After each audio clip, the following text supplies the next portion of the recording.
Sawa, karibuni.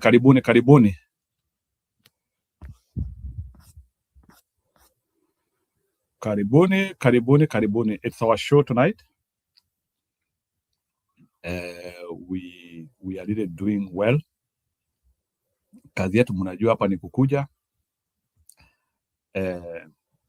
to look at the status of politics and saying that we can do things better.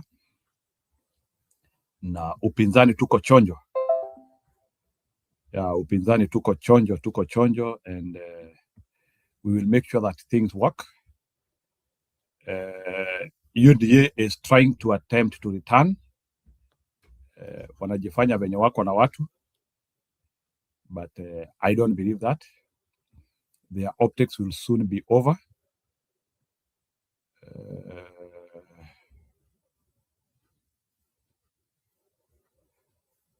Pole ya jana sijui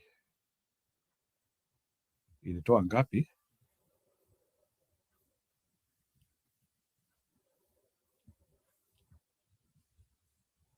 but tutaangalia. Pole ya jana sijui itatoa ngapi.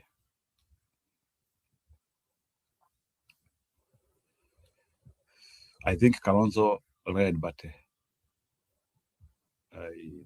I didn't check ilitoa ngapi. So Mr. Ruto nasikia anawadanganyia hapo Nyeri, and I hope we will be able to focus more, tuachane na uongo mingi. I hope this time around we will be able to understand some of the things he's doing. Sasa leo nimesikia ati akisema ati ameenda kufungua nafasi za kazi hapo Nyeri. Wow, I doubt. I don't think in Nyeri he will na niliona pia na some of these people I don't understand why they pretend. The big thing is huyu Mutahi Kahiga. But again nitasikia watu wakiniambia sijui ngavana lazima aende pale rais hako. And this guy pretended. So I want to start with here. So Gachagua has to be very strategic. Wakati watu wanajifanyanga saa zingine wako pande yake. As well, iSpeed is in Kenya. Nimeona watu wamemfuata leo. I have heard like iSpeed has gotten like 3 million subscribers in Kenya. Day one. Wow! Simuturete how? I hope people know iSpeed. He is a very popular podcaster.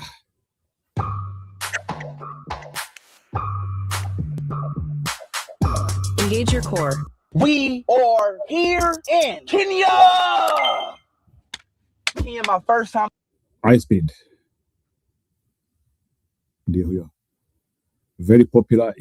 Sasa huyo ndiye he is in the streets of Kenya. Very, very popular. Very young boy, 20 years old. Sijui ni watoto wangapi wamefika hiyo level. No, 48 million subscribers in YouTube. I think very soon he will be like Mr. Beast. Yeah, Mr. Beast is sijui unajua lazima hii maneno tuanzie tukae tukiwaambia. Akombari ndiye huyu. The biggest YouTuber in the world ndiye huyu. Anaitangwa Mr. Beast. Mr. Beast, 459 million subscribers. Yeah. So naonesha hii mjue umuhimu wa kukuwa subscriber to certain to shows. This is what goes and keeps on building people. So hata wewe kama huja to subscribe, you need to understand like this is what it means. This incremental changes. Hata hii 459 million subscribers, it started with one person. I'm already a subscriber there. Mr. Beast is the biggest subscriber in the world. I think now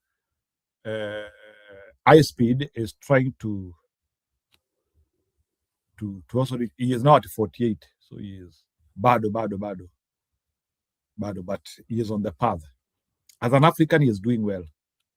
Although I'm not saying that Africans should expect less. So he is one of our YouTuber who we are boasting of. So Miss iSpeed 48 million, 3 million already from Kenya. I think he is doing well. At least that akifikisha 100 million, that because kama huyu Mr. Beast akona 459 million subscribers, that one means that is like the whole of US. Everybody in the US is a subscriber, because US is like 340 million people. Wow. Beast 48 million people, hiyo ni kama Uganda yote. They are subscribers. Quite a fortune. Yeah. So they are. You're sensational. You're sensational. So let me start with Mutahi Kagwe. No, not Mutahi.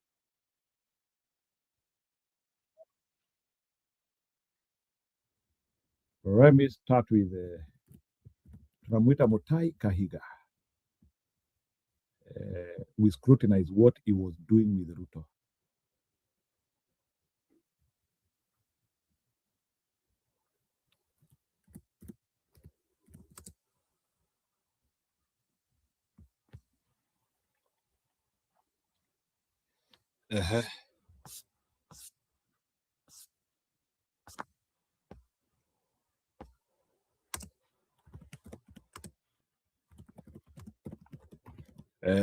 Leo amekuwa kwa kanisa pamoja in a certain church.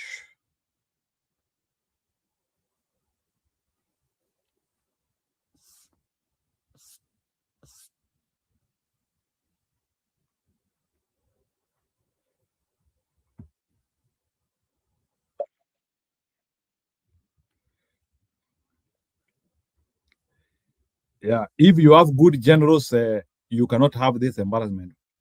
That's why I practice hygienic politics. So I will not support this. So Gachagua was supposed to tell his generals wasiende hii mkutano. So I don't know why. Uchokozi mingi. Your Excellency Daktari William Samoei Ruto, naibu wako ambaye ni Profesa Kithure Kindiki, waziri tuliye naye CS, wabunge waheshimiwa walio mahali hapa. Mimi naona Mkami unacheza na baba kaunti, utafukuzwa nyumbani. Na Wakristo wote, wafanyikazi wa serikali na maaskofu wote wawili, Askofu Gerard Mureithi na Askofu Kagonda, na pia Canon Berry. Hutchison Kariuki, wewe ulisahau kwamba mimi ulianza kuniita kanisa hili nikiwa mwalimu, hukutaja hivyo. Na Wakristo wote, Bwana Yesu asifiwe. Muriega, hamjambo. Nichukue nafasi hii, Your Excellency, kwanza ni wakaribishe wageni wote wakianza na wewe. Najua wewe kila siku tukionana na kuambia unakawia sana kurudi hapa. Unaenda unazunguka, kuwa ukija mara nyingi ndio tuweze kuendelea. Pia that is stupidity. That's a stupidity. Unakawia sana kuja. So this guy is not serious even with Gachagua. Unajua, there are some of the things which that one is not okay.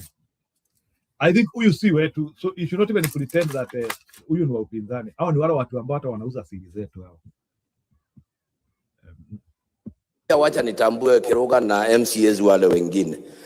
Niseme kwanza nataka kushukuru kanisa hili kwa sababu ya mwaliko waliotutolea, na niseme I have accompanied you in every function ambao umeitwa Nyeri ya ACK, na tumekuwa na wewe na umekuwa support system yao nzuri sana.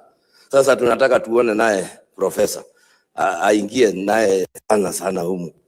Niseme kama Wakristo ni vizuri tusaidiane kufanya kazi ya Mungu.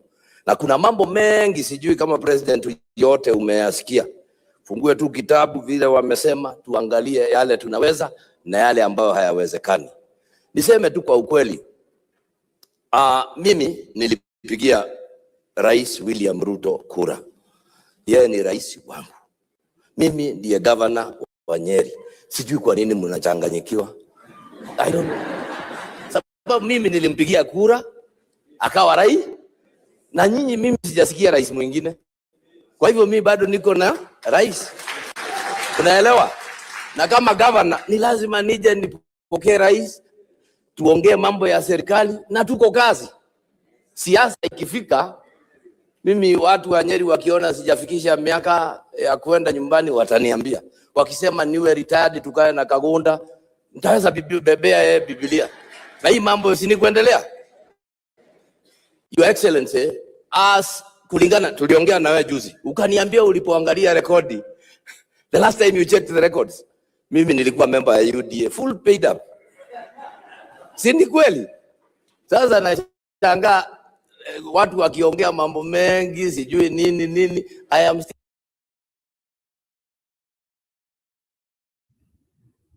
The last time uliangalia record, mimi nilikuwa member of UDA, fully paid up. That speaks a lot. Hatuna watu. Still a member of UDA. Yeah, that's a fact.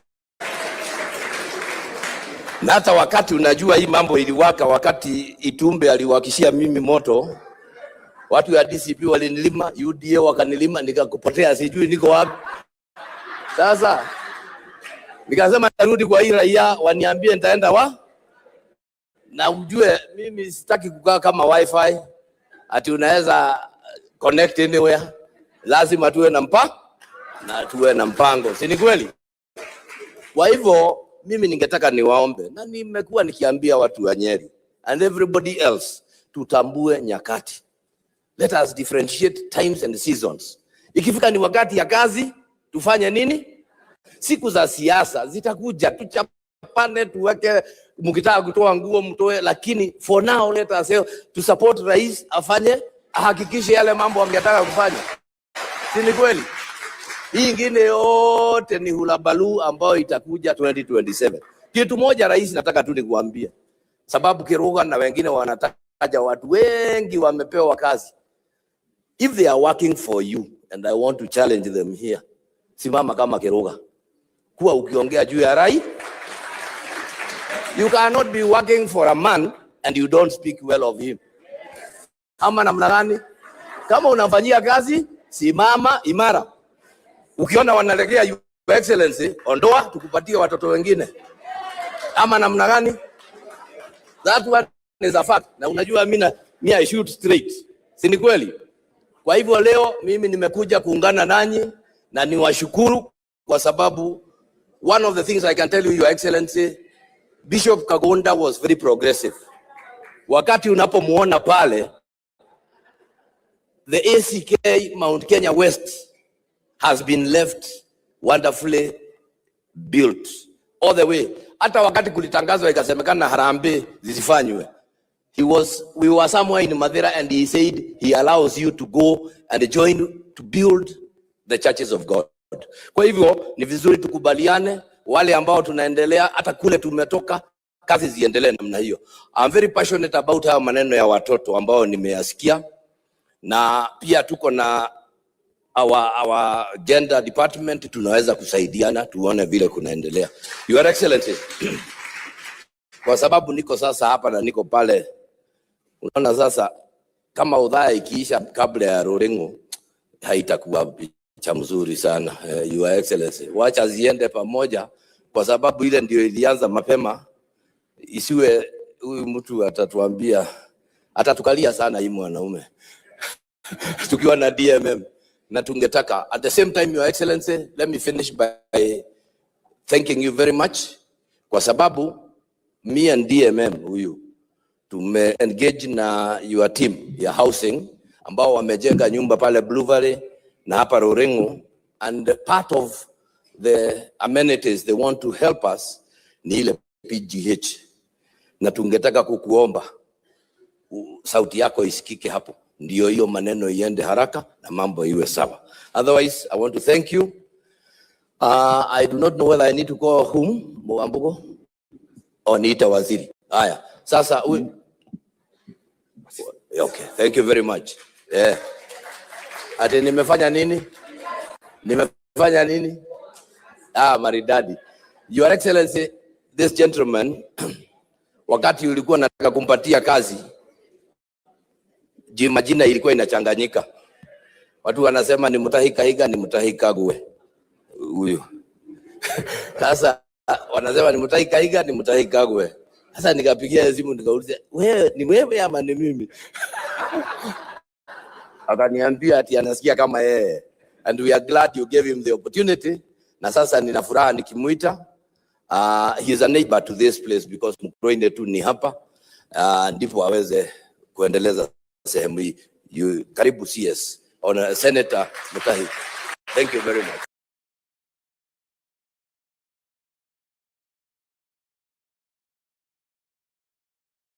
Yeah, that is the community auctioning in Mount Kenya region. I hope people will reject these community sellers, community auctioneers.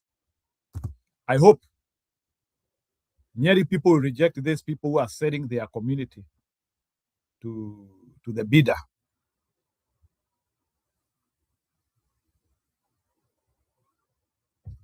Yeah.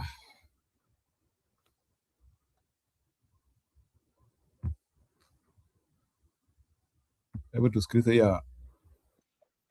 Owalo.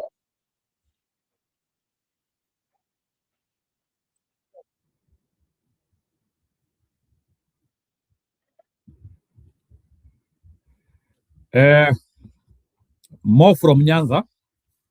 Sijui kama ni project kama ni nini. Hebu tusikilize history ya Owalo. Owalo bado wako pamoja na Ruto. Deputy Chief of Staff in charge of delivery and government efficiency in the office of the President, Eliud Owalo, has declared his intention to challenge his boss, President William Ruto, in the 2027 general election. And Deputy Chief of Staff in charge of delivery and government efficiency in the office of the President, Eliud Owalo, has declared his intention to challenge his boss, President William Ruto, in the 2027 general elections. Now, Owalo made the announcement on Sunday during a church service at Nomia Church in Siaya County, stating that he plans to seek the presidency on the ticket of a political party he will unveil in due course. Okukusa with more details. Speaking with quiet confidence, former cabinet secretary said his decision was rooted in long years of public service at the highest levels of government.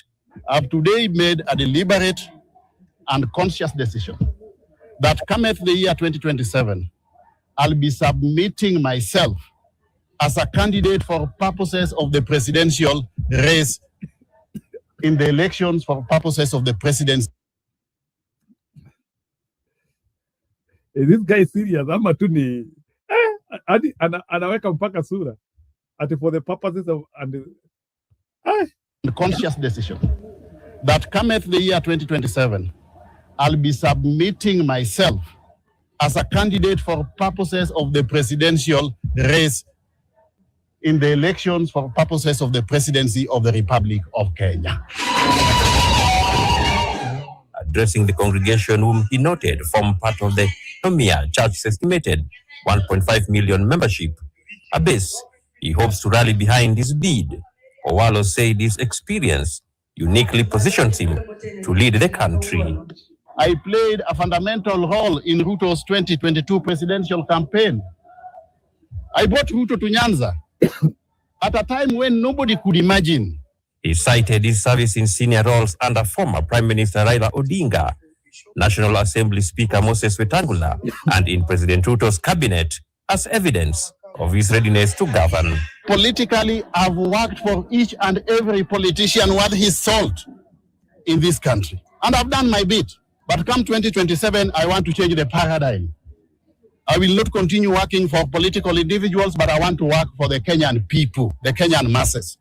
Owalo, who is also the patron of Gor Mahia Football Club, hopes to galvanize the club's vast and passionate support base to back his bold march towards the White House on the Hill. Including but not limited to Nomia Church, which is my church of birth, a church which was started by my grandfather. His declaration sets the stage for a dramatic political contest, transforming a trusted insider into a challenger and signaling that the race for the 2027 has begun to gather momentum. Ouko Kusa, NTV.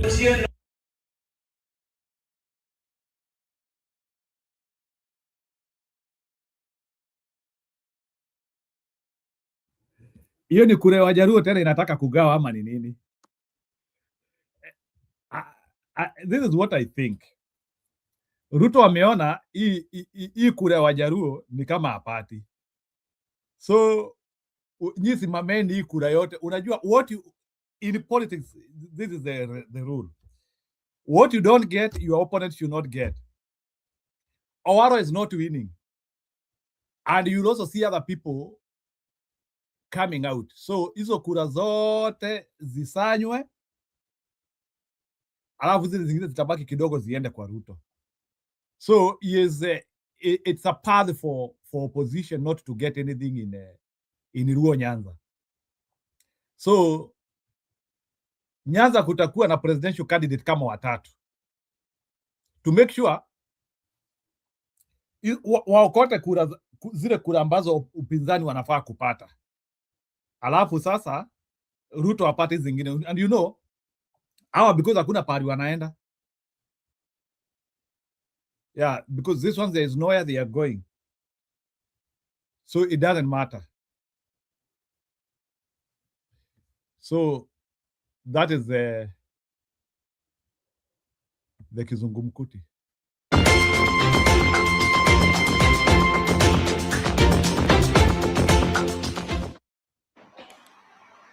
Welcome back to Checkpoint. Ida Odinga, the widow to the late former Prime Minister and ODM party leader Raila Odinga, seems to have a sizable control of the 20-year-old ODM party that is currently facing political turmoil. KTN can now confirm that it took the intervention of Ida Odinga to foil the much-anticipated ouster of the party's controversial Secretary General Edwin Sifuna, asking members to choose the path to dialogue instead of rocking the party. And as our senior political affairs reporter Chris Dairu reports, all indications point to a possibility of Ida Odinga and her daughter Winnie Odinga siding with embattled Secretary General Edwin Sifuna, hence leaving those opposing to retract and get back to the drawing board. By now, it had been highly expected that the embattled ODM Secretary General Edwin Sifuna would have been ejected by the party's Central Management Committee, given that he has no numbers in the committee to marshal for his support. However, that has not been the case. KTN can now confirm that it took the intervention of Ida Odinga to calm the situation and save Sifuna from being ousted from ODM party. Today, Mama called me and she told me, Sifuna, you look like somebody who needs a hug. I don't know. And I am eternally grateful, Mama, that I have come to your home and I've gotten that hug. It is going to renew my spirit and my strength. It is my wish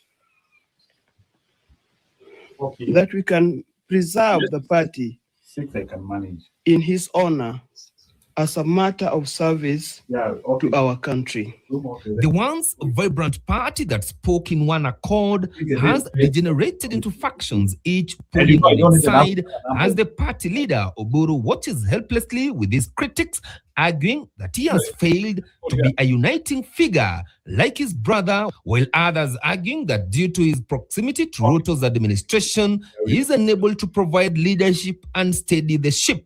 Let us approach the problems of the party by always asking ourselves, what would Baba do under these circumstances? I guess your guess is as good as mine. I'm sure Baba would tell us, let us sit down and talk. Mama, I want to tell you, there is no one in ODM. It doesn't matter how many times, how badly you've insulted me. There is no one in ODM I will not sit down with. It will be noted that Ida Odinga skipped celebrations organized by mining CS Hassan Joho in Mombasa to commemorate Raila Odinga's 81st birthday, opting to spend the day with Nairobi politicians led by Senator Edwin Sifuna at her current residence in Nairobi. Conspicuously missing were politicians who are pro-broad-based government. Cheers.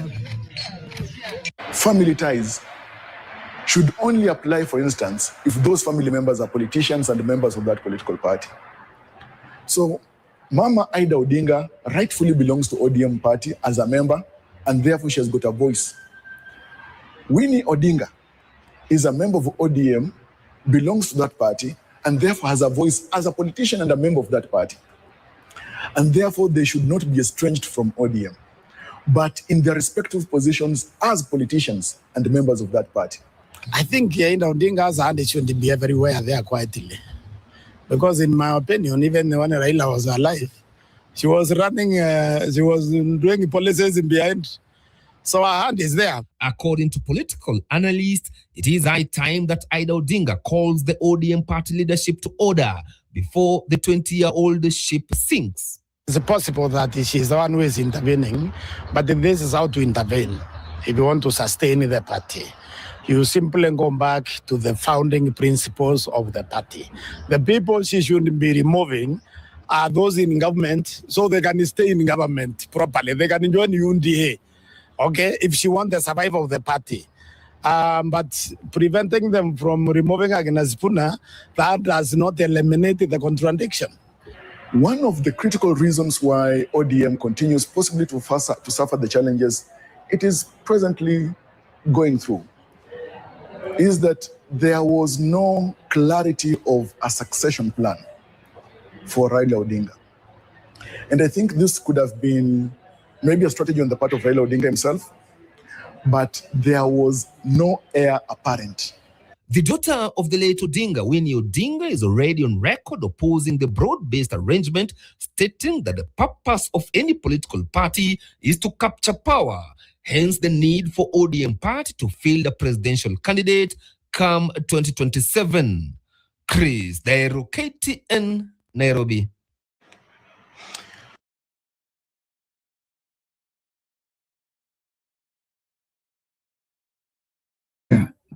Hii mambo ya ODM ni noma. I think they are so, I don't know now even what to say when it comes to ODM issues, because there are very many mixed talks. We now don't know what to believe, what to listen to. I think now we have now to accept the situation as it is. Yeah, we have to accept the situation as it is now. So let's assume that ODM can only be saved by Solomonic wisdom. And I don't know if that Solomonic wisdom is with Ida or who. Big man is in Bungoma. Na wale wanakuja show, tafadhali mkuje. Others mkiniachilia hapa peke yangu. Big man is in Bungoma. Ruto.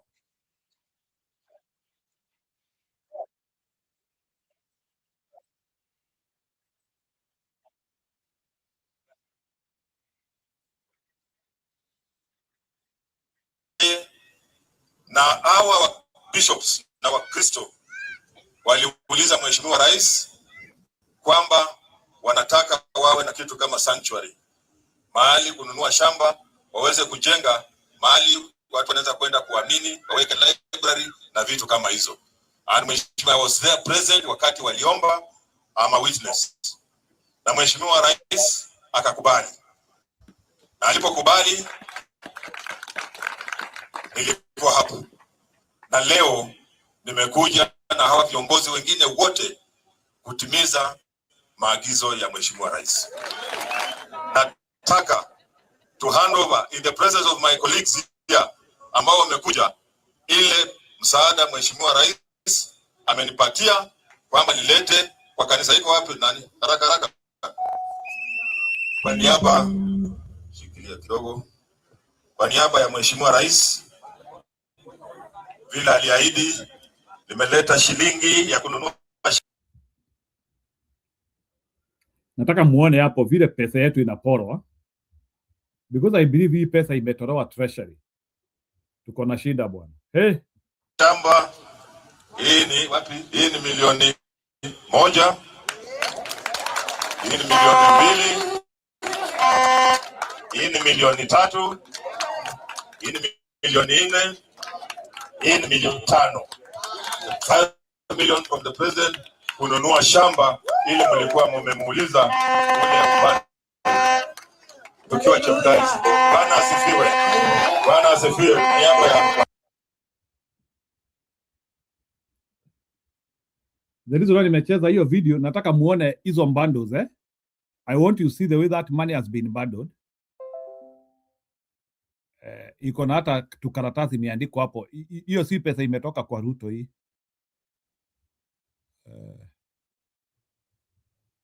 Nataka muone. Hii ni milioni 3. Hii ni milioni 4. Hii ni milioni 5. Those bundles 5 million from the president. Hapo. Sirona hapa. I wish somebody can, hata ukiangalia hapa iko na hata muhuri. There is a circular muhuri hapa. Hii pesa it is from an organization, from an institution, a government institution. Institutions ndizo zinafunganga pesa hivi. They can no longer hide. Uwezi pesa ya donation uwezi funga hivi. Donated money uwezi fungwa hivi. This is money coming from a certain channel. This one from a certain channel. This is not private money. You have no time for this. Yes, pesa yako inafungagwa tu na mabadana. It's not badana. Hii kampira. Most of the time kampira. Lakini unaona imefungwa. It is even labeled. And they are even colors. Colors hapa. These are blue colors, which looks like stamps. Meaning that this is somebody else who packaged this money for you na anaweka stamp. Now definitely, you cannot donate money from your business.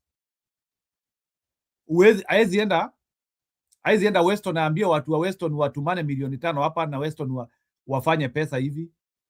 This money is coming from government institutions. This how you know this. Hii pesa sio yake hii. Anyway, but sijui kama ni wangapi. Ona hiyo pesa. Na look, kununua shamba ile mlikuwa mmemuuliza ule upande tukiwa Cheptais. Bwana asifiwe. Bwana asifiwe. Niaba ya those are modern day Christians. Modern day Christians do not care kama ni mnyama amefinywa damu ikatolewa ama ni binadamu amefinywa damu ikatolewa, wanasema tukunywe lita ngapi. Those are modern day Christians. They don't care. They are just celebrating. Yes, we say it's our taxpayers' money, but whatever is happening now, you will feel it in the economy in the days to come. This is what is diluting our economy. Hii ngiri moja ya saa hii, it's like 200. Miaka 3 imepita. This is what is happening now. Anyway, tuendelee. Any person who is thinking that Ruto is helping the economy or is helping people by doing this and not giving money this way is not being mean. Milioni 5. Did you see Kibaki, the most transformative president? Kuna pahali nataka monitore video moja ya Kibaki amepeleka milioni 5 pahali.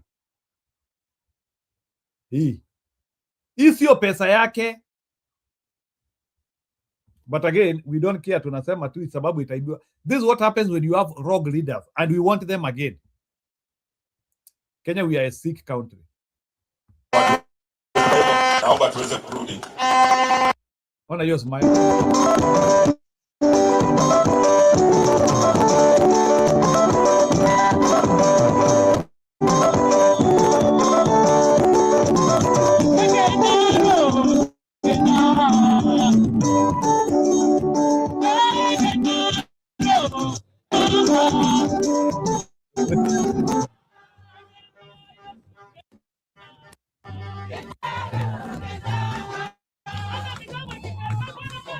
Kenya lazima tubadilike kweli. Hiyo sio Mungu ameonekana hapo, huyo ni binadamu ameonekana. I knew this guy will be there.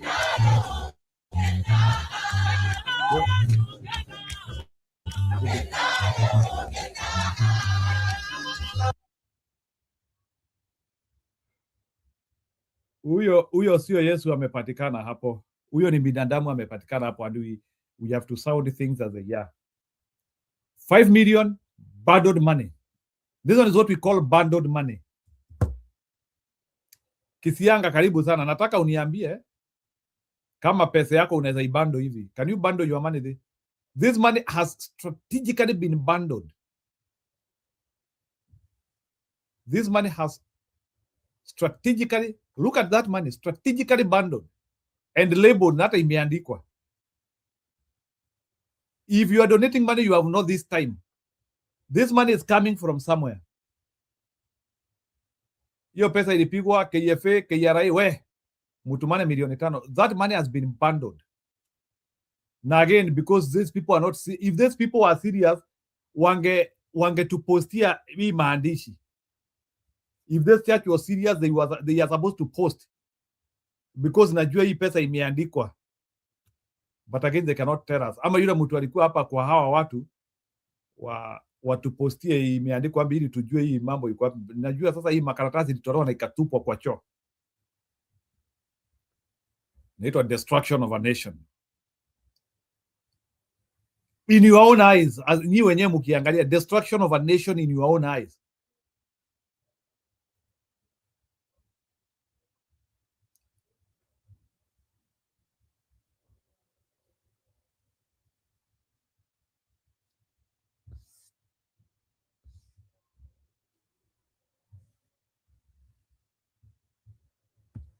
Odaya. Taxes was so taxing. Thank you so much.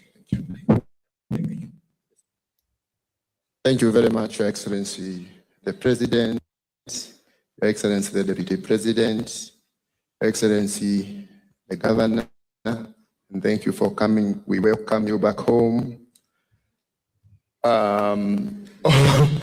All protocols observed, waziri wetu na viongozi wetu wote. Jina langu ni Kiruga Thuku. I'm the MCA for Chinga Ward, Your Excellency. And Your Excellency, before I just mention something very small, allow me, Your Excellency, you are a good deputy who is in charge of all the.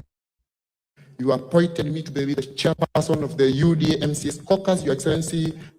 Thank you very much. Ungeweka mwingine. Sasa shinda ndio sisi kuongoza, Your Excellency. Your Excellency, you know, we have our CS agriculture here. We have PS Iskaro Karugu, who is a daughter of this ward. We have PS Alex here. We have PS Anwangombe. Your Excellency, that girl seated right behind you there, Dr. Purity Gina, she was just allowed with her PhD. You came, you gave her work, Your Excellency. We have the CU National, who is the CU National Gender Commission. We have Ambassador Munyiri, Your Excellency. We have our Bishop Emeritus, who is also a chairman, Your Excellency. We have Dr. Buma Venke, Your Excellency, who is also a chairman. We have Maina Kamiru, Your Excellency, who is seated behind you there, who is also a chairman. And Your Excellency, we have Madam Karugaru Gachagua, who is also a commissioner. Your Excellency, Your Excellency, you have given Nyeri County. Unasikia anataja wale watu wote wamepewa makazi kubwa kubwa wa Nyeri. Sasa wanasifu Ruto. Ni kama ni favor. Wow. The humble man called Douglas Keroshekaja to be the Inspector General for Police. Kwani they are not qualified to do wanamusifu. You only sifu kama umesaidiwa. All those positions, you are supposed to get them because you are qualified and you are able. Thank you very, very much. This is the one government in which we have benefited the most. We are not leaving this government. We are not going anywhere. As I head towards conclusion, Your Excellency, you know, Mheshimiwa has done well. He has mentioned the projects that you are undertaking here, and I wish to thank Mheshimiwa very, very, very much. As mentioned, even those roads which are here in Chenga, Excellency, and of greatest notice, thank you very much for the Mwai Kibaki Hospital, Mr. President. You know, when it was still at the Kenyatta, those people would come and collect materials from Othaya and take them to Kenyatta, Nairobi. By giving us Mwai Kibaki as an independent institution, Mr. President, you've done us the greatest favor, Your Excellency. Now, you know, I was being accused of woman of this, Your Excellency, but thank you. As I head towards the end, Mr. President, this Shakashish irrigation project, Mr. President, we still have a small challenge. I thank the MP because he has been following up on the matter, but as the representative of the people of Chinga, it's important, I tell you, Your Excellency, when the PS came here, one thing he suggested is that because the committee that has been there have overstayed, it's been there for 20 years, Your Excellency. We need its renewal so that we can finalize that project. Finally, Your Excellency, I have our final word. I wish to say something very small as I sit down. There's a girl here called President. President, where are you? Come here, President.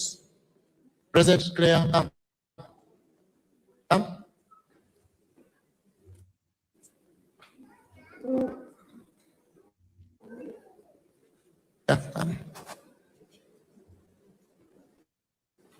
Jamaa amejaribu kusimamishwa, imekataa.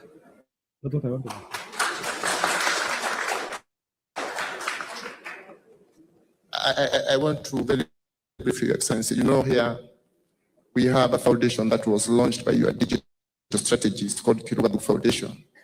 And Mheshimiwa, yourself, Your Excellency, your deputy, and most of even governor, most of the MPs here, they have contributed to the foundation. We buy school materials to educate schools. Now, last year, I was giving geometrical sets to all grade 6 and grade 9 students in all the 50 schools in a sub-county. Then at Kihori Primary School, I came across this girl when I went to their class to give them the geometrical sets. The students told me, oh, kuna mtu moja hujapatia. I asked, what is the problem? The teacher told me, whispered to me, this girl is 12 years. Since she was age 9, she has been fighting, you know, cancer fast track her life. She was amputated. Unfortunately, they went to the lines, Your Excellency. Now, I gave her my number. I told her the parents would call me. They called me, I got a brief, Your Excellency. And when they were sitting for exams, we had to sit to talk to the education officials because the doctor said she had to undergo chemo and she was saying she had to sit for exams. So we organized the education officials. She sat for her exams, grade 6 exams, at nearly PTH. Through the help of friends, we talked with some doctors in India. Around the same time, Your Excellency, the doctor said, to say much more. A sad case. So thank you very much, Your Excellency. We are very grateful, and God bless you. Yeah, as I always tell you, I'm ready to make a sacrifice to remain on your side. God bless you all. Asante sana.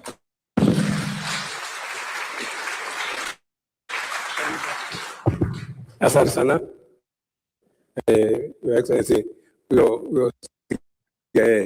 sababu naona ni mheshimiwa mzuri sana. Mheshimiwa Kiroba, mambo hiyo ya maji na that is what happened in Nyeri. Now wacha turuke sasa kwa kampeni zetu. So huko tu ni kusifu tu mwanamume mmoja tu, ni kama he is the alpha and omega of our issues. So that is the unfortunate story which happened. So sifa tu, sifa zaja. Sifa. So let's listen to General Matiang'i. Unajua mambo kazi ikitokea, tafadhali tukubaliane, hakuna kucheka hapo, hakuna mchezo.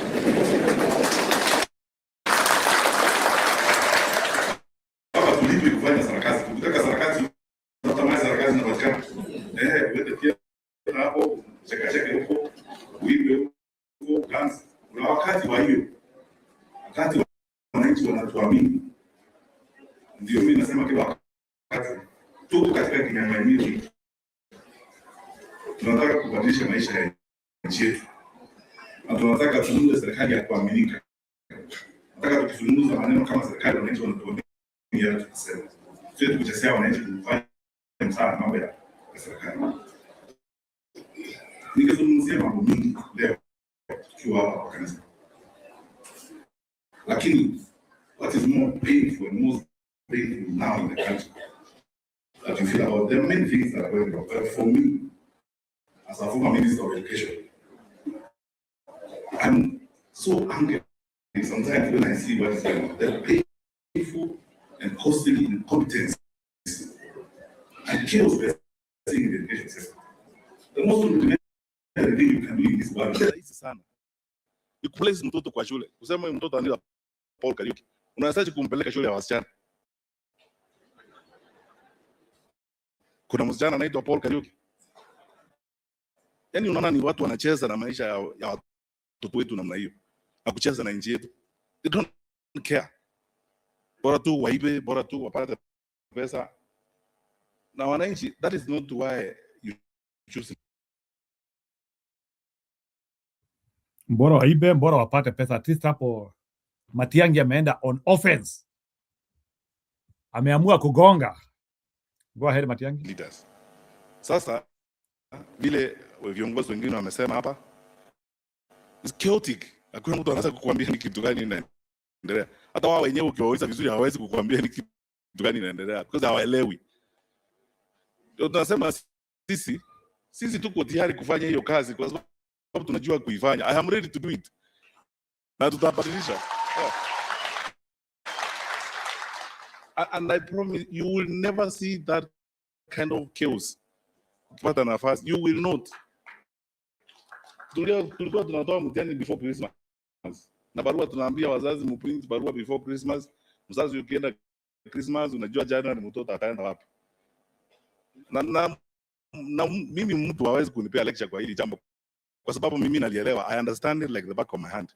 Kwa sababu tuko na pesa ya kutosha. Ya kuambia wazazi waende kulipa 9,000 shillings. Wizi wa mali ya serikali, wizi wa fedha za serikali, fanya wananchi wetu kama watumwa kwa nchi yao. Kazi ngozi. Ndio sasa wananchi pia unajua ni mambo ambayo tunaelewa kabisa. Tumeyafanya kule mbeleni. Tunaweza kurekebisha hiyo within a very short time na hata utashangaa it will just work properly. Hii confusion hii unaona hapa hii kila mtu historia anasema badala ya kupanga kazi unashindwa kwa nini tunawalipa mshahara. Na confusion huko kwingine ni story matusi ni nini. Ndio sisi tunakubaliana na tunamfuata kiongozi wetu Rais mstaafu Uhuru Kenyatta. Chama chetu cha Jubilee vile katibu mkuu amesema sisi hatuna shida na mtu yeyote. Ile shida tuko nayo ni uongozi duni na uongozi mbaya wa hawa ndugu zetu ambao katika uongozi. Ni viongozi wetu, there are fellow citizens, hatuwezi kuwatuzi, lakini unajua ndugu yako unaweza kumpea kazi imshinde. Mwambie kwa sababu wewe ni ndugu yangu, kazi imekushinda, wewe tukutane kwa mama nyumbani nitakuletea ugali huko, wewe kaa nyumbani mimi nifanye kazi. Na hawa ndio tunawaambia namna hiyo, kazi imewashinda, kuna haja ya kubishana na nyinyi, kuna haja ya kuwatusi kwa sababu hiyo sio solution.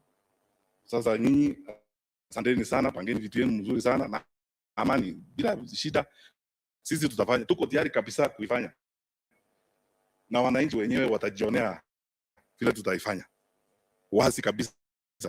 Tafanyika na mtaona. Tarudi mtindo ule mimi nilikuwa naamkia mashule asubuhi kuangalia wazazi wasumbuliwe eti tunalipa extra fees na mambo kama haya. Ningependekeza, one thing I want to suggest, because it's very urgent and very important, even within these 19 months that are left for this administration, can they actually have an urgent consultative meeting with critical role players in the education sector to save the parents the pain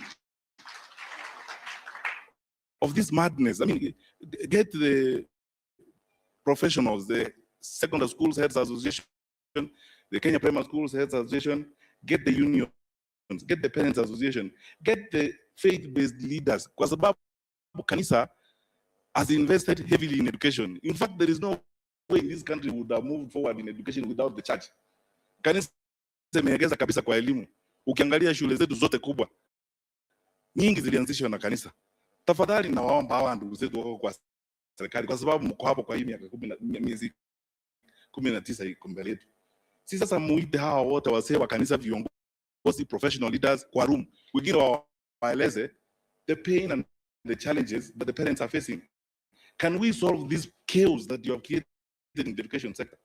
Sababu sasa tunaendaje Singapore na uchezi kama huu? Yeah. Sasa ni story tu, yani kazi inashinda, tunaanza story. Ili tusahau yale iko hapa, tunaanza kusoma kuambia habari ya Singapore.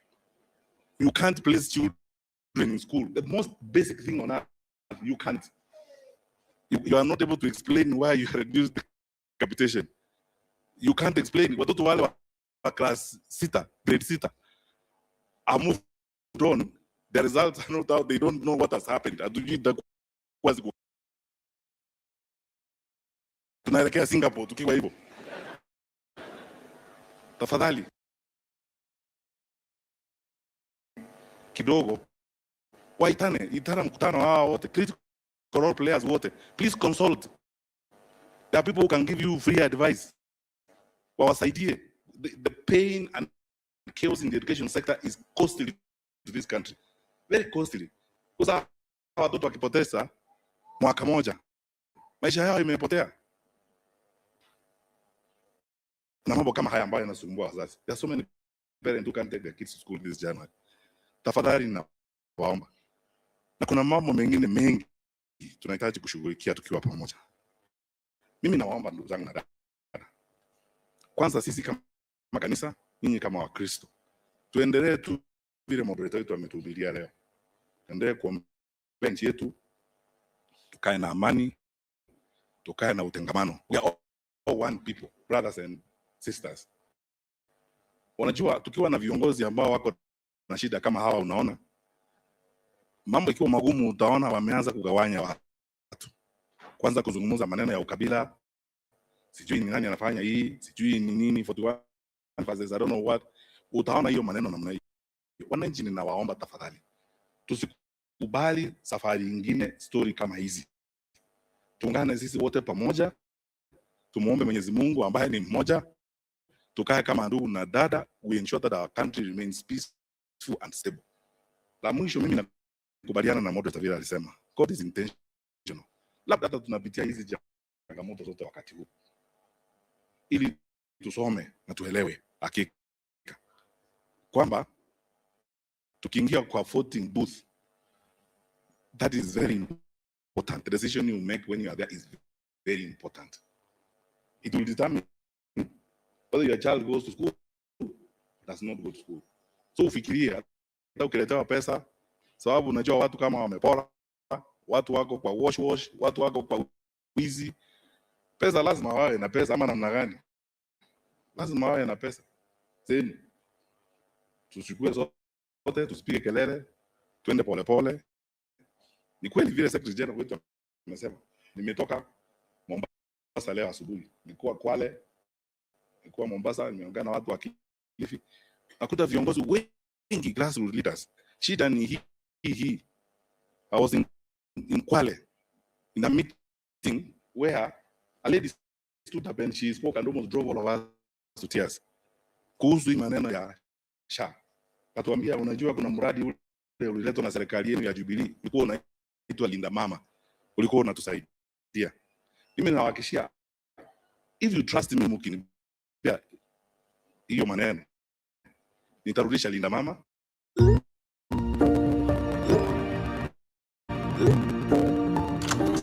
Someday, my friends will come. And we will clean up this madness that you are seeing wametuletea katika sekta ya elimu. Then we manage our country properly so that people know what needs to be done and so on. Kwa sababu we have the capacity, we have the resources, and we have people who love their country who want some work to be done. Na tutashirikiana sisi wote. Haya maneno mnasikia, usisikie hii porojo ya watu wa serikali tu, watu wa upinzani watakuja haya ni maombi yao ambayo mimi na hakika Mungu hata yajibu. Sisi tusambaratike, hatuwezi. Tutaendelea kuzungumza pamoja, tunafanya kazi sisi wote pamoja, tunazungumza na wale ndugu zangu wengine, Mheshimiwa Kalonzo Musyoka, Mheshimiwa Rigathi Gachagua, Mama Martha Karua, ndugu yangu Eugene Wamalwa, ndugu yangu George Natembeya, na wale wengine wengi viongozi wa vyama ambao wako huko akina Peter Munya wa PNU. Tutazungumza sisi wote pamoja sababu Kenya ni moja. Na tunajua sisi nyinyi wananchi mnataka tukae pamoja. Kuna mtu anataka tusambaratike hapa? Hapana, mnataka tukae pamoja na tutakaa pamoja. Na hayo maombi yao, hao ya kusema hizi tusambaratike, that is their hope. Lakini sisi tunasema washindwe. Tutakaa pamoja na tutaendelea kukaa pamoja kwa hiyo barabara. Mjadala tuko nao polepole, tutazungumza na wao viongozi wengine wako na uzoefu wa siasa hata kuliko mimi. Tunawasikiza na tunashauriana polepole. Mungu atatuwezesha tusiharibu nchi hii because this is our only home on earth. Na tutahakikisha kwamba safari hii tutaenda moja kwa moja mpaka mwisho, tusaidie nchi yetu, tubadilishe maisha ya watu wetu. Slogan yetu na mpango wetu mwaka huu wa 2026 ni kwamba sisi we want to restore Kenya to the path of progress. Hiyo ndio focus yetu. We want to restore Kenya to the path of progress. Restore Kenya. We return Linda Mama. We return free education the way it was basic education. We return a secure country that is predictable. Si haya mambo unaona hapa eti watu wanapewa vitambulisho foreigners who are not Kenyans. Si mnajua hiyo maneno? Eti kwa sababu watu fulani wanataka kutafuta namba za kura. Kwanza kudanganya watu eti unajua fulani nayo imezaa zaidi, imefikia kama zile namba za mlima. Ushetani kama huo na ushenzi kama huo Mungu hatakubali. Sisi tukae imara, tuchunge nchi yetu. Na hakika Mwenyezi Mungu atatusaidia, tutaenda na tutasimama imara kwa haya maneno. Wale wengine wako kwa serikali tunawaheshimu. They know we can be firm and they know we can be serious about the things we are saying. Tusiseme siku itakuja hata hii akura tusiku itakuja tutatoa shati tukutane huku. Alafu tuelezane. Na tueleze Wakenya yale mengine mengi ambayo watu wanafikiri hatuwezi kuwaeleza. Kwa matusi sababu hatutusi Wakenya wenzetu, hao ni watu ambao wanaweza kuwa kwa vyama vingine, hata kwa chama ambacho kinatawala. Kuongoza nchi yetu ni hakika kila mtu anaona. Lakini matusi hatuwezi kuwatusi ama kuwakosea heshima. Tutapelekana nao moja kwa moja. Na wakati sasa itatangazwa rasmi vizuri tuanze relay. Basi ile Mheshimiwa Kole amesema hapa tutatoa plani yetu na yao nyinyi wenyewe mtajiamulia. Si wamesema wao ndio wamekuwa kitu challenge tutoe track record. Tutauliza maswali kuhusu ya ahadi ngapi zilitolewa na ngapi zimekwepa. Tumefika mahali very ridiculous things are told to the public like we'll bring machines to make 1 million chapatis, we'll do what silly things like those. Tutakumbusha wananchi hizo vitu zote wakati huo. Kwa hivyo tuendelee namna hiyo, tuweke amani Wow, serious speech. Hapo I think Matiang'i is becoming presidential. It seems to, I think Matiang'i kampeni yake ni kama ndege. Kampeni ya Matiang'i ni kama ndege vile inaendanga kwa hewa pole pole pole pole pole pole pole pole. He seems not to have a concept. But Matiang'i Matiang'i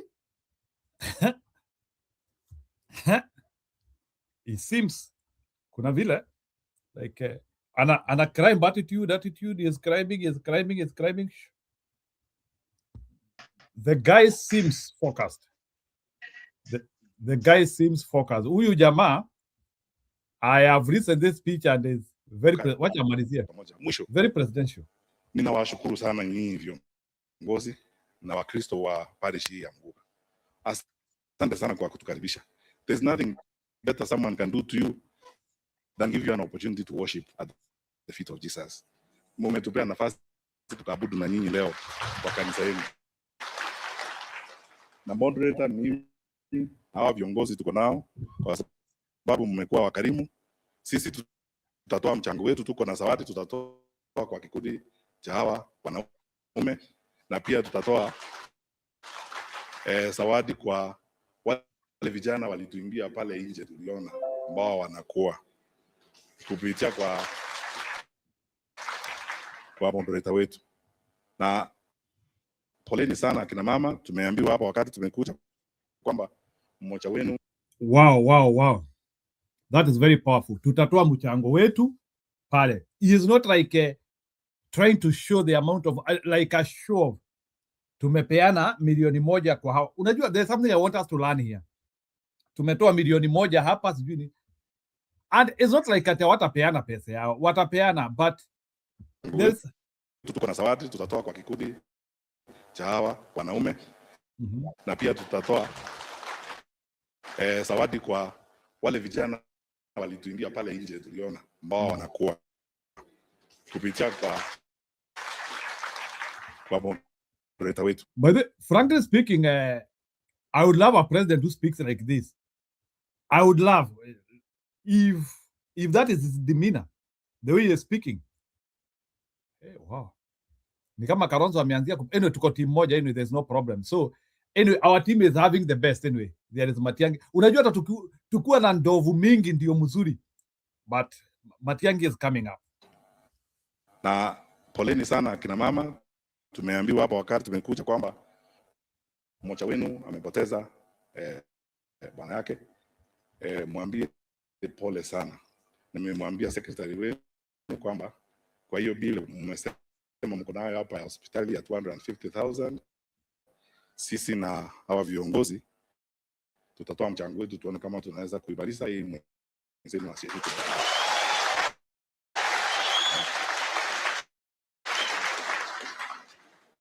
Kwa hivyo nyinyi ni wa mama wetu.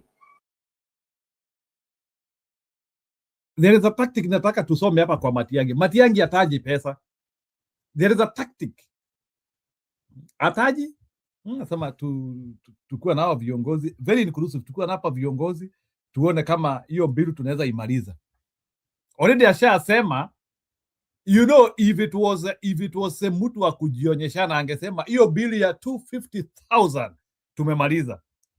I want you to see the packaging hapa. Unajua that's when this is one of the best speech from Matiang'i. This is the best.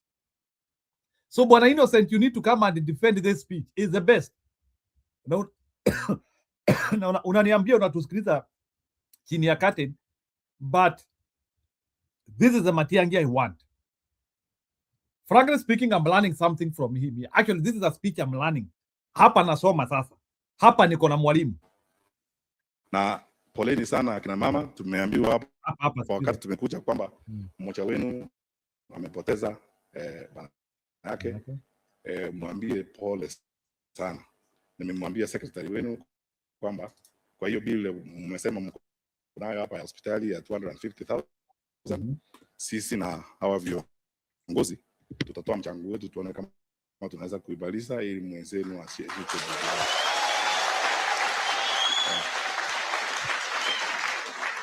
Tutatoa mchango wetu tuone kama tunaimaliza. So he is not saying tutatoa 250,000. Hiyo 250,000 nimetoa. Wow. But hata hakuna pali nimeisikia mtu kama Kibaki. I think there is somebody who trying to compare Matiang'i to Kibaki to some extent. Sijasikia Kibaki amesema na nimetoa 500,000. I didn't hear. Kwa hivyo nyinyi ni wamama wetu, na hakika mmejitolea, na tutakaa nanyi tushirikiane na nyinyi kwa yale ambayo mnayoyafanya. Mmoja wenu akiwa na shida, akifiwa, sisi sote tuko katika familia ya Kristo, ni kama ni mmoja wetu amepata hiyo shida. Kwa hivyo saa hii leo mchana tutaongea na secretary saa hii tuhakikishe kwamba tumeshirikiana na nyinyi kusaidia yule mwenzenu ambaye ako na hiyo shida imuondokee ili apate kusindikiza mpendo wake. Mungu na wabariki ndugu zangu. Na Njero Maora, sina maoni. Go ahead. Mukiendelea mbele That is Matiang'i speaking. I approve that. So Paul Kisianga anasema ati Kioni will mess up him up. I hope he is aware of that. So Bwana Innocent. Bwana, your candidate is good. Sasa hapa tunaweza ingia sasa. Pale naogopa habari Jiro. Pale naogopa ni Azimio wajatoka ama wanagoja baka to be the next year because member of parliament. Hiyo ndio naogopa. Lakini nimeona Matiang'i ameanza kusupport hiyo Gachagua ameputi kwa wow about children, no schools. He's supporting that. That is good. And another thing niliona pale ni vile Kasongo tu anakibisa huyu mtoto wa Siba, sijui ni nini baya. Anamkibisa tu, amepiga watoto na pia ngasi. Umeona hapo?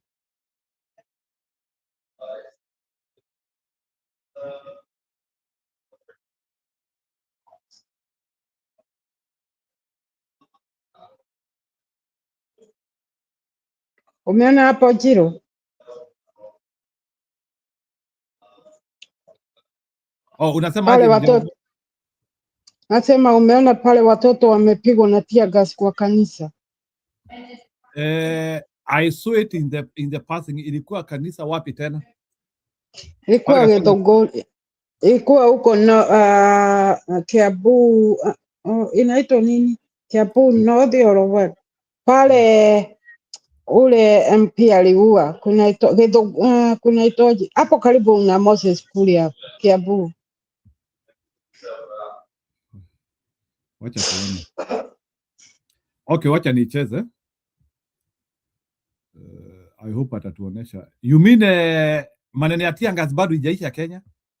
Although unajua wanasema Gachagua ndio ujitia gas Hata saa hizi kuko mtu alikuwa anasema hivyo. Gachagua alienda kanisa pale akapigwa. Every extra pop.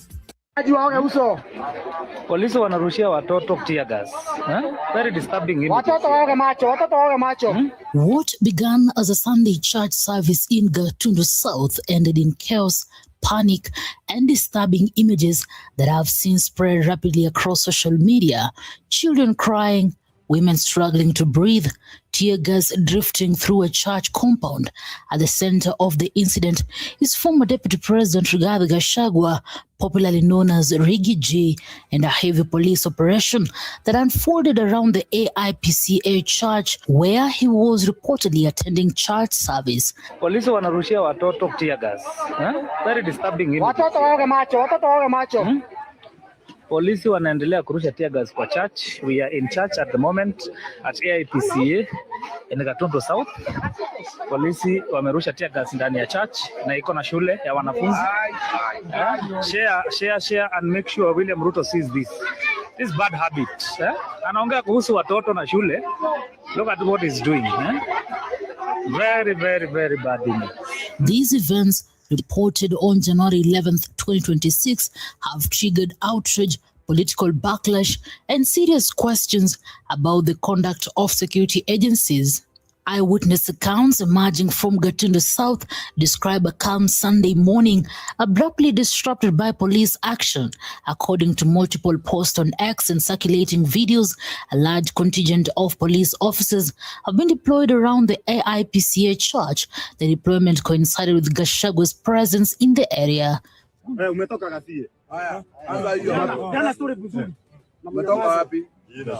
Jina. Umetoka wapi Kashie? Nani amewatuma? Nimetoka Kashie. Nani amewatuma? Nimekuja kwa sababu ya shughuli ya mheshimiwa Timu Kawajiko. Timu Kawajiko. Na sauti. Sasa huyu ni guni mmoja I think alikamatwa na watu, sasa anakuwa interrogated na anasema alitumwa na Kawajiko. Kawajiko ni kale Kagege 01. Sijui kama Jeromoro unajua kwa Kagege 01? Nakajua kajinga kaka Kagege kakonia. Unajua tunakaitaka Kagege 01. Unajua mashida zote za Wakikuyu zilianzia hapo. Nikamutuka nusu sana. Ni tunakaitaka Kagege 001. Wajui Kiambu. Wacha wataonyesha Kiambu vile inacheza. Wote. Wakicheza nimekuja huko jiko kwa sababu ya mheshimiwa Kawajiko. Mtanizo nikae. Hapana, mama hivyo. Sunday's incident does not stand alone. Earlier, the story of Rigathi Gachagwa's political comeback in Mount Kenya is no longer just about rallies and speeches. It is about roadblocks, tear gas, guns, churches, and a growing claim that state power is being quietly weaponized to suffocate a political rival in broad daylight. What unfolded in Nyeri, exploded in Kagio, and resurfaced dramatically today in Gatundu paints a consistent and troubling picture. Supporters say this is not coincidence.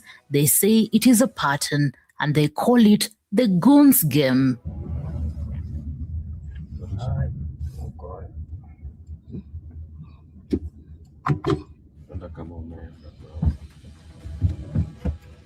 The tension begins day before Kagio on January 8, 2026, ahead of a planned public engagement in Nyeri town.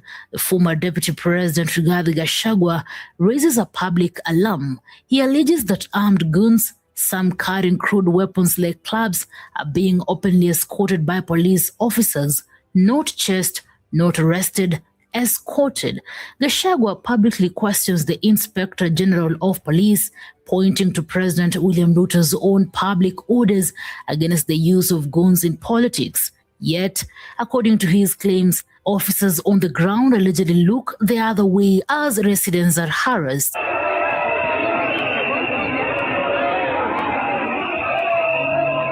This moment matters because it sets the tone.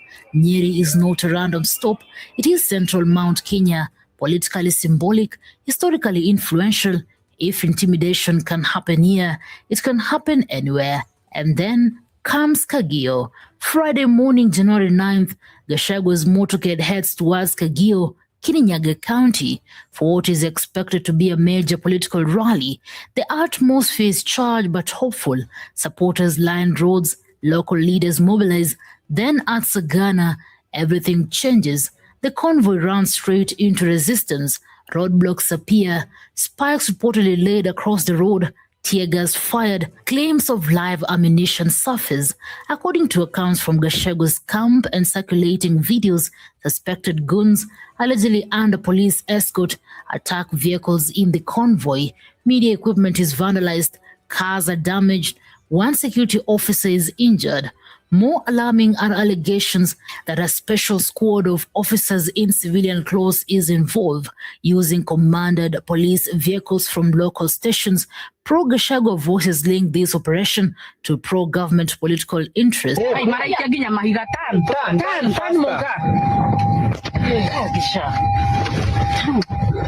The visuals are striking. Gachagua is seen wearing a combat helmet and a ballistic vest, not at war front, but on Kenyan roads, heading to address citizens. Despite the blockade, something unexpected happens. The crowd refuses to disperse. Residents pour in, supporters overwhelm the barriers, the roadblocks collapse under sheer numbers. Against all odds, the convoy pushes through. Gachagua reaches Kagio.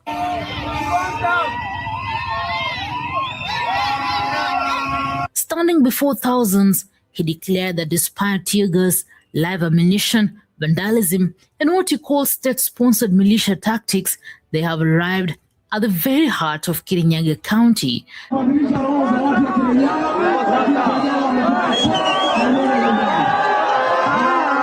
Kagio becomes a turning point, proof supporters argue that intimidation can delay but not stop popular momentum. Then comes Sunday. Today's events shift the battleground from rallies to pulpit. Rigathi Gachagua plans to attend Sunday service at AIPCA Kiamuria in Gatundu South. After church, public engagements are expected. Early morning alerts begin circulating. According to reports from platforms like ProPesa and statements attributed to DCP advisor Peter Mbaye, groups of goons are mobilized overnight. They are allegedly camped at the entrance of Gatundu town. The objective, supporters claim, is simple: block access. Videos emerge showing groups of young men boarding unmarked vehicles, preparing to move out. Claims circulate that they have been hired and paid to disrupt the visit. The phrase that dominates social media is chilling in its simplicity. Even prayer is being policed. Then comes the twist. One of the vehicles allegedly ferrying goons is attacked. Posts from pro-Gachagua voices claim the damage is inflicted by peace-loving citizens pushing back against intimidation.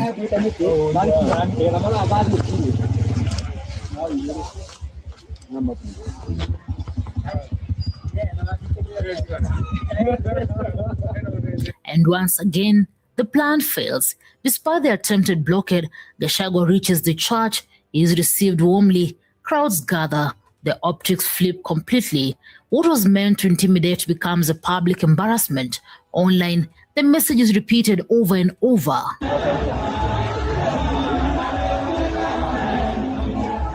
From Nyeri, where goons are allegedly escorted by police, to Kagio, with tear gas, spikes and claims live ammunition, to Gatundu, where even a church service allegedly requires blockade. Supporters argue this is not random chaos, it is systemic. They frame it as desperation, an attempt to suffocate Gachagua's political resurgence in Mount Kenya by making movement costly, dangerous, and unpredictable. There are counterclaims. Some critics question the authenticity of certain videos.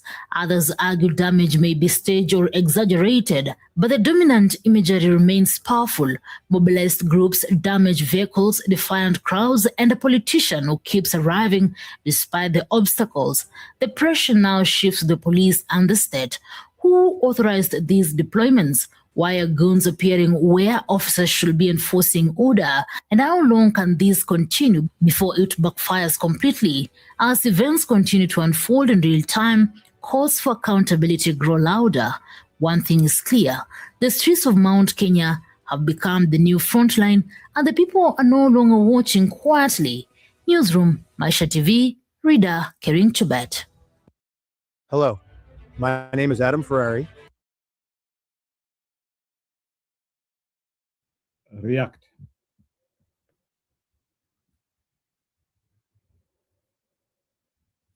Jerome Aura. Yeah, you see what's going on here. Go ahead, React. Me, I actually question why Ruto really destroying Mount Kenya. Why he making Mount Kenya to look like war? Why he doing this? Because he was in Nyeri. You want Mount Kenya to love him by force.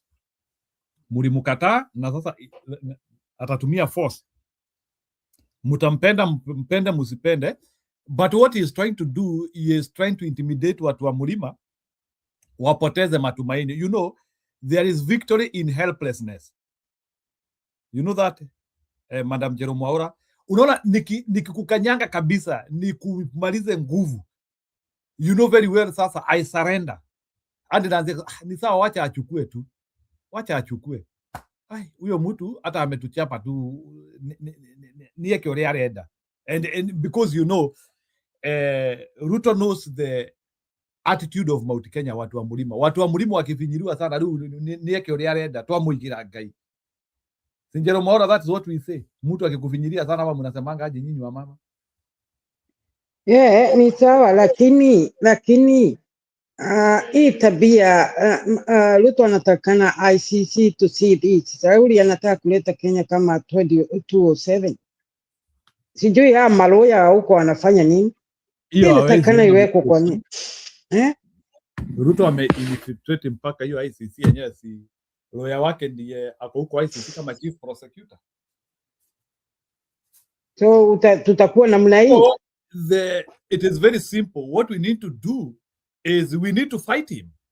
So like what needed to happen hiyo siku, kama unaona kama huyo goon amekamatwa sahi, and I'm saying it to the huyo goon amekamatwa, they need to be lynched. Najua Ruto ajui Kiambu. Ajui Kiambu. Mama Jero Mwaura au magoons. Sunaona hata kuna pali hata wametoroa Kaporo box, na hiyo Kaporo box hata unaona wanaoneshana miti. Goon akikamatwa anafaa achomwe. The way we do with the Wezua, ama ujui vile Wezua anafanyangwa Mlima Kenya. Mlima Kenya we are the artisan of that. We are the artisan ya kuchoma wakora. Lakini analipeji ya nini Jiro? Hii ni lipeji gani? Alimutoa kazi? No, you can defend yourself. So you cannot just make yourself vulnerable and say sasa mimi sina nguvu. Wacha huyu mtu aniingize mpaka sikio kwa pua. Wacha aniingize kidole mpaka kwa pua. We cannot play that politics. Ile siasa tutacheza na Mama Nyakairo amekuja na akatoroka. Ile siasa tutacheza ni we have to defend our people, because Gachagua yes, I know it is good to show bravery na hiyo kukuja, but Gachagua has to start telling people you have to defend yourself. It has to start coming out of him now. Sasa Jiro akisema hivyo, si ataambia mtu akifa ni yeye atachajua. Si unajua wanatafuta makosa. That is a legal statement. That's a legal statement. Even in law, if you are attacked, defend yourself. It's a legal statement. There's no fault there. Si ni kama ile nilisema jana. Sasa hawezi kuenda state ingine, hawezi kuenda Western, hawezi kuenda huko nini Keriso, hawezi enda pahali. Jeromora, let me ask you, karibu sana Mama Nyakairo. Jeromora, let me ask you a question. Mtu akikuja kukuataki saa hii, mtu amekuja na ndotono kwako, alafu in the miracles of God umuue, utafungwa? It's called self-defense. Yeah, lakini so Gachagua is supposed to talk about self-defense. Adwaito, no, he likes speaking Kikuyu. The message should be very simple. Adwaito, no gitere. And you know, self-defense, you analyze. Na self-defense, uambiangu na mtu. Ati watu wanzie kukuambia, wewe uone ni kama huyo mtu anataka kukua. Self-defense inatokanga from personal initiative. It is from personal initiative. Ukiona huyu mtu anakuja, and that is what should be, and I am saying this one without fear of contradiction. Self-defense is legal. Na mimi hii ni ile kitu na propose saa hii.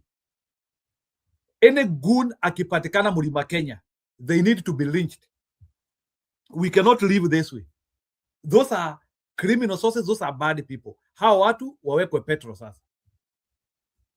Yeah, we cannot. That is self-defense, because these people, their intention is to kill you. Their intention is to kill you. Tulia kidogo Jerome. Oh, okay. Endelea. Okay. Sema kidogo alafu kabla. Nilikuwa nasema, unajua hata hapa utakani utupie watu tear gas ovyo. Wanatega watu na ingine ya mguu. Sauli tear gas inaenda kwa maso, inaweza ua, inaweza kufanya yoyote. Lakini huko wanafikiria tear gas ni maji, wanatupia hata watoto kwa kanisa. Sasa hii ni nini? Lakini huyu mtu ako kwa kanisa anaomba. Kweli Ruto ni saitani walai. Ruto ni saitani. Jerome, this thing is not softening.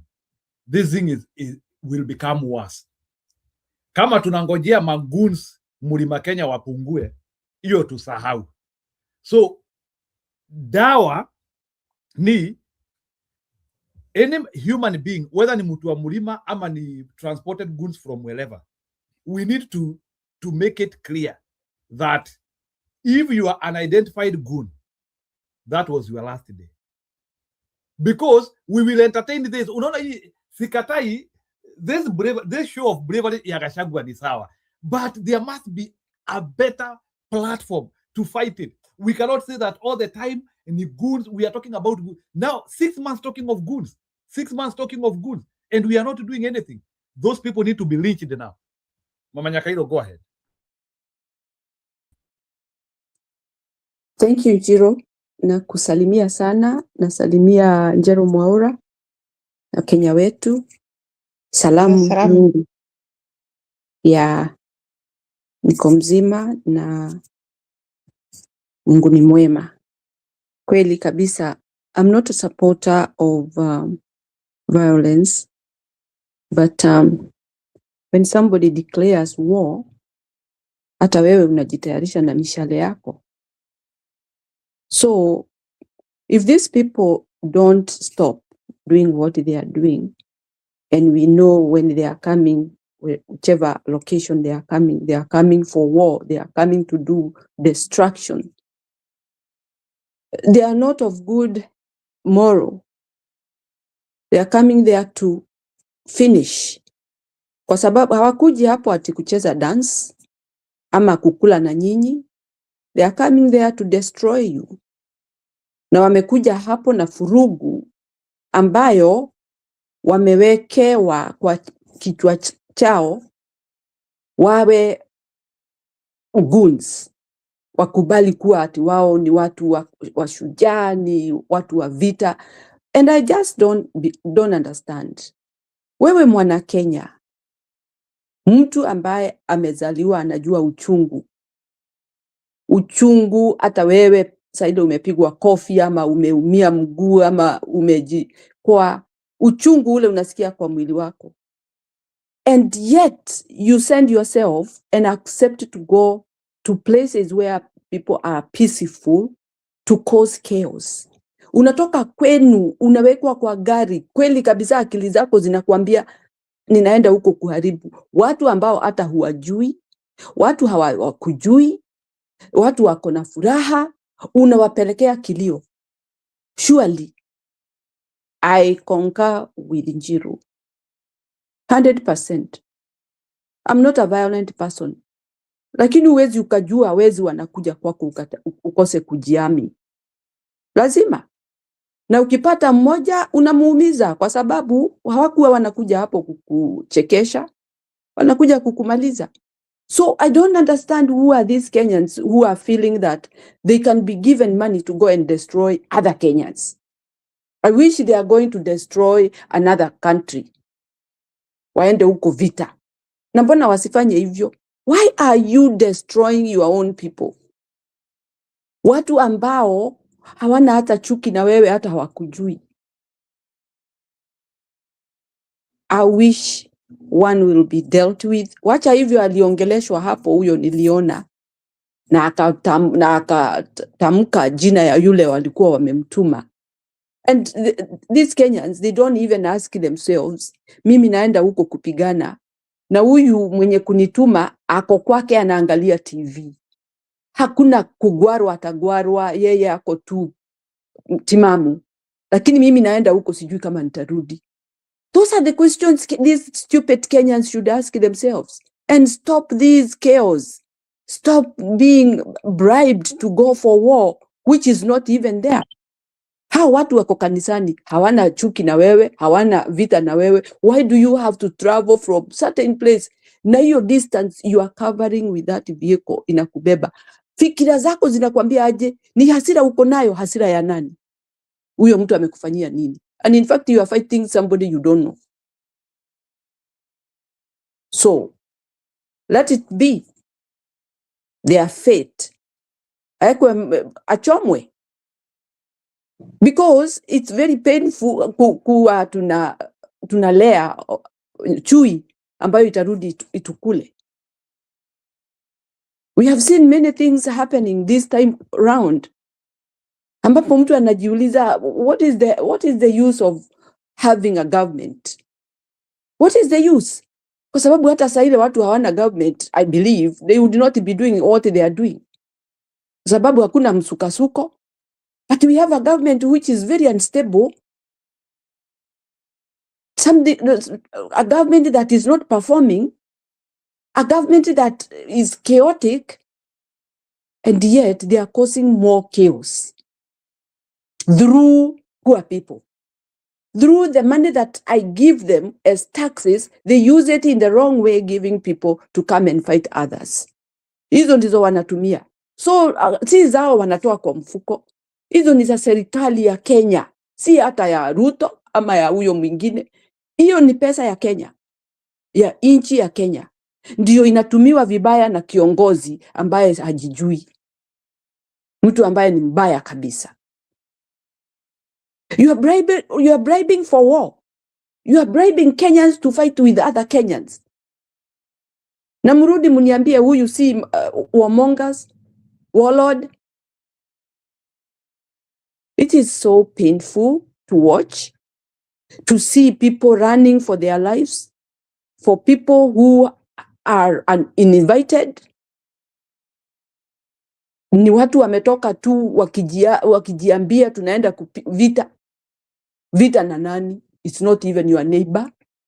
It's not your anything. Huyu ni Mkenya ako kwao. Na wewe unatoka kwenu, unaenda kumkuta. I wish these guys are caught. Seriously. Hata kama si kuchoma, huyo mtu anashikwa, anafungwa vizuri. Jinsi hawezi hata kujisaidia.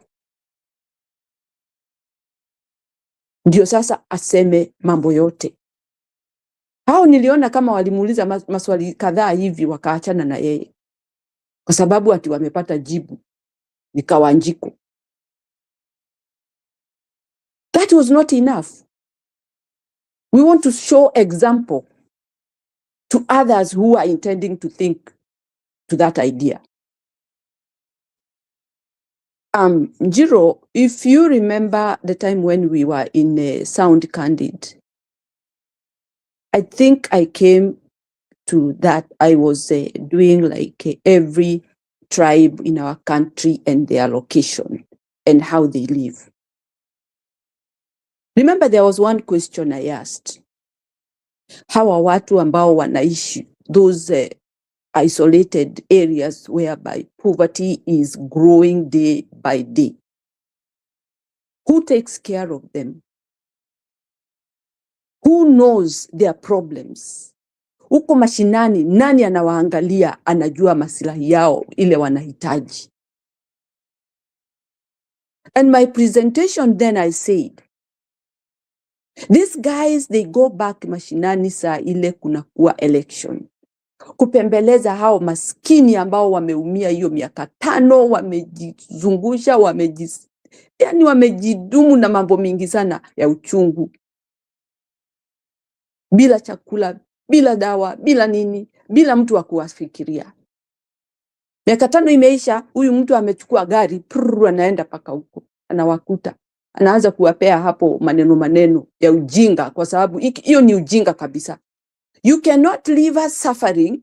Hatuna namna, na kuna ile huduma serikali inapeana, huleta kwetu, umechukua umeweka kwa mfuko. But now because you need that number, so that you go back again, uende huko uanze kukula ukiwa uko Nairobi. Now you start running when you are looking for that number. Remember, Jiro, I said, these guys, once they are elected, they run away and they go and settle in Nairobi. Nairobi is where they belong. They don't belong to Mashinani. They don't have even any connection in Mashinani. The only connection is when election comes. Now it came to pass. Kwa sababu, sikia hakuna mashule, Tumeambiwa vizuri kinaganaga kwamba watu wanatoka huku wanaenda shule zile zimejengwa kwa sababu kwao hakuna shule. And even those people from that mashinani are supporting the idea that they have lost mwelekeo. Hakuna maendeleo yoyote. I think even those people in those areas, they don't believe that these people get money from the government. Kwa sababu how comes there is no any development that has been done in their area? Those are things now are coming to bite them. Na wananchi wa huko wamesema, hii mambo tunaonaga, lakini tukisema tunafanyiwa madhara. Ndio tunanyamaza. So they have been keeping quiet.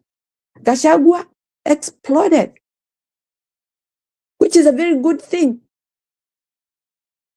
Na wale ambao wamechomwa na hiyo maneno, wana uchungu sana, wanaanza kusema Gachagua ni tribal. He is a tribalistic. Lakini watu wa mashinani, Madam Nyakairo, sijui kama there is a famous phrase in Kikuyu and in Kiembu and in Kemeru which says yule mtoto ambaye analilianga hata yule ali kararira karagata katararira. Yani like Gachagua might have said a statement, but in reality he said a statement for everybody, and it is not easy to criticize that statement of Gachagua. The only reason why people are criticizing your statement ya Gachagua, wanasema it is being said by a tribal bigot. That's the only reason. Huyu anatuambia nini? Tribalist. Hata wale wanasuffer, even the people who are suffering, people are being affected by exactly things which Gachagua is saying. They are too much glued in tribalism. They cannot see the reasoning in what Gachagua said. Go ahead. And even the people themselves, they have come out, but it's like they are fearing to talk about it. But they are feeling it. They are going through the pain. They are going through the suffering. But they are in fear. Na hiyo fear ni ile wamewekwa kwa miaka mingi. Na kwa hivyo sasa ile imesemwa na mtu mwingine, it's not everybody who is calling Gachagua tribal. There is some majority who are supporting the statement. Kuna watu ambao wako na uchungu kweli kabisa kutoka pande hiyo. Hii tribal, if people sit down and try to analyze, they should know this is just something which will come to pass. And if people glue themselves on that, they will be suffering, wataumia milele na milele.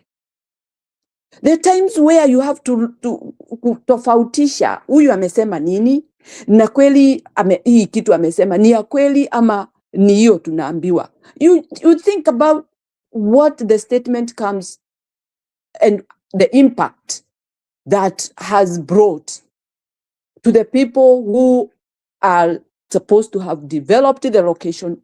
Now they feel pinched because it has been revealed what they have been hiding, covering. Na wananchi wa huko si ati ni wajinga. In fact, they have felt and they have understood Gachagua very correctly. Hata kama waseme ni tribal, the statement is true. It is very correct. Hiyo mambo ambayo imekuwa ikiendelea pande hiyo. We have seen that these people, even they get more money than other places. Na population sio kubwa, but they have not been able to manage that population. Wamewaachia hivyo kama wanyama. So maisha yao ni kubahatisha. While they have been allocated a lot of money to take care of them. Na hizo pesa zingekuwa zimetosha kufanya mambo yao ya maendeleo. But those people, they get the money, they go and pretend that they have gotten the money, they are going to do development, but they get stuck and stay where they feel they are comfortable because they are the initiator. They are the holder of the money. So they divide among themselves, not for the reason why that money was given out. Hakuna siku tabu itaisha. In our country, tabu haitaisha with those kind of people with mentality of their own interest. Hakuna haja basi hata ya kuchagua mtu. We need to stay without. Sababu unamchagua akakufanyie nini? Ukimchagua hakuna kitu anakufanyia. Ukikosa kumchagua hakuna kitu atakufanyia. So we just leave it. Tukae hivyo bila. Very unfortunate. And still this Ndio watafurahia kama Museveni. Sasa tukisema hivyo. No. Jero, get me right. I'm not saying tusichaguane iendelee hivyo. No, we don't want leaders. Tukae hivyo bila. Kwa sababu hata tukiwa na leaders ndio tunaumia zaidi na ndio tunamlikwa kabisa. So we better stay without. That is what I feel, because what is the use of a government that restrains everybody? Hakuna mtu akona uhuru. Hakuna mtu akona furaha. Hakuna mtu anafanya biashara zake comfortably. Akona uoga. What is the use of a government? Surely we can't live like that. We are electing people to serve us.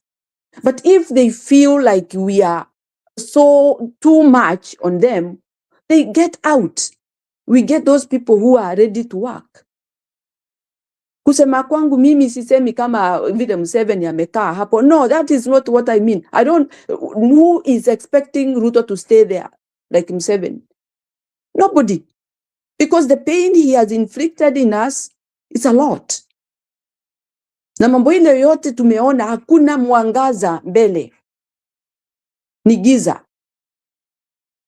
So what I see is we have to know what we are doing. Mtu hao kama goons wajulikane wakija, because they are not coming there on foot. Tumeona wanaletwa na magari. Can you imagine transporting people with the people's money, ku transport goons?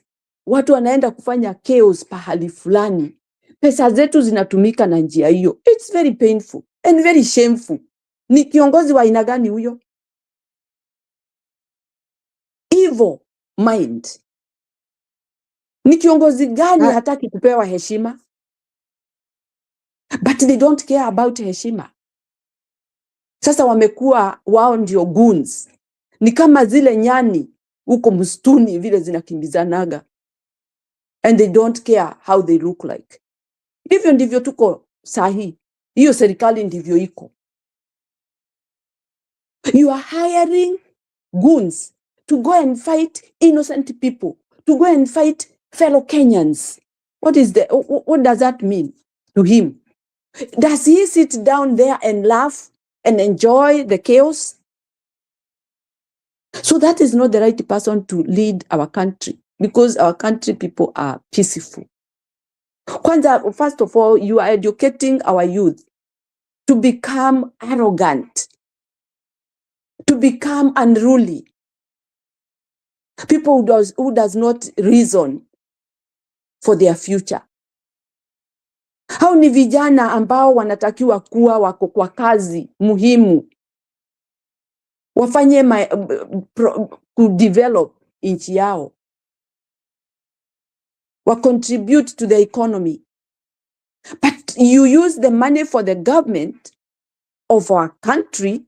It's not his money. Hiyo si pesa ya Ruto kutoa kwa mfuko. Hiyo si pesa ya Kawanjiko.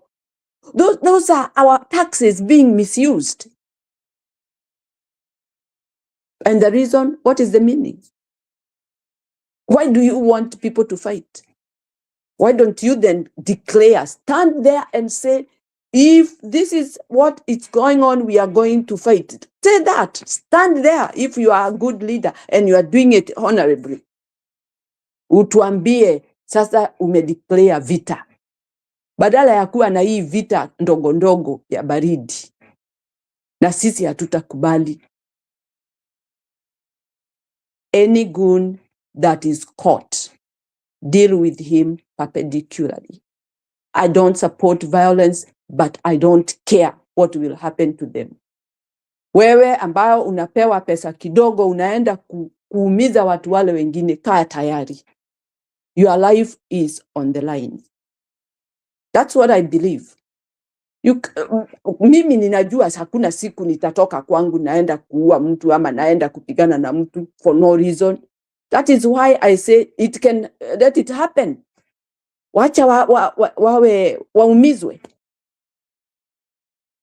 Kama ni watoto wangu nitawafunza tabia, niwaambie hapa hakuna kupita hapa, huwezi kufanya hivi, because that is how we bring them, showing them the right thing. But nimeangalia, nimeona huyu kiongozi anatumia watoto ambao hawana namna, lakini kwa sababu hivyo ndivyo anaweza pata pesa, anawaconvince muende mfanye hivi. I would like to hear this guy, what he tells these goons. Ningependa kumsikia na masikio yangu vile anaambia hao vijana wakafanye. Those instructions that he give. These are not soldiers. They are not police. Ni raia ambaye anatakiwa kuwa raia mwema. Lakini serikali hawakubali kuwe na raia mwema. Wanataka kila mtu awe goons. And we are not going to accept that. Na imagine anafanyia Kiambu. Ajui Kiambu mafia. Kwani Ruto ako na akili gapi huyu mtu? Anafikiria kweli? Okay, why the he problem, doing this?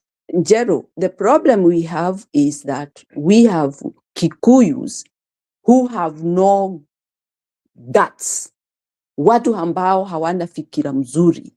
Watu ambao sijui wametoka wapi na wamelelewa wapi. Because yeye hawezi akaangalia aone ni mambo mbaya anafanya kwa watu wao. Na kwanza huyo kijana alikuwa anaongea lugha gani? I'm not tribal, but I want to just to have good analysis. Alikuwa anaongea kabila gani? That means these people are being transported from a different place because they don't know those. They are using tactics of very bad moral. Kwa sababu huyu, let me give an example and please Kenyans understand me. Let's say Mjaluo ametolewa pandi ile, ameletwa Kiambu. Mjaluo hajui, hakuna Mjaluo wao yuko huko. So they can do any damage they want to do. Because there is no Mjaluo that is supposed to be on that line. Ni kama vile niulize swali kwako. Hii church iko na action wanaweza kufanya? Hii church Sauli hiyo church inaweza kustaki hawa askari na staki serikali kwa hii. Okay, now we have evidence. Huyo kijana ndio ninasema hangeachiliwa. Huyo kijana Jeromora de Mama Nyakairo, karibu sana Stony PK. Kitu ya kwanza in Kenya au polisi serikali itawakana unless we have images tuko na kamera tuseme polisi ndio huyu. Kitu ya kwanza polisi watakana, watasema hao polisi walikuwa hapo hawajui. Tunajuanga the way the Kenyan government behaves. Watasema aya ni Githunguri ama ni wapi Kiambu ati kulikuwa na polisi huko. Sasa I'm talking about the way the useless Kenyan government speak. Ati kulikuwa na polisi Kiambu na wakatia gas. Munaweza na ni serikali huyo ni OCPD. Sasa unaenda kwake munaweza tuletea majina hao polisi walikuwa huko. That's how they behave. Like the OCPD or the head of Kenyan police will pretend. I use Bwana Stony PK. This one of yours is becoming very hot. They will pretend hata hao polisi hawajui. Sijui Mama Nyakairo if you are getting what I'm trying to say. That is why unakuta kama yule polisi ambaye aliua Rex Masai and tukaoneshana kamera zake, ilibidi and the government started taking initiative because ama wale mapolisi magunu wale unakuta like even the media did a very good job some time back like they do even images, wanasema huyu ndiye alifanya hivi, huyu ndiye alifanya hivi. That's the time when like they pretend they want to do something. But here tunatokezea tu serikali. Atunatokezea tu serikali hivi tu, tunawaambia ati kuna mapolisi wamerusa tia gas hapa, mnaweza tuambia ni akina nani? Hakuna. It's a journey to nowhere. Ndio nimesema the easiest way to deal with these people, any person called goon, ni lynching them, and I have no apology for that because he is a criminal. Wewe chukua sheria mkononi. It reaches that level. It reaches that level because can you imagine these goons are being escorted by police? That is what is. Hebu nikuulize sasa, ni polisi mgani unaenda kwake na already these goons are being escorted by police? So it's very simple, lynch them. And Mlima Kenya is known of lynching people. Wanachoma wezi wa bodaboda. Kama uko kwetu unaonanga wezi wa bodaboda wakichomwa, hata ukiiba kuni ya mtu, like in my community, by the way, we are so sharp on lynching, by the way. Uko kwetu, by the way, mwizi ni moto. Mwizi ni moto. Sasa I think Mlima Kenya has to reach that level. Goon ni moto sasa. Mama Nyakairo, tutulia kidogo, wacha kwanza tukaribishe Stone PK naye atufungulie jarida. I wanted to finish my point. Stony PK, give me just 1 minute, please. Is it okay? Is it okay, Stony PK? I think silence means okay. Endelea tu. It's okay. Maybe okay. Yeah. Njiro, these people, we have evidence. Na evidence ni kusema huyu mtu tumempata, ametuambia Kawanjiko. That guy tumemchukua video na tumempata ni huyu. We have a right of using that as evidence. Huyo si hata hakuwa ati ni mtu wa Central, kwa hivyo anajua jina ya yule mtu aliwatuma. It doesn't mean we have to go so far. Ukishatajwa umetajwa, kuja hapa. Lakini vile umesema Njiro, habari ya serikali yetu na watu kujifanya yeye si yeye, alikuwa huko, mimi sio mimi, unajuaje ni mimi, kuna mtu anafanana na mimi. Those are the tactics of our government, the way it behaves. Na ni mambo mbaya sana, kwa sababu hivyo ni kumaanisha you have made people to be free to do any crime, alafu wapindue iwe si wao wamefanya. So the crimes will be committed in our country, but nobody will be arrested because they will use other initiatives so that they get out of it. Hivyo ni kumaanisha hakuna kitu tunafanya. We are expecting nothing to happen in Kenya that is justice. So what will happen? Ni hivyo tu, let's lynch. Hiyo mambo kuisha. Hata mpolisi akikuja laini mbaya, mumalize, kwani yeye ni nani? Kwa sababu they are the one who are really doing all these things to happen. They are encouraging these goons to do that. It's very, very, very devastating. Anyway, that is the point I wanted to make, Njiro. Thank you. Sawa, Bwana Stone PK, upo? Ama umeingia ukaanzia kusinzia kwa studio? Bwana Stone PK, upo? Ama upo? Aya, mugaga na upo wali mukavu. So maybe Stone PK anagaga na mpwa. So before that, allow me, I support lynching. And I will not withdraw that statement. I know lynching helps. Lynching helps. And naelezea hiyo theory ya where lynching started. By the way, Madam Nyakairo, watu mlimani hawaku wangu wanachoma wezi. Let me tell you, lynching is a very recent formula. Lynching has started around 2000 hapo, just in the wave of Kibaki hapo, close to Moi akitoka, because this is what used to happen all the time. Munavamiwa, and Mama Nyakairo, I know you know this. Unakumbuka kitambo where it used to be said that even police were part of criminal gangs. Mapolisi walikuanga part ya wezi. So people got frustrated. So people got frustrated. So watu sasa wakaanzia sasa history ya kuchukua sheria mikononi. Sasa mtu anakamatwa na polisi anatolewa. Na alikuwa ameiba kukuza mwingine, anakuja anaiba, ama alikuwa ameua mtu, anakamatwa atisijua ametolewa na board. So that is where lynching came from frustration. And I recommend how a goon sasa hii level wamefika, if we identify a goon na tunajua ya kwamba beyond reasonable doubt this one is a goon, we have to resort to putting tires on them. Yeah, there's no two ways about it. So naona Stone PK amerudi. So Stone PK uko ama unagagana upo bado? Nipo mgagana upo unawalimkavu, lakini mimi nipo ndugu yangu. Unajua lazima ni pretend naongea hiyo lugha ya ziwani. Una pretend, that's the right thing. You are pretending to be mkoani. Yeah, so yes, I'm pretending. So Anne is correcting me. Anna ananiambia lynching was there from kitambo. I need for somebody to tell me maybe Stone PK you can. Stone PK, wezi walianzia kuchomwa lini Kenya?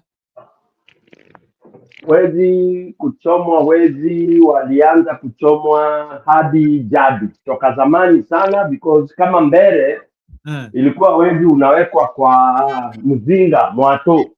Unapelekwa mahali very very high, unafungwa na magoto, unaingizwa kwa mwato inafunikwa, then inaharagajio, inaenda ikivunjika na huko ukikufa na huko. That is the same as lynching, because it was being sentenced to death. So it is since time immemorial. Okay. Because thieves were detested culturally, period. Hakuna alternative. Hakuna mtu anapenda mwizi. It's only in the recent times where we go bowing and praising thieves and even started giving names differently. Remember, there was a time we were saying, call a thief a thief. Don't start saying these funds were misappropriated by the chairman of the board of governors. Misappropriation means what? Don't bring those muzungu nonsense. Then muzungu anatuambia bribe. You don't call it bribe. It's solicitation. Sijui nini nani. Mwafrika arudi pale kwa zamani. Murogi anachomwa ama anapewa oath. Akikunywa atakufa. Punish. Don't bring us those nonsense of human rights. In Africa, hakukuwa maneno ya human rights, because it was your right is to take care of somebody else. I mean, not to take people's or that which does not belong to you. Okay? We find you, we give you instant justice. Because we prove. Hii ng'ombe ni ya black and white. Did you ever have ng'ombe ya black and white kwa zizi lako? No. Ulitoa wapi nye choma yeye? Why umekuja kwa nyumba umekuta nguo mashuka imeandikwa Kenyatta National Hospital kwa nyumba ya Stone PK, then unasema investigation has to be taken, the court has to prove beyond the reasonable doubt. What are you proving beyond the reasonable doubt? Stone PK's house is not Kenyatta National Hospital. Nguo za Kenyatta National Hospital written GOK zinafanya nini kwa nyumba ya Stone? I think we should go back to raw justice. Raw justice. So that we will not have people who are being called, they misappropriated. When he was the CEO, there was this misappropriation of 4.5 million. Yeah? And all this you are told misappropriation, hujawahi kuambiwa that after we realized this, he repaid back or we recovered it. It's a whole nonsense. Today in Kenya, you go stealing because hakuna mahali utapelekwa. Nikikuta 50 million mahali imekaa and I can steal it, ninaiba, and then I will spend 10 million buying everybody else. And that's the culture. That's the tradition now. And then we are talking of and anybody who opens his mouth does not say, we will eliminate corruption. Wanasema, corruption cannot be eliminated totally, but we can manage it. BS. That's why I like Wajakoya. By the way, I like Wajakoya for one thing. He's the only one who pronounced it, seconded by Martha Karua. Kwa hivi tutanyonga. You talk like that, people start saying, Stone PK, that is too harsh. Kenya, we stopped kunyonga watu. BS. Story PK, story ya kunyonga ni vile tunaongezea list na sijui of late have you seen that there is too much goonhood in Mlima Kenya? Gachagua cannot have a single rally without goons. Today kids were tear gas in the church na kuna magoons wamepatikana na ikasemekana walitumwa na Kagege 01 aka Kawanjiko. So what is that? So ndio tunauliza sasa like has it, because now we are complaining about goons for now almost half an year. Has it reached the level where by now itabidi tuchukue sheria mkononi and we start lynching these goons now? Hakuna maneno ya sheria mkononi zero. Me, if I was running like Gachagua or Nani or Mother or any, if I was right now in that position, I would be even pronouncing it in broad daylight. Okay? Guntu mkuje kesho, niko na mkutano mahali fulani, mkuje na mtapata tumejipanga, and I organize it that way. I know people will say two wrongs don't make a right. Neither would a wrong and a right make a right. Okay? A wrong and a right, what they do, they cancel, they neutralize each other. So I would rather neutralize you other than me sending casualties. Uwe na casualties na mimi niwe na casualties. Tukue draw. Period. Have your goons, I have my goons. Kaende. There's no thing called order. When you are coming, tear gassing kids and all that, and pretending that Stone PK should be an preach peace. What nonsensical peace are we talking about here? We are jokers. In fact, right now, opposition should be mobilizing for volunteer. You can call them whatever name you want to call them. Okay? You can call them whatever name you want to call them. But antidote, their goons, should be now be mobilized. Volunteer. Na itangazwe, volunteer, antidote, their goons in Kenya. And we will have millions volunteering. You can call that disorder in the country if you like. It's okay. People have pretended. Haiti iliingia into this nonsense, pretending to cover peace. Is there peace today? Somalis live into this garbage because they are being told, you cannot do this. They decided to speak. Kila mtu ajidefend. Nigeria is in the same. Of course, we always say at the chaos, attack chaos, but we are already in chaos. What are we pretending and talking about here when you cannot address a meeting, when there is tear gas flowing everywhere? What do you call that, guys? When there is so much peace in Rwanda, so much peace in Botswana, so much peace in those other countries. Amani haiji ila kwa ncha ya upanga, ndugu yangu, tuchukue hivyo. Amani haiji ila kwa ncha ya upanga. Sijui kama msimamo wako area, I elaborate hiyo. Amani haiji ila kwa ncha ya upanga. You can use all the languages you want to use. Oh no, you can't preach chaos. You can't preach. Then you will be all this in this kind of garbage. Sasa tumeimba stories za goons mpaka wakaanza kuescortiwa na polisi. Tunaita goons. By the way, I don't know what goons mean. Mimi sijui. Juu mbele hatukuwa na hiyo jina. Mbele tulikuwa na mekora na uragani na hii. Those are the vocabularies we use. Sijui hiyo goons inamaanisha nini. It is either when ni mwizi, when ni mrogi, yani you are dictated by the community. Unapita kwa njia unasikia Njiro, usione mrogi, usione mwizi, usione muragani. So now that we have goons who are also protected by human rights and they are ready to kill, we are doing what we call vicious cycle of idiocy. Thank you. Because hata mimi I think Gachagua is not handling this goon issue well. He has to engineer a reaction to it. He cannot continue singing goons, goons, goons, goons all the time. And we can see a trajectory of tear gassing of children now when Ruto was a deputy president and now when he is a president. So I think now if Gachagua continues this way, he is also now risking the lives of people. Gachagua, listen, Jiru, we don't want Gachagua to be Raila Amolo Odinga. And he's taking that path, which is a stupid path. You've got people dying every other time, people coming for your meeting, they get killed, some get maimed. Na unaendelea hapo ukituambia goons. Please, Gachagua, don't hold meetings if you cannot fight the goons. Kaa nyumbani kwako na bibi yako, hatukutaki kwa stage. Go home, relax. Kama wewe ni Kiguoya, kaa huko. Usiite watoto wa watu kuja kuumia. Achana na hiyo. That is my call for Gachagua. As much as I like him in opposition. Tuache hii ujinga, hii narrative ya Raila.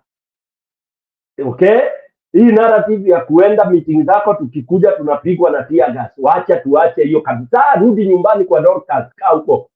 Kaa huko mkule tu matunda na maembe nyumbani ukikunywa maziwa. Acha kuja kutuambia unakuja meeting.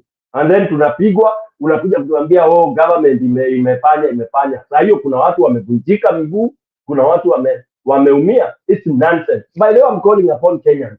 Kenyans, if you are not coming out to come and revolutionize and revolt against Ruto and achieve objectives and achieve a goal, then don't. Achana na hiyo, tukae tu sasa.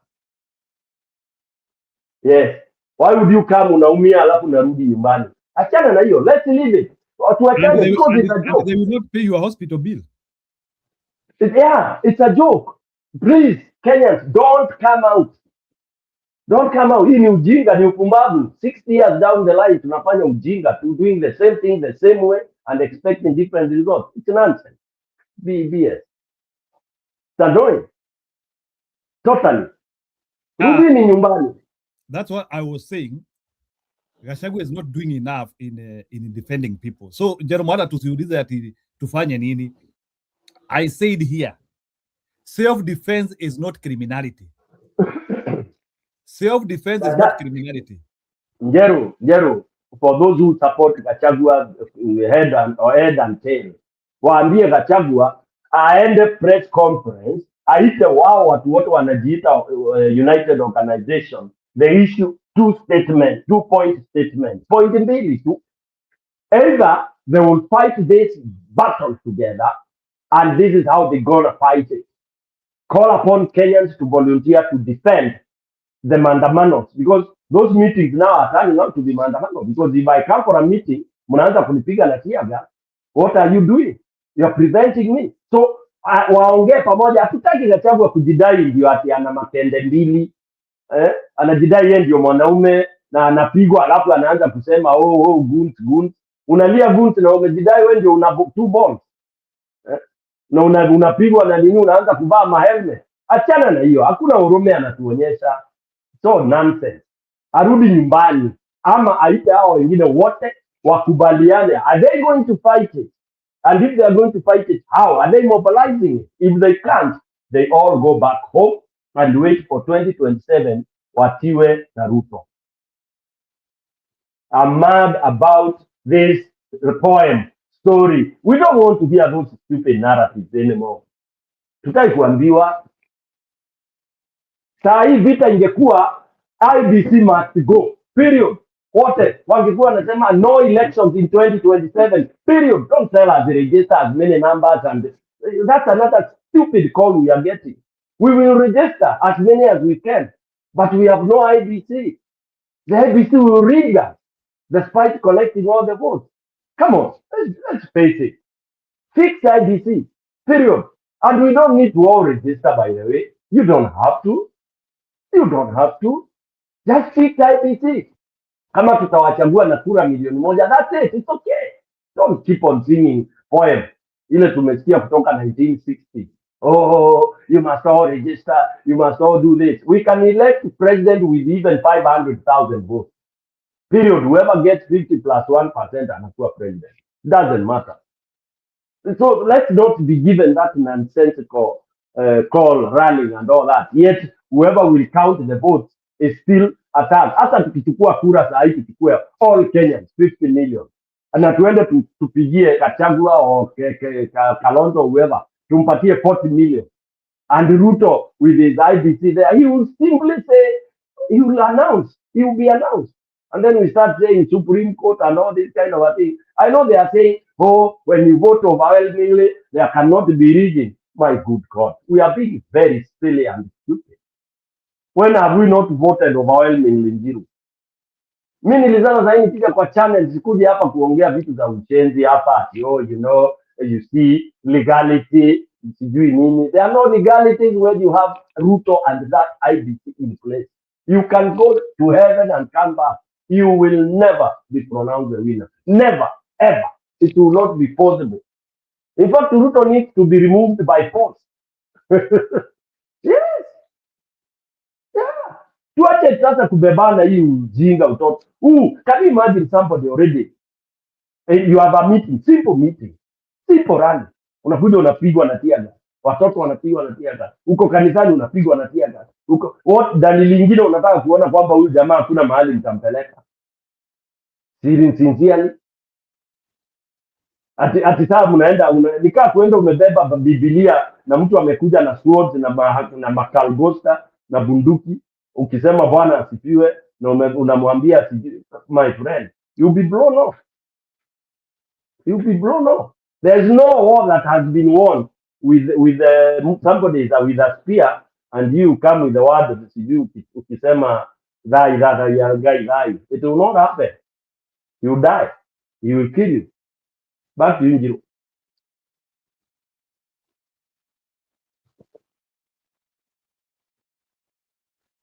Wacha niwapeleke where the replica of the same is happening. Yeah, still maintaining sanity of Kenya, but kuna wengine wananyolewa mbele yetu. Ni wakati mwenzako ananyolewa mbele yako, tia chako maji.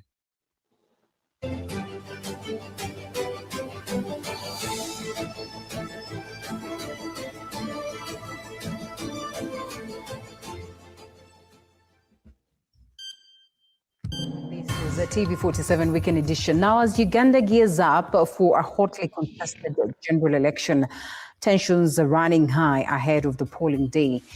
Contributed Adam Muwale is on the ground in Kampala with an in-depth look at the key players, voter sentiments, and the security preparations shaping the high-stakes vote. Take a look. On Thursday, January 15, 2026, at least 21,681,491 registered Ugandan voters across 106 will head 1,739 polling stations nationwide to elect their next president from the 8 presidential candidates in the 2026 general election. Last Thursday, the chairperson of the Electoral Commission, Justice Simon Byabakama, flagged off trucks carrying ballot papers and other electoral materials, marking the start of the nationwide distribution exercise ahead of the polling day.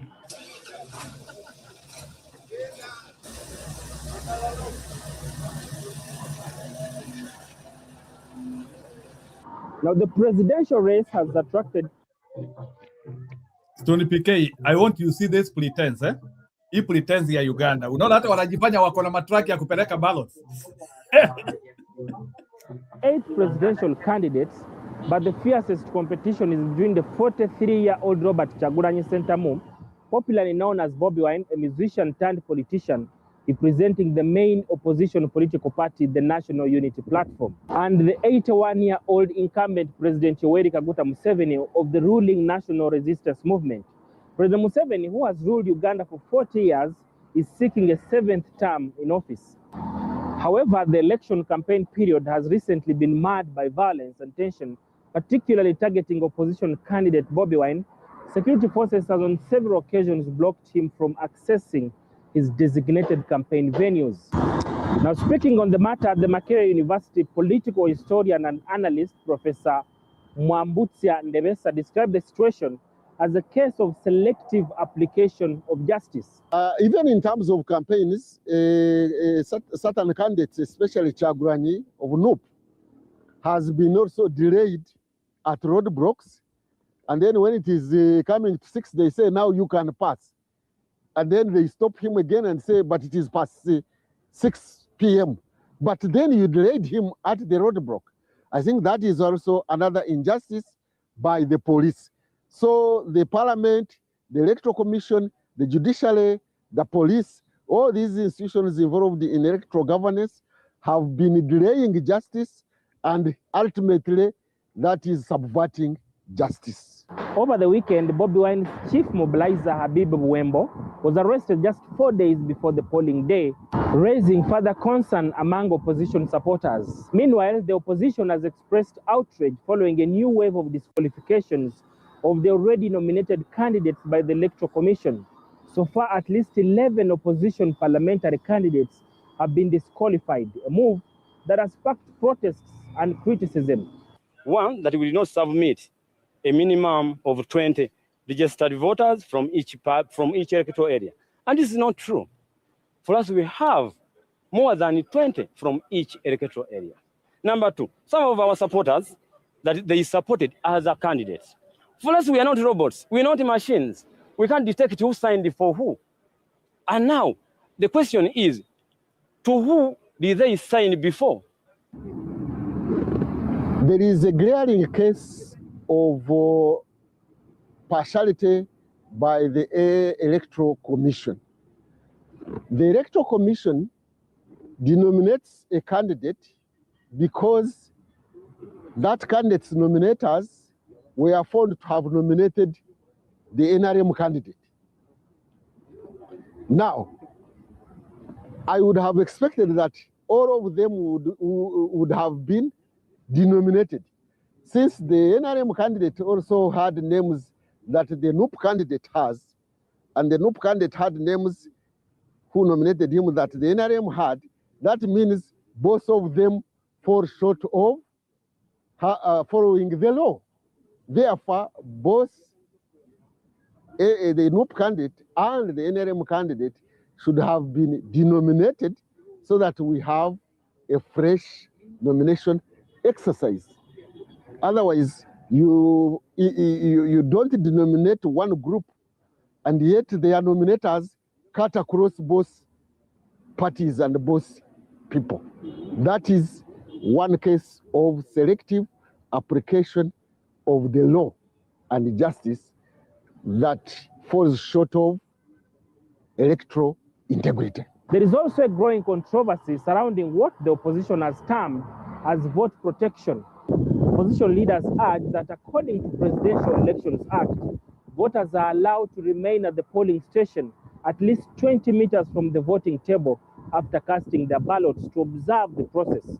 However, the Army and the Electoral Commission insist that voters should leave immediately after voting, citing security concerns. That's why for us as a commission, we're saying that it would be appropriate if people first went home, so that you will leave room for those who have not yet voted to come and vote. Then when the time for counting comes, you can come and stand at the 20 meters and be able to observe how the counting is taking place. But to keep people who subscribe to different political parties, who support different candidates in one place for so many hours, and you tell me that we are going to be civil, they are going to be calm, like we are in a church setting where they say sit down, then you sit. Let us sing this hymn, then you sing. Let us. Without allowing that video to go so much. So, Bwana Stony PK, let me start with you. Is Bobi Wine waiting to be announced by this electoral commission na ile mambo inapanga pango hapa? Just a question for you. Stone PK? To be announced as who? As the winner of the election. Where? In Uganda. Because they are behaving like as if everything is normal. Kura itapigwa, alafu na yule atashinda, atatangazwa. So, let me also tell you, everything will be normal in Uganda, as it has always been. Okay, where normal is relative. You know, your normal could be my abnormality. But now, according to Uganda, and I want Kenyans to really, by the way, I think, Njiru, if you will not have time, then I'll open the channel. I want us to cover Uganda elections, 2 days pre-election to answer to cover. We give it 2 hours, 2 hours, 2 hours. Period. Covering. I don't know why you even shot. We cover his video. I want Kenyans to monitor Uganda vizuri kabisa because hiyo copy hiyo, kuna kitu inaitwa copycat. The same is what is unfolding, is what has been duplicated. The same, it will not be duplicated. The original copy of Uganda elections is what you are going to get in Kenya. It's normal. Kwanza hao unaona unaambiwa inaitwa duality, a duality. Whatever you may call it, but it will not be a photocopy of any, but it's the original copy of the original. Like now, those old days, you would write 2 letters, okay, with the same, unaandika hii, una copy hii, okay, so both letters become original. Hakuna cha carbon copy, hakuna cha nini. So ya Kenya na ya Uganda itakuwa the same, because it will be written the same by the same person. Okay, 2 letters written by the same person. That's why I want Kenyans to monitor how Uganda elections, all these things you are hearing, that conversation that you have cut short, hiyo yote is what you are hearing from IBC. Remember, in their law, they are saying 20 meters, at unaweza after vote, ukae 20 meters away from the voting. What is the distance of 20 meters? Ni hapa na pale.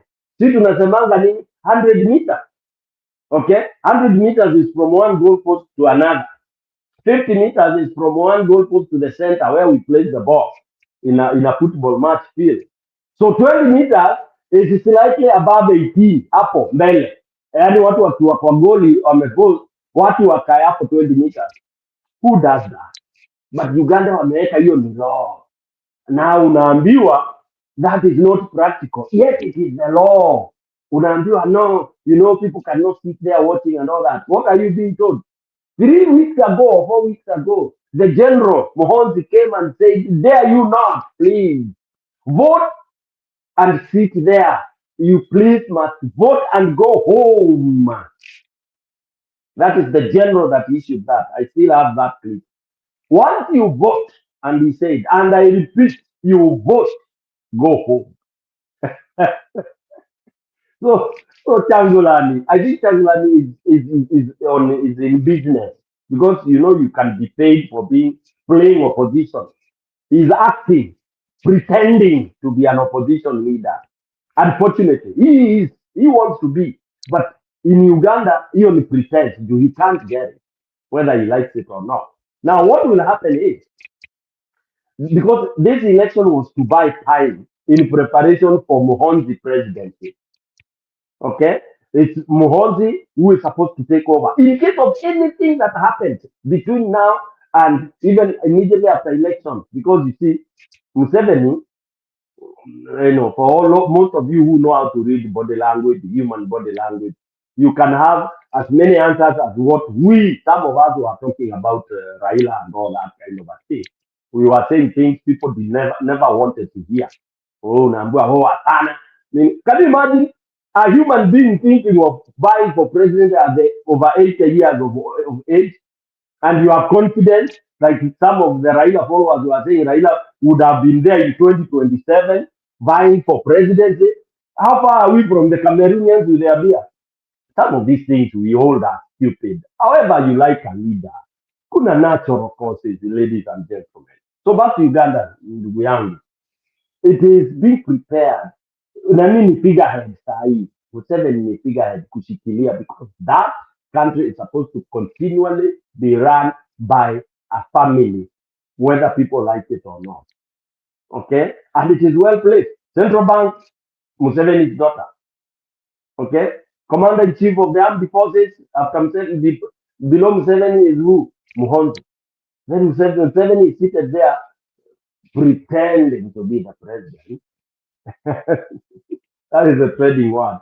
So Yani in case of anything Njiru, huyu nani Changulani is just there, maybe he has funding from people, and then of course there has to be opposition to be seen, to be there, to running up and down, risking his life. You are campaigning in helmets, you are doing all this kind of a thing. It's all a waste of time. Purely waste of time. Uganda is a closed chapter.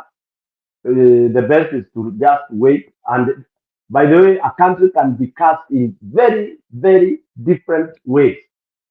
Hao watatii hivyo, watatii hiyo hierarchy ya nani. Mtu mmoja kama Traore ndiye atawasaidia hapo, na sijui ni nani hapo. Pia itakuwa ni Traore ndio itaingia hapo isaidie, lakini nayo hapo ni ngumu. Now Kenya is sliding into that, whereby you can do whatever you want to do, say whatever you want to say, but UDA is the God, UDA is the angel, UDA is everything for this country. That's why I'm telling you, the opposition is sleeping. It should be an eye for an eye, and most of us will never be blind. Because if you know how to chop off your eye, you will not chop off mine. Prevention is better than cure.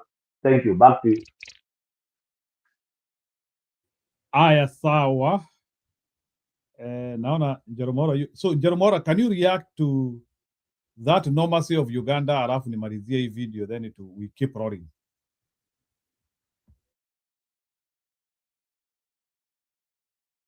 Jeromora, are you there? Ayuko, what a video. Pray, you all pray. Who is going to have that kind of order implemented? So that's why we're saying the commission should not be misunderstood. Let me repeat.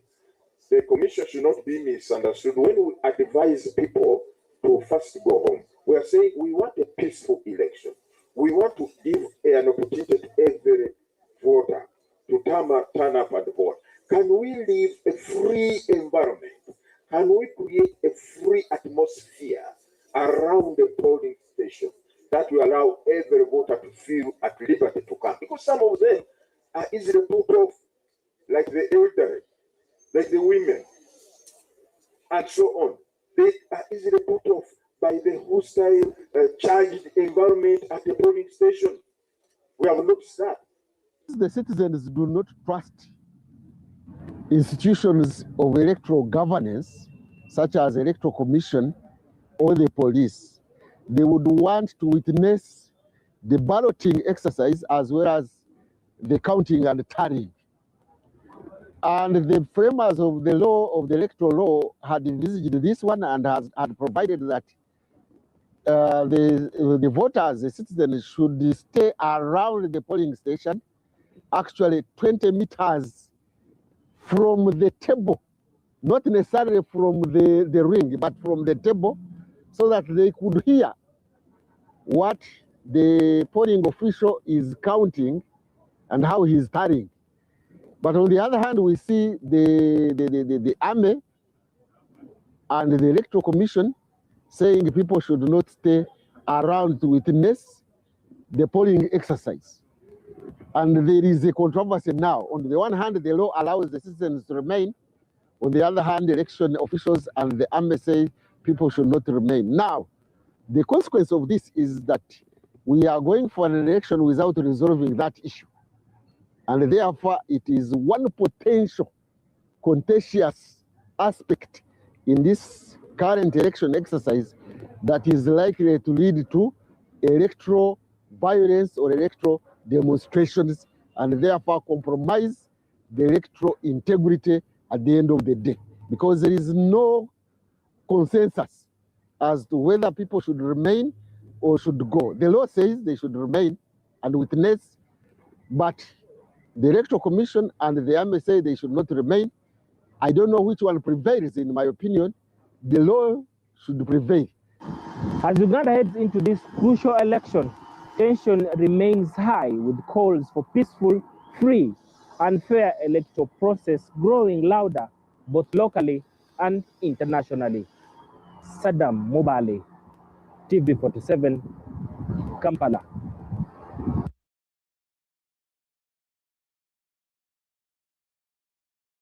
Yeah, Stony PK, that is the dichotomy. React. I thought I was ahead of the guy in my submission. I went all the way and even mentioned the army, the stand, the order of the army and all that. For me, I think I've already preempted that. So I think I went all the way and told you how this is gonna be just a sham, and what is arranged for Uganda, and the Uganda, what they have is waendelee tu na Museveni and their youth. The good thing with Uganda is you'll never hear people complaining of high cost of living because Uganda is blessed with food. People in the village can even decide not even to care who is the president or who is whatever. Okay, and then inawatiwa tu politicians wale wanasema oh, sisi hatuko kwa madaraka, hatuko kwa serikali. But common mwananchi in Uganda can live without even caring about the government. Because one good thing about Uganda is that the education system, nobody is interfering with it. Watu wanaenda shule tu vizuri. That is the most unique thing about Uganda, by the way. Of course, they are a bit low in terms of health, but it's there, just like a third world country. Then what else? If it is in terms of economy, yes, if you don't have money, you don't have money, but you have food. So you can live as an average, not average, slightly, you may not be able to afford a car, you may not be able to afford to buy a house, but if you're in the village, you have a village, una shamba, una chakula, una all that. You can live in Uganda. Museveni even once is quoted saying, even a fool can live happily in Uganda. That's unique. That's unique. That is a fool, an idiot. Because if you are an idiot and a fool, what do you need? Chakula tu, nakula unalala. He said that can happen in Uganda. Very few countries you can have somebody just waking up, ulimi ufanye chochote na utakula na ulale. In UG, that is possible. Some of us who have been there, we know it is truly possible. It is truly possible. So what am I saying? I'm saying they can afford to do with whatever governance or whatever government they have, so long as the government is not killing and maiming the people. Okay? Unlike in Kenya, where it is so important to have an economy running because so that we have food, so that we have agriculture improved and all that. Uganda, naturally, you throw seeds anywhere in any forest, in any land, unazitupa tu, what we call broadcasting. Zinamea na una harvest. Okay? And that is one unique difference between Uganda and Kenya. So they can decide. Hata kuna mtu amecomment au amezoea tabu. By the way, si tabu. Tabu ni ya wale wanataka kuongoza.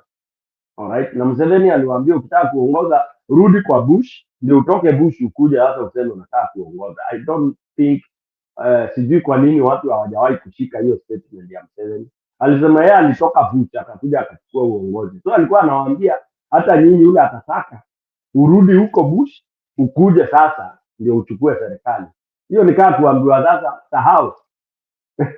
Sahau. Juu utarudiaje bush ukuje kupigana na serikali ambayo imeshika miziki, iko na army, iko na kila kitu. Hiyo ni kama kuambiwa forget it, man. You are done. I don't ever see.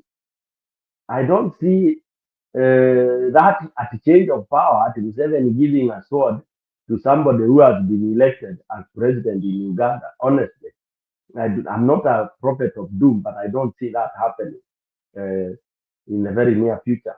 Something very, very, very queer and strange has to happen. Same thing with Cameroon and all that. We have countries that things can't happen.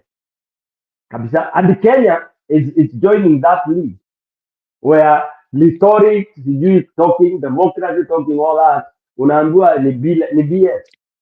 If you look at Ruto's demeanor, Njiru and all the others, does Ruto look worried?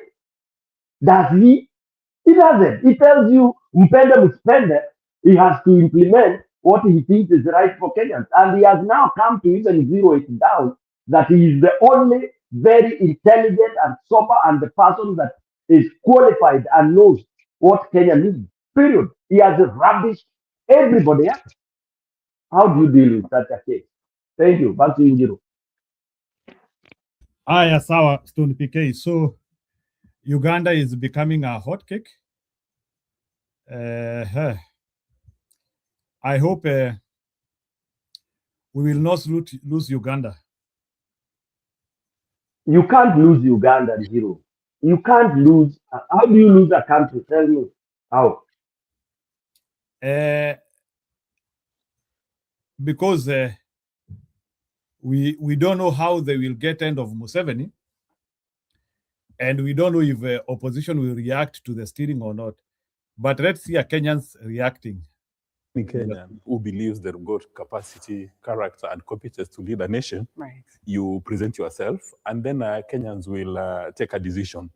And also, he probably sits in the group of Raila orphans. There's a group of people who are very relevant when Mr. Raila Odinga was alive, and in his absence, then nobody's very sure of their political capital. But going back to Uganda, you raised the fundamental issue. When you look at the signs coming from Uganda, I mean, you know, when you're electing the Pope, you look for the white smoke. Yeah. When you're looking at the signs coming from Uganda, probability again of President Museveni retaining his position as head of state is almost 100%. I mean, that may be uncomfortable to Deus and the other gentlemen, but the probability of him winning is 100%. So President Museveni is not feared. Rather, President Museveni doesn't fear the outcome on 17th, as is going to be declared by their IBC. What he fears is how the nation is going to react to the announcement and how he's going to manage it. And you raised that fundamental issue. That is the reason why majority of African leaders fear respecting the 2-term limits or going home very early in the day. Because it's the fear of the unknown. They're not sure how they're going to be treated when they left office. And that is how Kenya comes in. Kenya set a very good example. You would recall a few days before former President Moi left office, everybody was in town saying, yote yawezekana bila Moi. There was a certain mood in the nation. But as soon as Moi left office, he handed power. When he was handing over power, then I was a cab reporter, attended the function at Uhuru Park. He was pelted with mud stones. And people said, wait a minute, is that how you treat President Moi, who has decided to hand over power? And we must call a spade a spade. Right. That President Kibaki did not treat Moi well during, on that particular day. He almost insulted him, and President Moi with grace stood there. But guess what? A year later, when Moi came back to town, there was a certain love and respect for President Moi. The same thing happened for President Kibaki. People said, yote yawezekana bila Kibaki. But a few years into retirement, respect and love for President Kibaki. Even for President Kenyatta, you would recall the hustler versus the aristocracy conversation, the haves and have-nots. People are saying, yote yawezekana bila Uhuru. But now when President Uhuru appears in public, everybody wants to shake his hand, everybody wants to listen to what he's talking about. So this phobia that majority of African leaders have, because you see, they've created, I mean, majority of African leaders become more powerful than the states. They become more powerful than institutions, more powerful than the systems. So there's a general fear that if they go home, how are they going to be treated? A good example is the head of the IBC in Uganda has failed to pronounce himself on critical issues, on the violence being visited on people who are campaigning. Like, for instance, that scientist, the political scientist from Uganda has indicated, if campaigns are supposed to end at 6 o'clock, but then you stop Bobi Wine at a roadblock the entire day, then a minute to 6, you tell him, now go and do your campaign. Then a minute later, he's at another roadblock. He's told, now, excuse me, sir, it's 6 o'clock. Now, if the head of the IBC does not pronounce himself, then what are you telling people? And we have a similar situation in Kenya, where Musalia Mudavadi said, maybe we need to think about a referendum moment. But Ethekon in Kenya has also not pronounced himself. Now, the reason why I'm talking about the electoral bodies is you must create confidence and trust in the electoral process. Because, I mean, technically speaking, voting is what happens on the material day on the 15th. But there is voter suppression before the voting day. Do all these candidates have a free chance to go and campaign? How is the media covering them? How is the civil society treating them? You know, in Kenya, fortunately enough, You may not know who is going to become the president till IBC has declared the winner. Because normally the win is 51, 52, 48, 49. That is why in Kenya, by-elections are very important, especially the one for Malava. Everybody was waiting to see the UDA candidate in Dakwa. Is he going to win? Yeah. What about Mbere? The UDA candidate is going to win. So that people can start establishing themselves who is likely to win. But when you have an election whereby before an election, you actually know who is going to win, then can you really say that was a free and fair election? Especially in a country called Uganda, where there is massive unemployment, where you've got so many young people. I mean, don't you think it's a tragedy that my friend here, Deus, his entire life has only known one president? Well, Deus, don't you, is it a tragedy? Would you feel?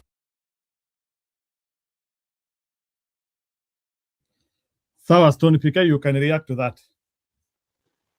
Let me begin with the end. It's not a tragedy to know one president. No, it's not tragic.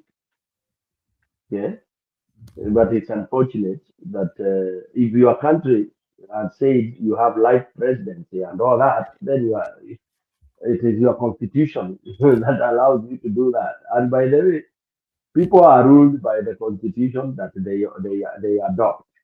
Otherwise, if people change the constitution against your will, you're supposed to riot like Yugoslavia and everybody else to come out and say we reject it and all that. So, watu wanatawaliwa vile wanataka.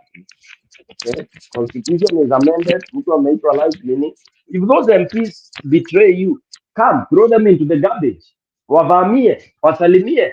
So, mwananchi pia, you have to take your part. Yeah, you can make very uncomfortable space for MPs. If they go voting, like all the laws that these MPs of Kenya have passed under the table without Kenyans knowing, Kenyans should come out in huge numbers and reject most of those things, sale of Safaricom and all that.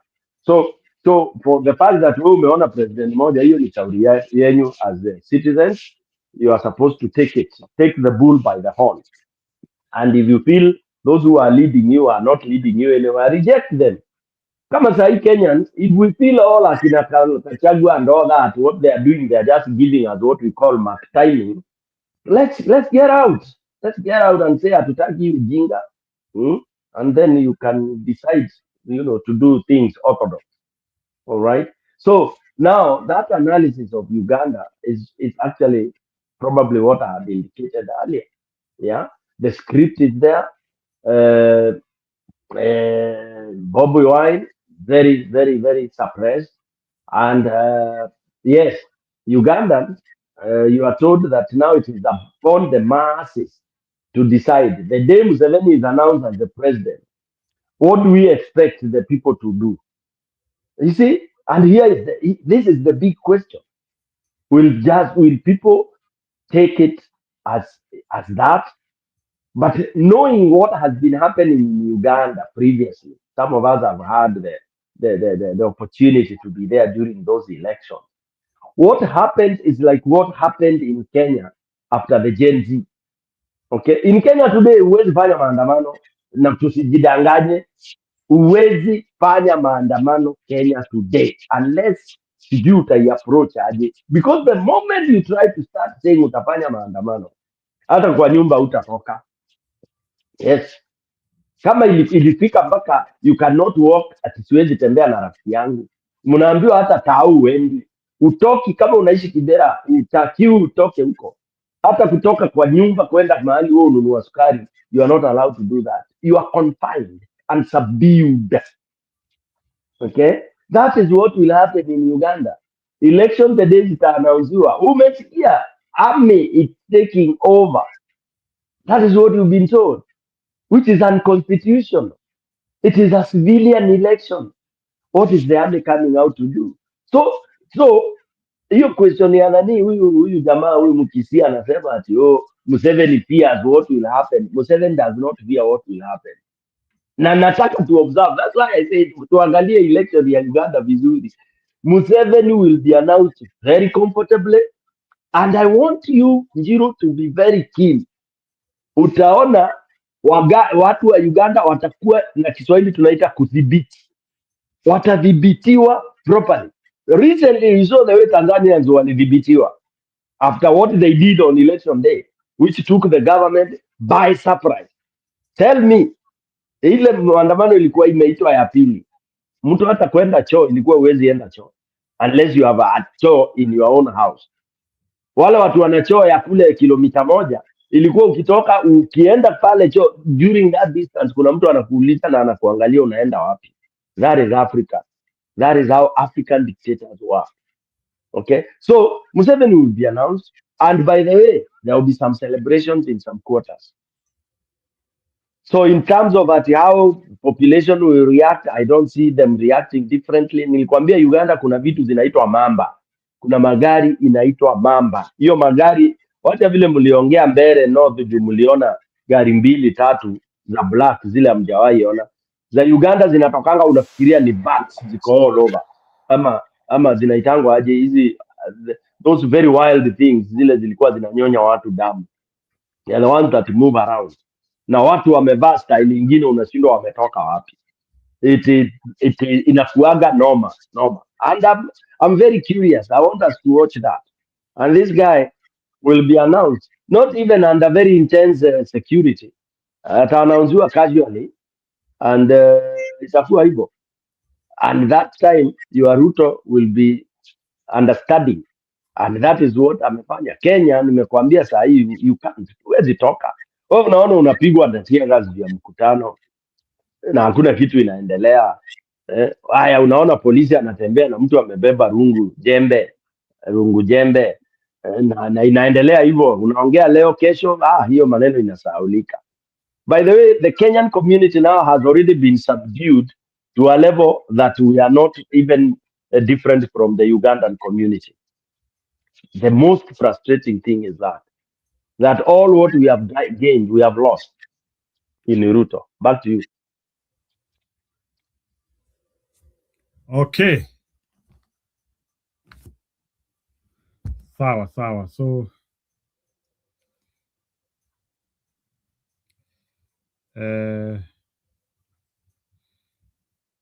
let me give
more misunderstanding or a protest.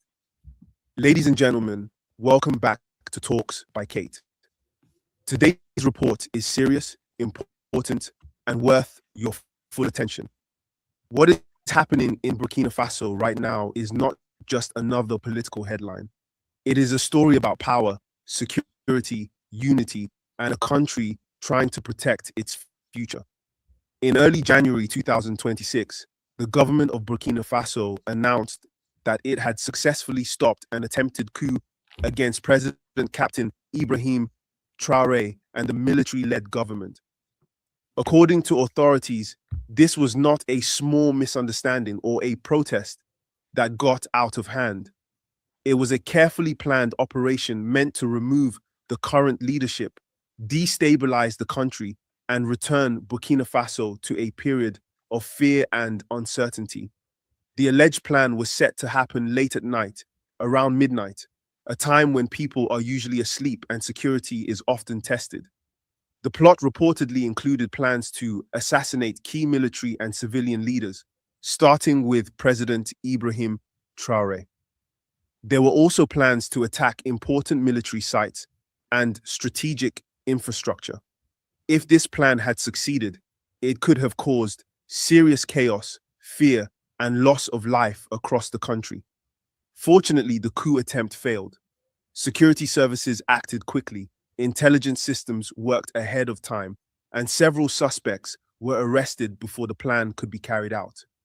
The government moved fast to calm the population and made it clear that the situation was under control. Daily life continued, and Burkina Faso did not fall into violence or widespread panic. As investigations continued, the government named a former leader, Paul-Henri Sandaogo Damiba, as someone allegedly linked to the plot. Damiba led Burkina Faso in 2022 before being removed from power and has since been living outside the country. Authorities claim he may have worked from abroad, allegedly coordinating with former loyalists and other actors to organize and support the attempted takeover. While investigations are still ongoing, the government insists the threat was real and serious. What happened next showed how determined the current leadership is to prevent instability. President Captain Ibrahim Traoré did not delay or give weak responses. Instead, he acted quickly and firmly. One of the most significant actions was the deployment of 1,000 specially trained commandos to key locations in Ouagadougou and other strategic areas. These commandos are not ordinary soldiers. They are carefully selected, trained, and trusted personnel whose mission is to protect national institutions and prevent any further attempts at destabilization. They were stationed at important locations such as government buildings, media centers, financial institutions, power facilities, and other sensitive sites. The message was clear: no surprise attack, no midnight operation, and no hidden plan would be allowed to succeed. At the same time, the government carried out a major reshuffle within the military. Senior officers who served under the previous regime and were considered potential security risks were reassigned to positions where they could no longer influence sensitive operations. In simple terms, those linked to the old power structure were removed from key command roles to reduce the risk of internal betrayal. This move was not about revenge, it was about rebuilding trust inside the armed forces. Burkina Faso has experienced several coups in the past, and internal divisions within the military have often played a role. By restructuring the command system, President Traoré aimed to build a military that answers clearly to the nation and the people, not to personal ambition or external influence. Another major step taken by the government was strengthening surveillance in the capital. A wide network of security cameras was installed to monitor major roads, public spaces, and sensitive areas around the clock. This system helps security forces identify suspicious activity early and respond before problems grow into serious threats. Many citizens say this has increased their sense of safety and reduced fear. Since these measures were introduced, life in Ouagadougou and other cities has remained calm. Markets are open, transport is running, businesses are operating, and children are attending school. This calm shows that the government's response, though strong, has helped maintain order. The reaction of the people has also been powerful. Instead of hiding in fear, many citizens came out to show support for President Traoré and the government. Peaceful gatherings and demonstrations of solidarity were seen in different cities. For many supporters, Traoré represents a leader who is trying to break away from the past and defend Burkina Faso's independence and dignity. Public support matters because no government can survive on force alone. Stability depends on the trust and cooperation of the people. In this case, the visible support from citizens has strengthened the government's position and sent a message that many Burkinabe do not want a return to endless coups and instability. When we look beyond Burkina Faso, we see that similar struggles are happening elsewhere in the world. A clear example is the current situation in Venezuela. Venezuela has been facing renewed political tension, deep divisions, and strong involvement from foreign powers. Military actions, arrests, and street-level unrest have once again reminded the world how quickly a country can be pushed into crisis. When power is contested and outside interests are involved. The situation in Venezuela shows a global pattern. Countries that insist on controlling their own political direction often face strong pressure. Whether in Africa or Latin America, the main question remains the same. Who decides the future of a nation, the people, or external forces? For many supporters of President Traoré, this comparison is important. They believe Burkina Faso must remain united and alert to avoid falling into long-term instability. Internal division, they argue, only opens the door to foreign influence and suffering. Back in Burkina Faso, authorities say the alleged coup plot targeted leaders at different levels, not just the presidency. This suggests that the goal was not reform or dialogue, but forceful control. That is why the government believes its strong response was necessary. The deployment of the 1,000 commandos is therefore not just about protecting one man. It is about protecting institutions, public order, and the future of the country. These soldiers form a protective shield meant to prevent violence and ensure continuity. Another important aspect is the transformation of the military itself. The government is promoting younger officers and those with real experience on the ground, especially in fighting armed groups. This shift is meant to build a more professional army, focused on national defense rather than politics. Foreign influence is often mentioned in discussions like this, and Burkina Faso is no exception. The government has suggested that external interests may prefer instability. While investigations continue, this reflects a broader concern shared by many countries seeking greater independence in their political and economic decisions. What is clear is that Burkina Faso has chosen a path of internal strength. Instead of relying on outside military intervention, the government is focusing on strengthening its own security institutions. The message is simple and firm. Attempts to destabilize the country will not succeed. The government wants to show that the era of easy coups is ending and that the will of the people must be respected. The 1,000 commandos represent prevention, not fear. Combined with surveillance systems and military restructuring, they show a new security approach aimed at long-term stability. Officials continue to urge citizens to remain calm, avoid rumors, and support peace. Unity, they say, is the strongest defense against both internal and external threats. As events continue to unfold, one thing is certain: Burkina Faso is at a critical moment. The decisions made now will shape the country's future. Whether people fully support or question the leadership, the shared desire for peace and stability remains strong. This is Talks by Kate, bringing you important news in clear and simple language. Please like, comment, and subscribe. Share your thoughts respectfully. What do you think about Burkina Faso's response to this attempted coup? And how do you see similar struggles for sovereignty playing out in places like Venezuela? Your voice matters. Sawa, Stone PK, hiyo video ni yako. Go ahead. React to Burkinabe. They have capacity even to thwart. Ni kama kuna watu, unajua hiyo inchi wanapiduanga serikali. They are able to detect a coup and neutralize it. React.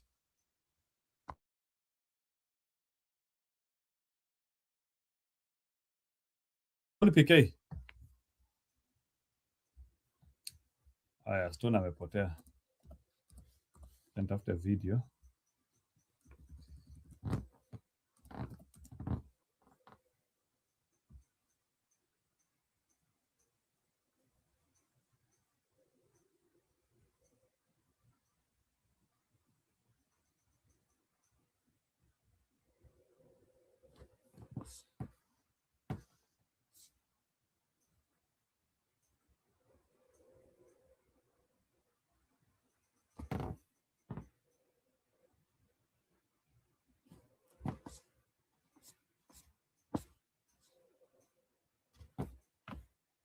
Let's listen to Gachagua today.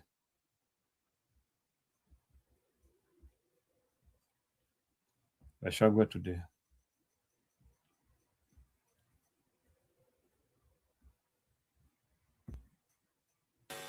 Na mimi nataka nikuulize William Ruto, wewe siku mlikosana na Uhuru Kenyatta for 5 years, alikubalia wewe kutembea hapa mlimani, si ndio? Alimzuia. Mbona wewe unatuzuia kutembea nyumbani kwetu? Uhuru Kenyatta never stopped you from coming to the mountain despite your differences. He allowed you free movement in the country. Here in the mountain, you are here more than he was. He never sent goons, he never sent police to stop you from coming to the mountain. Why are you trying to stop me from talking to my people? Do you think by stopping me from coming to my people, you can separate me from them? You can't. These people are with me 100%. That you must know by now. And there is nothing you can do about it. Now those circles ambaye wanatumika kusafirisha wahuni. Because I know maybe the leaders, the owners are not aware. We will write to them to tell them not to hire out their vehicles to criminals. But we want to give them the benefit of doubt. Probably the leaders of those circles are not aware ya kwamba zinatumika. Na mimi niambie hiyo watu ya ODM, msitumiwe na Ruto kutukana Uhuru Kenyatta. Uhuru Kenyatta alijaribu kusaidia nyinyi, kusaidia baba apate uongozi. Alimsaidia hapa mlimani na 1.3 million votes. Nyinyi wenyewe mkakosa kwenda kupiga kura, mkaanguka. Kwa hivyo msilaumu Rais Uhuru Kenyatta. Shida ya ODM ni William Ruto. Ameamua ataigawanya na ataimaliza. Amemwambia Hassan Joho ademand kuwa party leader ndio anyimwe, aende aanzishe chama ya Pwani au ODM Pwani. Amemwambia Oparanya aende ademand kuwa party leader ndio anyimwe, aende aanzishe chama huko Western. Amesema ODM anataka ibaki chama cha Wajaluo.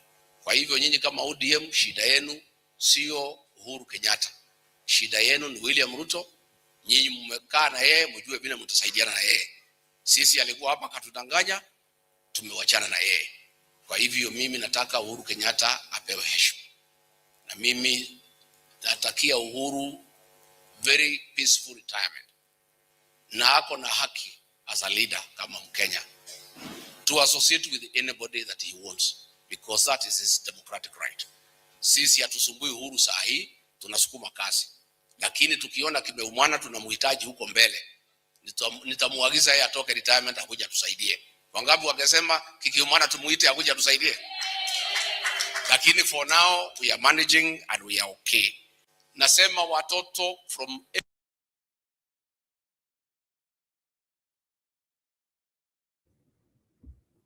I wanted we react to that. Unasikia, I think now that one looks like a unity between Gachagua and Uhuru.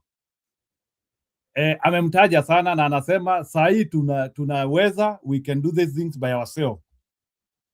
Lakini tukihitaji Uhuru tunaweza mwambia. So it looks like Gachagua and Uhuru, they might combine. Let's see.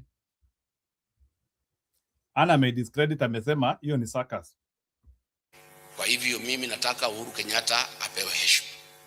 Na mimi natakia Uhuru very peaceful retirement.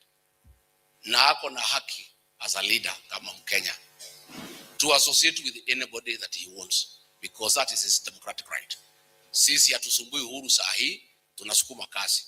Lakini tukiona kimeumana tunamhitaji huko mbele, nitamuagiza yeye atoke retirement akuja tusaidie. Wangapi wangesema kikiumana tumuite akuja tusaidie? Lakini for now we are managing and we are okay. Nasema watoto from everywhere in the country, those who are qualified wakuje hapa. Lakini wale wa hapa who are qualified wapewe nafasi kwa hizi shule za hapa. Hatuwezi kuwa watoto wamepita na shule iko hapa nje.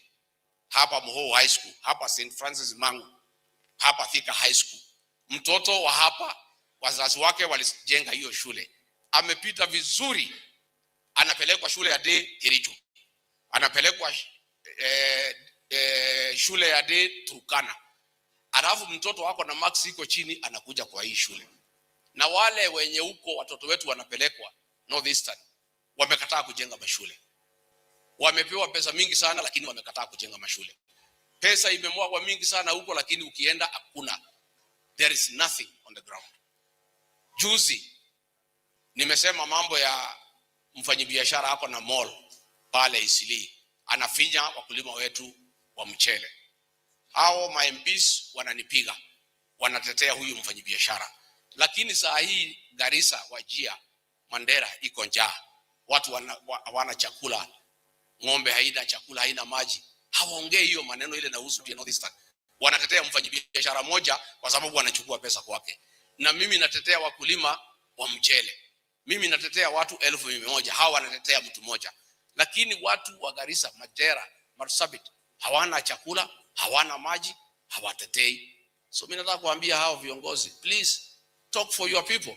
Don't talk for one businessman ambaye anahangaisha wafanyabiashara. Hata wa Somali wafanyabiashara wamenitafuta. Huyu mfanyabiashara mmoja amewaangamiza hao. Amechukua biashara yote ya importation and supply wa Somali rice traders. All of them out of business. Nao waheshimiwa wa North Eastern wanatetea huyo. Hawezi enda kutetea wananchi wale wako pale. Hata ukipiga sisi, hata ukipiga hii wa Kristo, hata ukituma wahuni, mambo yako hapa mlimani imekwisha. And there is nothing you can do. There is nothing you can do. The more you intimidate these people, the more you apply violence against the mountain people and their leaders, the more they hate you and the more determined they are to send you home. Please grow up. Wachana na hii tabia. Na nyinyi waheshimiwa wana Kagombe, hii watu ya Kemoria walikuchagua. Mbona unatumana wapigwe na wanu wasazo wako? Moses Kuria, hii watu ya Gatundu walikuchagua siku mingi. How did you send goons to fight the people who elected you? Pewa pesa na William Ruto. Mtauza watu wenu for how long? It is very embarrassing that viongozi wetu hapa Kiambu wamekuwa watumwa wa William Ruto, wanapewa pesa kupiga watu wao. Lakini mimi nataka niseme nikisikiza wananchi kuanzia jana, our people will not allow this nonsense anymore. Na nyinyi polisi kuliko kuja kulinda wa Kristo, mnalinda wakora. Si mungeondoka hiyo wakora waonana nao na wananchi. Why are you defending criminals? Why? William Ruto, why are you sending criminals here to fight people? And then IG Kaja, you said police to defend criminals. Sisi tumeamua hakuna siku hata moja tutapiga mmoja wetu. Kweli ya urongo? Hakuna hata siku moja sisi watu wa Mount Kenya tutapiga mtu mmoja wetu. Tulidanganywa na Kasongo tukaambiwa Uhuru ni mbaya. Akatudanganya karibu tukubali. Tukapiga Uhuru wetu. Kwa sasa tumejua kumbe Uhuru sio mbaya. Yule alikuwa mbaya ni yule Kasongo alidanganya. Kwa sasa ametudanganya, anamuita Rigiji mkabila. Kutetea watu yako ni ukuwa mkabila. Rigiji jana ametetea watu wa North Eastern. Watu wa North Eastern wote saizi wanasimama kusema asante Rigiji, asante Rigiji. Sababu yeye ni kiongozi ambaye anapigania kila mtu. Ndio maana tunasema kura gokiaga hatiri hede gitokahora mutongoria witu. Hatiri hede tukahora mutongoria witu. Na aria marahuthirwo mwena urio ki onokorwo ni aitu. Na nindake na ni kuona brother.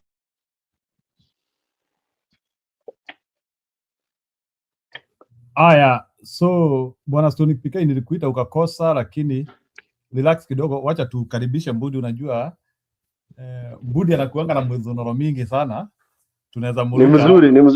Ni vizuri na multitask. Ni sawa, endelea tu, hamna shida. Yeah, ni sawa. So that is Gachagua, and the reason why nimecheza Gachagua hapo is video is very rich today. He has sensationally, let me use that word, he has sensationally invoked Uhuru na akasema hii kazi tunawezana nayo. Well, relax, uko kwa retire.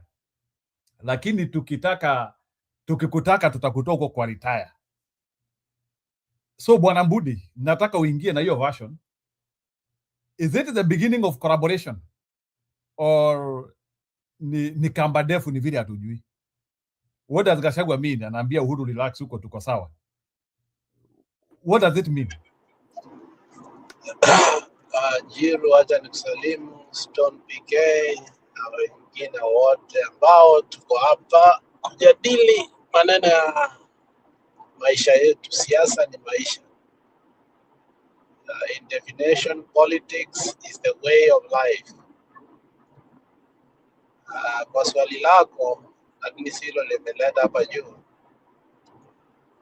Mimi nilikuambia, I think I was one of the bold few people who embraced Gachagua before Julia alikuwa anashangaa nini mbaya na mimi.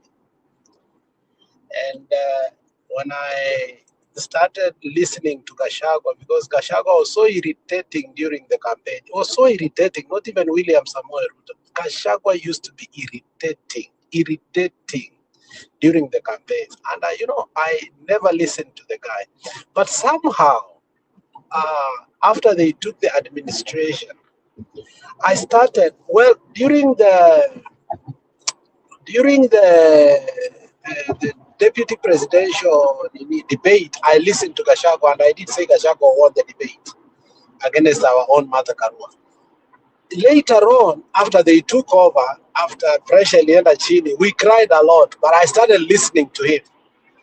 And I confirmed kuwa the person ambaye alipea William Samoei Ruto kura katika hiyo region ilikuwa ni Gachagua. Gachagua knows how to use his words against the person that he doesn't want, or against the person that they have a confrontation. He's so measured that if you are Gachagua's enemy, don't listen to him. Utakuwa na blood pressure. Now, to your question, the day Uhuru Muigai Kenyatta warned Kioni against saying anything against Gachagua, that is the day I understood that Uhuru is a smart politician. Going against Gachagua was the worst thing that he will do. Gachagua has his own weaknesses. Gachagua has a record that we may not like. But at this particular time, they let that vacuum to be filled by him. And the good thing about Gachagua is when he filled the vacuum, he has used it effectively to the point whereby whether you like him or not, at some point you are going to agree with him. I saw Grand Mullah actually agreeing with Gachagua and saying very good things about Gachagua. I read that thing several times. I had to go to Twitter and several places to outsource to see if truly Grand Mullah ama ilikuwa tu ni inflammation of the media. Now, there's another older guy from Northeastern whose clip has gone viral saying, I don't like Gachagua. I don't agree with him. But what he has said about our leadership style and what we have done, that all our money constituencies, all our hospital money, all our school money, all our roads are in Eastlands, benefiting one individual who is untouchable. At least today we have found somebody who is able to touch this untouchable person. I think in my usual praise for Gachagua, let me use a different word today. Gachagua is a national treasure. Because if you can be embraced by the Orias, bro, you've gone far. So I think he has ignited a debate that Waria. Nasema ameembracewa na Waria. Yeah, he has ignited a debate that we were not ready for. Remember when we hated Ndindi Nyoro, and Ndindi Nyoro started telling us when he was still the chair of the budget committee, and he showed us what he has done. That was immediately they had come to power. And people like Simbarati said that he had gotten more money, and the famous speech by Junet saying, who among the 349 members of parliament is able to do carpeting, do what? But, at that particular time, Junet was popular because whoever that spoke against the administration was popular because there was a vacuum. We needed anything to be said against the Kenya Kwanza administration. Little did I know that the very thing that I actually supported, the rhetoric of Junet that I supported, I didn't know that later on the chicken will come home to roost. Because, first of all, he is a Somali. Secondly, he has done nothing in his constituency. Thirdly, the issue is about kila mtu aende kwao. So I think it made the Luos feel much better. Kuwa si hata mashule, kila mtu aende kwao kuwe MP. I like that fact that kila mtu aende kwao, si ati tu kuenda shule. Hata kila mtu akuwe MP kwao. But that is also going against the grain in Mombasa, ambayo, Mohammed is doing well, which I don't want actually for him to win the governorship. But in spite and despite of that, I'll tell you that we are in a conundrum whereby even if we don't like Gachagua, Fred Matiang'i and the rest of the people do not have the capacity that Gachagua has single-handedly to shut people off. Remember when they said the guy is not learned, and he told us, degree zote Ruto ako nayo. Nobody has spoken about education ever since that time. He shut those people down, and nobody has ever abused. Sorry for my friend. The people, nobody has ever brought the issue that, Kindiki is learned. My friend, their education was in what Gachagua brought up. And you know what? It embarrassed them to the core. So Gachagua is the only man right now we have that is able to bring these cliches around that makes Kenya vibrant, waiting for 2027. So whether we like him or not, unfortunately, whether we think that he shouldn't be given a platform, an opportunity in 2027, I think we need to suck it and get used to it. Let me finish this. Kalonzo said on a platform kuwa mimi sikuwa najua Rigiji, lakini nimekuja kumjua vizuri sana. Ningemjua mapema, huyu jamaa angetusaidia Kasonga asikuwe rais. I watched that and I was like, there is no better truth than that we only hated the guy because alitetea William Samoei Ruto, not because he had done anything wrong to us. And even the people who still hate Gachagua today, I think it's because of his association and actually delivering the mountain to William Samoei Ruto. So I don't know. I mean, I don't want Gachagua to be the president, but I don't think anybody can be a president without Gachagua at this moment, unfortunately. Thank you. Okay, I want to you clarify for me that your statement yako ya mwisho. You don't think somebody can become a president without Gachagua. So that means because Ruto doesn't have Gachagua, we should not focus on him to say that I can't make it now. Is your statement a circular statement to everybody? Bwana Budi, in Kenya, no one can become a president without Gachagua in Kenya. No one. Gachagua has become a national treasure. That which the Somalis were not able to talk about, that which the Somalis for a very long time have been afraid to talk about. He has ignited a debate within them, and they are seeing sense. People like the Grand Mullah, who obviously can disagree in every angle with Gachagua. Gachagua understands the language of the people and how don't become an enemy to Gachagua.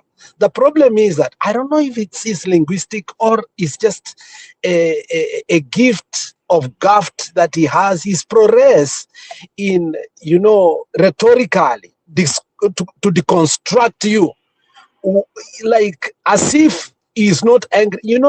He says things when he's just, and then he keeps talking, and he's so eloquent while he's speaking And you know, we are enjoying it as if it's something that pleasure of dopamine, not anything below dopamine. And politically, that person is a dangerous person. Why? Because he's capable of uniting. You see, when he said that, we thought, some of us, that he has gone beyond and maybe he should tone down. But he didn't tone down. But what you're seeing is the Somalis are rallying and now speaking and even making more noise than any other person. And we have left the platform for them. And you know, Gachagua then anajua kuchokoza watu. Anakuja anasema, even their own leaders are now calling me. When he knows something has caught fire, he's now even anarusha tena paraffin juu. Even their own leaders. Huyu mtu anaangaisha kila mwanabiashara. And then analeta mchele ndani because anajua hawa watu wanakula mchele. Anasema, even the rice traders, listen to Gashagua's words. They are not by accident. Huyo jamaa ni mchokozi. Huyo jamaa ni mchokozi na anajua kuchokoza. My friend, Gachagua ni mchokozi na akikuchokoza nyamaza. Ukirudisha, my friend, the rest of ni wewe unapata hiyo pain. The pain is like labor pain. Right now Ruto is having labor pain. I'm not lying to you. Okay. You are so confident with Gachagua. I think you are. I like your consistency, Bwana Elmwood, because you are among some of the Kenyans who are able to appreciate that hyper qualities of Gachagua, while some of Kenyans, some Kenyans, they are just calling him tribal bigot without looking at the things which is right. But there's something I want to ask you now. Today, Matiang'i has also given one of the best speech of his modern time. Tumeicheza hapa, and I would not want to repeat it. I hope you did. You watch the speech of Matiang'i today? Because I want to combine it with what Gachagua did today as well. Umeona speech ya Matiang'i leo? Yes, I did. I will comment later. I did, and I've listened several times because we had a discussion about it on the Kisii Forum. And I think what is happening is, I will touch on it. Okay. When Gachagua said, who told you that the opposition is dead? Do you remember that statement? Yes, I remember. We are working together. I now believe that now they have a collaboration. It may not be furnished enough for us to appreciate. But I think as a political strategist, a person who loves reading political stratums, I think they have understood that working separately is not, coherent, and it's not giving the people what they need. So I believe somehow they have hired people who, I believe, I'm not sure. And given the fact of what he spoke in that speech, and you see also what Gachagua is doing, I think they understand how to cushion and sandwich Ruto in the middle, and that is very effective. Let's wait and see how they will continue, if the momentum will continue. But both what they have done this time around, I think, has made what was waning down to start boiling, and I think I'm more happier than before.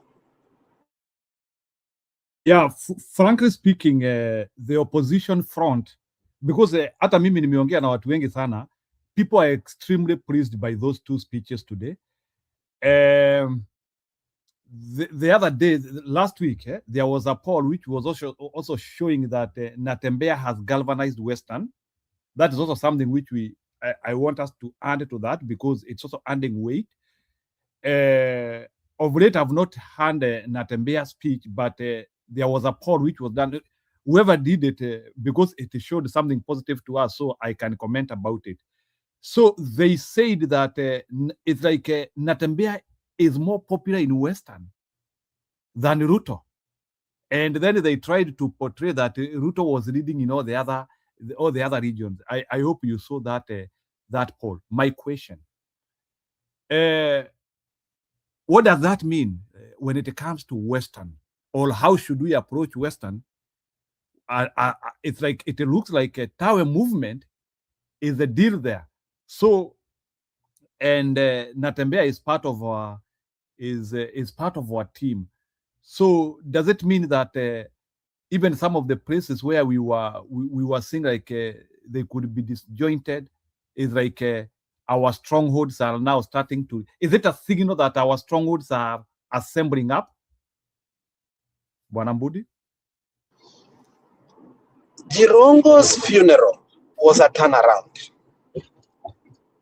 And we have not exhausted the speeches and the fear the Luyas are facing right now. Nairobi, they want to eject Sifuna. ODM did a disservice to Wanyonyi. Okay? One man that across the board, okay, used to bankroll campaigns is gone. The same man is the one that used Kutetea and also allow Jacob Juma to also fund and create leadership within the Luya community. How the Luya community used to get from the deep state so that they can have their own leaders is because people like Jirongo could spell out leadership in certain people and help them come out and become leaders.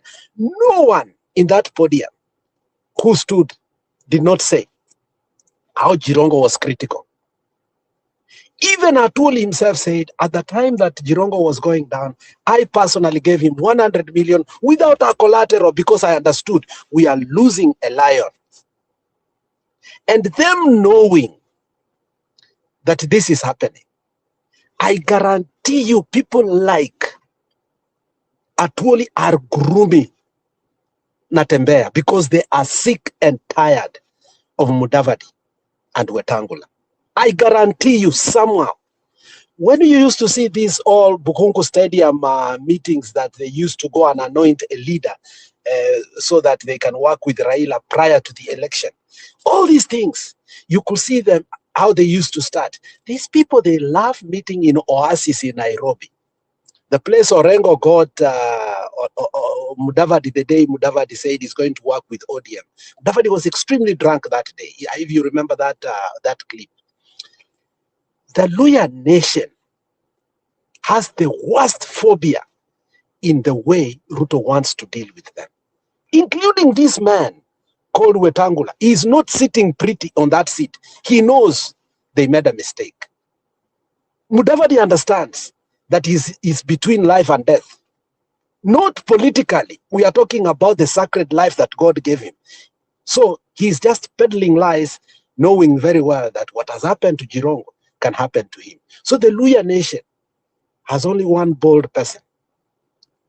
I don't know if he is going to prevail. The day he met Murkomen, I was kind of disappointed. I don't know what they spoke. But in this campaign, the way he used to tell the Luyas, nyinyi ni watu wa kuchimba kaburi, nyinyi ni watu wa watchman, nyinyi ni watu wa nini nini, imefika wakati hata sisi tunatakana tutoke kwa hizo, sio kwa sababu ni mbaya kabisa, lakini hata sisi tuvae suti na tuanze kuongoza. That message resonated across the Luya nation. Trust me. Even though they were stolen the election in Malava, but heshima, what he used to pick, it would say heshima ya Mluya resonated very well. And I think people like Atwoli are paying attention because they are power hungry. They will always go and support the guy. I don't know if the pool was right, whether it was paid or it was not right. I think Natembea is on the right trajectory. Okay, so that one is well. So, based on that, now we can now say that we have links. We have disconnected links now which we can connect.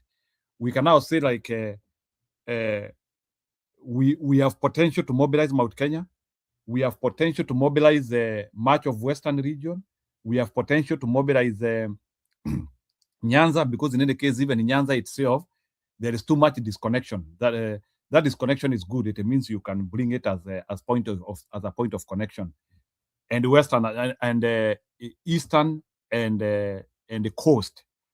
So based on that and the new mobilization tactic which Mr. Ruto is using, especially now that kama kesho anashinda Nyeri in pretext ya ati kufungua project za vijana.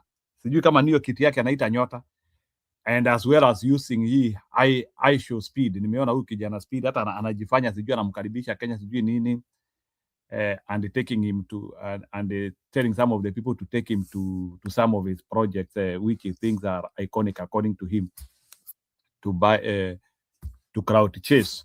So the question which I'm asking, we have a second, and that's our topic today. We have a, let me call it a second return of Ruto in Mount Kenya, being done by or being sponsored by people like Waiguru and majority of Togeges in Mount Kenya region, because wale watu wamebaki na Ruto in Mount Kenya region, we call them Togege. Or they are people who really, they don't seem to be very well seated within the favor of people. The question which I'm asking, the second return of Ruto, Bwana Budi, can you help me look at it? Is it going to settle, or this second return they are kicks of a dying horse? Is it a real return, or they are kicks of a dying horse? Because there is a second return of Ruto, and you can see it now. You can see some yellowing, watu wanapewa mayero na nini. It's Ruto's second return, and they are hyping it even in the media, and even their bloggers are hyping Ruto's second return. So can you comment about Ruto's second return, and then to Patterson, PK, and then Jerome Maura? You know, I watched carefully the speech of Kihiga or something, the governor from Nyeri. And like, it was off, totally off. Yeah, you could see the guy. I don't know. Stoney is better analyzer when it comes in terms of literature. And in literature, there is intonation, there is speed, there is suspense, there is all these things that makes a speech. The guy was off, totally off. And at some point, I wondered if he understood the future and the legacy that he's leaving. I don't know his performance, and I don't know his political progress. I have tried so much to see how he became a governor and why he became a governor. I'm not sure. But I want to compare vis-a-vis people who should be on his caliber and what they have done. Orengo in Siaya, in spite that there has been great pressure for him to do ABCD, has always found a way, even if he is forced in the same podium with the president to sing praise and worship to the government. Somehow, Orengo has found a way to battle it out and make sure that he tells the president the truth, nothing but the truth, and everything the way it should be. I expected this man who constantly on various platforms has come out to tell us that pesa ya Wakikuyu na maendeleo imepelekwa, because not once, not twice, several times, you could see a man who is operating under fear, who eventually acknowledged is among the UDM mongrels, and he will remain there. Now that asks or begs the question, what is Ruto up to, especially in Nyeri? I think Ruto understands, even from the mood of the clergy, who he used effectively. Were it the politicians, Ruto will not have garnered the support. But it looks like the clergy have left the guy. And if you want to know that Gachagua is a smart politician, in the speech he had today, he told the police inside there, munakuja kulinda wa Kristo, ile hali wauni wako huko nje. So again, Gachagua understands that he must remind the people in Central that Ruto used Christianity to come in. And again, he wants to use it, but it will not work. He has persecuted the same people that actually he used in terms of money and in terms of... So I don't think Ruto will go far. In terms of cosmetic politics, of arrangement, of rhetoric, and of the podium, he seems to be organized and well-rooted to lie to us through propaganda that everything is going on smooth. But the body language that Ruto is getting in the mountain is not the same that Ruto used to get, that used to annoy us. That daily we could talk, nini mbaya na hawa wanini wa Kikuyu, nini mbaya na hawa wa Kikuyu. Now we only say, what's wrong with this guy? He thinks he can lie to these people again. The body language, the chemistry, the intimacy is not there. You can feel it, and you don't need to be a genius to know that. So I think he's chasing a mirage. It's a dead end, and what he's doing is political gimmicks so that he can steal 2 to 3%, or at least 10% to show that he used to show up. He has a governor here. He has a friend here. There are still UDA remains here. But I think time alone, time will tell. I think the mountain has totally rejected. He may have remnants in the leadership, which we understand they are not going to rebel because we don't want another artificial. Let them do what they can do to avoid artificial elections. We don't need the mountain to go to by-elections again. Let them sing those praises, because we don't want a creation of another artificial elections or by-election in the mountain to intimidate them for Ruto to show that he is still popular. So I echo the people who are still in leadership and in UDA who will do anything and everything to do what? To hoodwink their minds that, look, when the president comes, we are okay with him. But they know very well that, you know what? This guy understands that if elections were to be held, he is not going to run. On what? On UDA. They know that. It's not like a by-election. So they want to create more by-elections to intimidate people, but let these governors and the leadership in the mountain be wise enough to understand that we don't want another Mbeere, so that people can start, claiming victory where they truly do not have any votes. And that is why Stone PK is always mad and telling the people that, you see, once they do that, they create a situation whereby people like Karis easily can be manhandled to go where? To the other aisle because of frustration and what? Frustration and embarrassment. So I understand the leadership, how it's also play Ruto. We don't have to play Ruto by just saying one term. No, 2 term. We can also play him by saying 1 term. I mean, that's a rhetoric he wants to hear. Let him hear and go. That's my thinking strategically.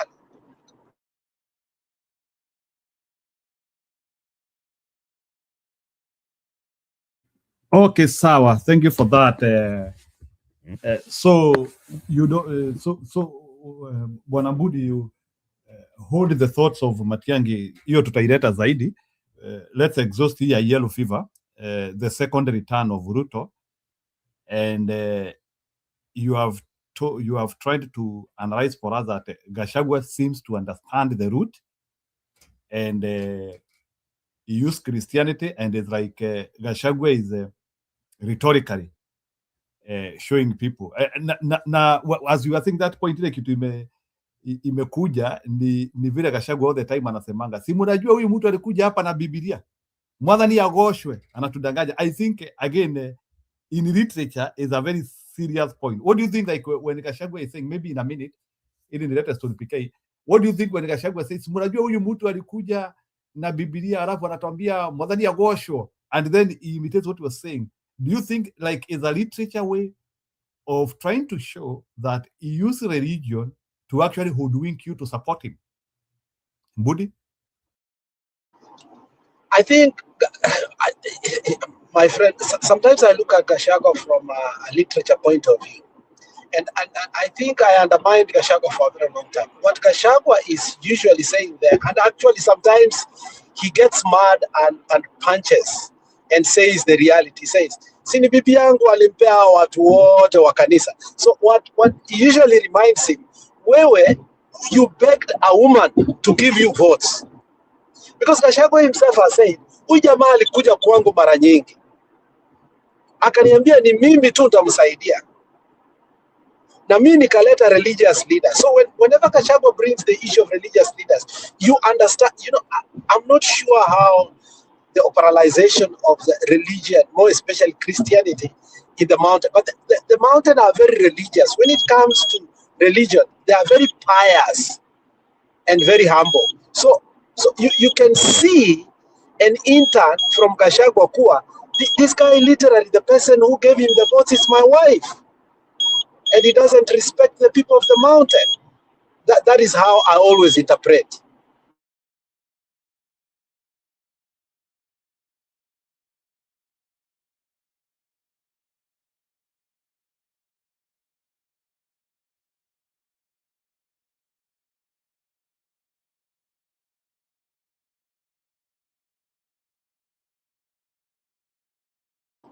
Yeah, Stone PK endelea, ni kama Njiru ameenda kawaida.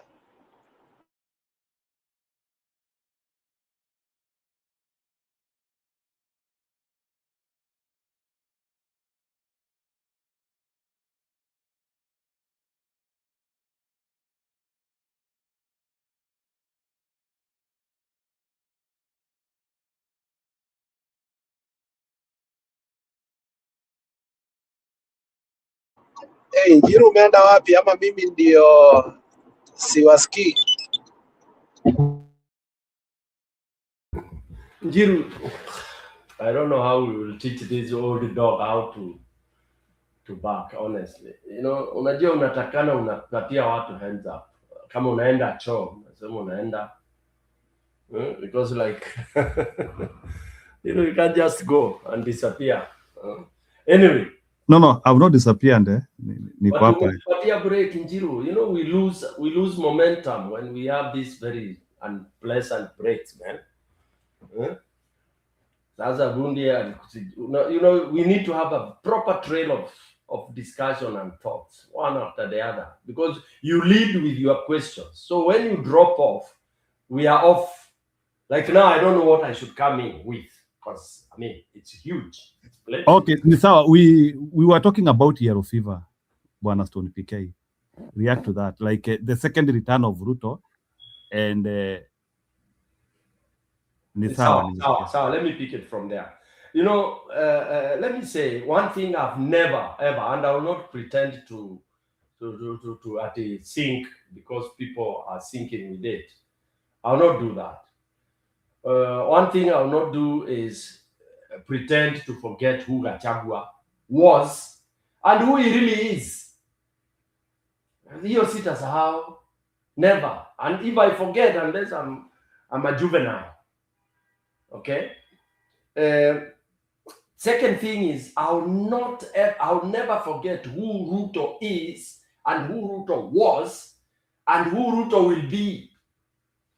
Hizo story mbili, nobody should come and confuse me. Ati Saul aligeuka akakua. Kwanza, I don't believe in some of those biblical stories because they are written by human beings who have they wrote them according to what they wanted it to look like.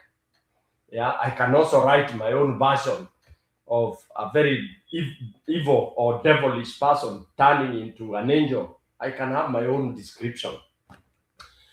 So I'll not buy, rather, me as Stone PK, I'll not be swayed into, so and so is now this way and Makua hivi na hivi na hivi. So that remains constant in me. So as I look at Gachagua, that constant is upper, naipina upper juu. Is what I look at. Whatever he does at Zunguka, I reflect on that. And I wish Kenyans would do that. Because one of the things, let me give an example. I don't understand and I will never understand when somebody comes and tells me that he was lied to by William Samoei Ruto. a whole human being with brains, intelligent, assuming you know everyone thinks he or she is intelligent. Yeah, and you pronounce yourself as intelligent, pronounce yourself as sharp, you pronounce yourself as you have brains. Then you come and tell us that you fell a victim of this duping, when the rest of Kenyans saw you being duped. That's a lie. Don't fool us, please. There is something else you are following. Then you realize haikuenda vile ulikuwa unataka. That's why you turn around. So personally, I want Kenyans not to be fooled into that. What do I mean? I don't want Kenyans to come and be fooled that Gachagua has changed and that, you know, he gives, and I don't like him. I texted his team and him once. I said, don't bring that tag. That's how hiyo tag ya kusema ulidanganywa na Biblia, wewe ni mtu wa Mungu. Hiyo kwanza, hiyo Kenya hatutaki kusikia. We don't want to hear how saved you are, how your religion beliefs are, how that somebody came with the Bible, then you put us in the shit we are in today. Because no, spare us. Tuachie hiyo, tuondoe hapo, hatutaki kusikia. Don't tell us. Don't even use the word men of God. Kwanza, that's another phrase Kenyans don't want to hear. At least majority of Kenyans, they don't want to hear that. Because we are where we are today. Because of this garbage, men of God, men of color, people walimwagiliwa mafuta, leaders are given by God, and all that. That is the garbage that has put us in this shit that we are in. You are blindfolded. Oh, kumwagiliwa mafuta and all that. That is why we are where we are. So I don't want people to think that there is an angel in Gachagua. Hakuna angel in Gachagua. Gachagua ako where he is because he was short-changed, which is personal. Okay? It is personal. And then luckily, he is a student of literature. By the way, literature and history is one of the best subjects. Those who have kids, those are two subjects as much as they want to become scientists and all that, those two subjects combine very well. You want to become an astronomist and whatever you are, because you need expression, you need to express yourself, and you need to memorize and remember the past and relate with the present. So literature and history combine very well. So luckily, he's a student of literature. So when it comes to really coming and giving you, mtaani tulikuwa tunaita kukatia. Akikukatia, you can never say no. That's why people are tempted. We think he's the best, is this and that. Not forgetting, because the words he's using is describing it so well. And even because in literature, mtu kusema sorry, you can use very lovely words. I can promise you heaven. We use imagery. When I want to ridicule you, I use sarcasm, irony. And if you are not acquainted to that, you will be a villain in front of me. I can stumble you to the ground. Ukianza kusimama, never let a literature person to talk before you in a talking and discussion competition.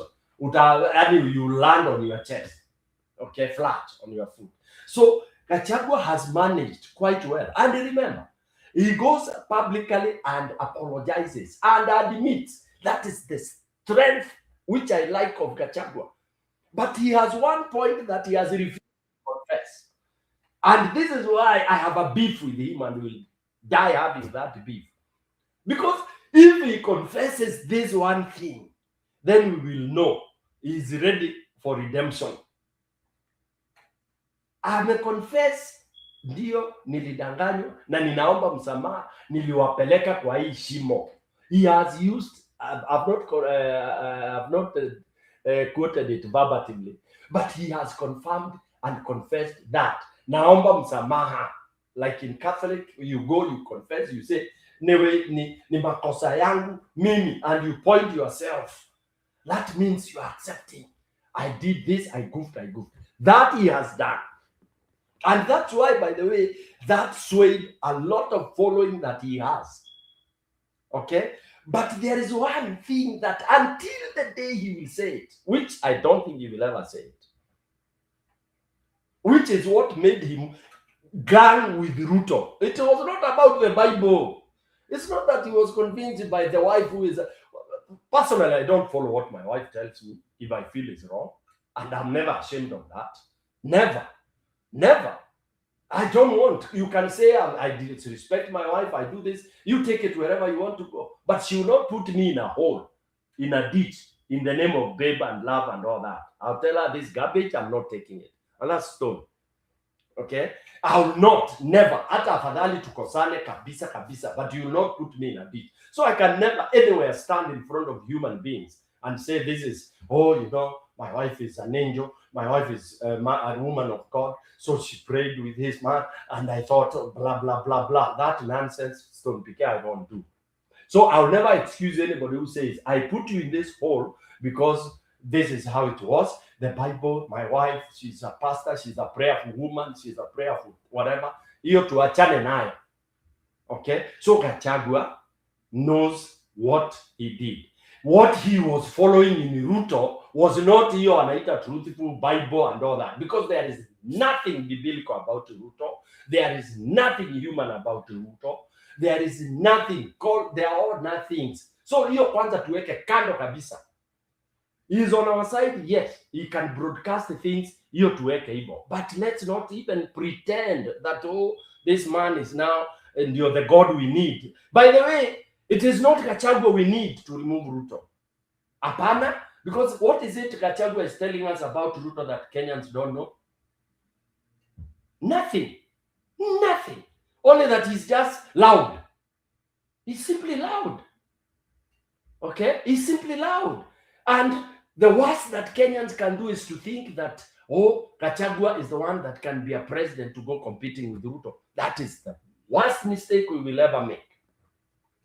When I say this, people will think I'm deconstructing Gachagua. But this is pure what I believe that it is naked. Someone else will call it whatever it is. But for me, I would want Gachagua as a team player in a secondary level. Not primary, not top, not basic, not pale juu, upper juu, upper kwa team. Secondary meaning what? You are here fueling, okay, but not flag bearing. Because I keep on saying there is what he was chasing in the name of being and associating with it. With who? With Ruto. Remember, even when those people are selecting who to be the deputy, Gachagua got only 4 or 5 votes. Why? Despite all those UDA people also being together and whatever it is, what is it that they had seen in Gachagua that they never wanted to give him more votes than Professor Kindiki? Ask yourself those things, because we forget very quickly. In their own nomination, they said they rejected him. That is like 100%, because you can't get only by 5 people voting for you out of so many of them. That should give you a red flag. Kabisa. And then look at the hula baloo that was there, even which built up into his impeachment. These are things we cannot wish away. Why am I dwelling on this? It's because I want us to hold Gachagua with a pinch of salt and not lie to him that he's the hero, he's the Simba. No. We will be doing wrong. Let us not even hold him and think that now we have the Matiangis and all that, they are secondary to him. Apana, please, we will be making the worst mistake. Okay? Let him not feel like yeye tu ndiye anaweza pin down this monster. That he's the one who can slay the dragon. No, I don't think he should be the one to. People should not take him that. But he can be in the team that will bring the swords and the ropes and everything to tie this monster down and slay it.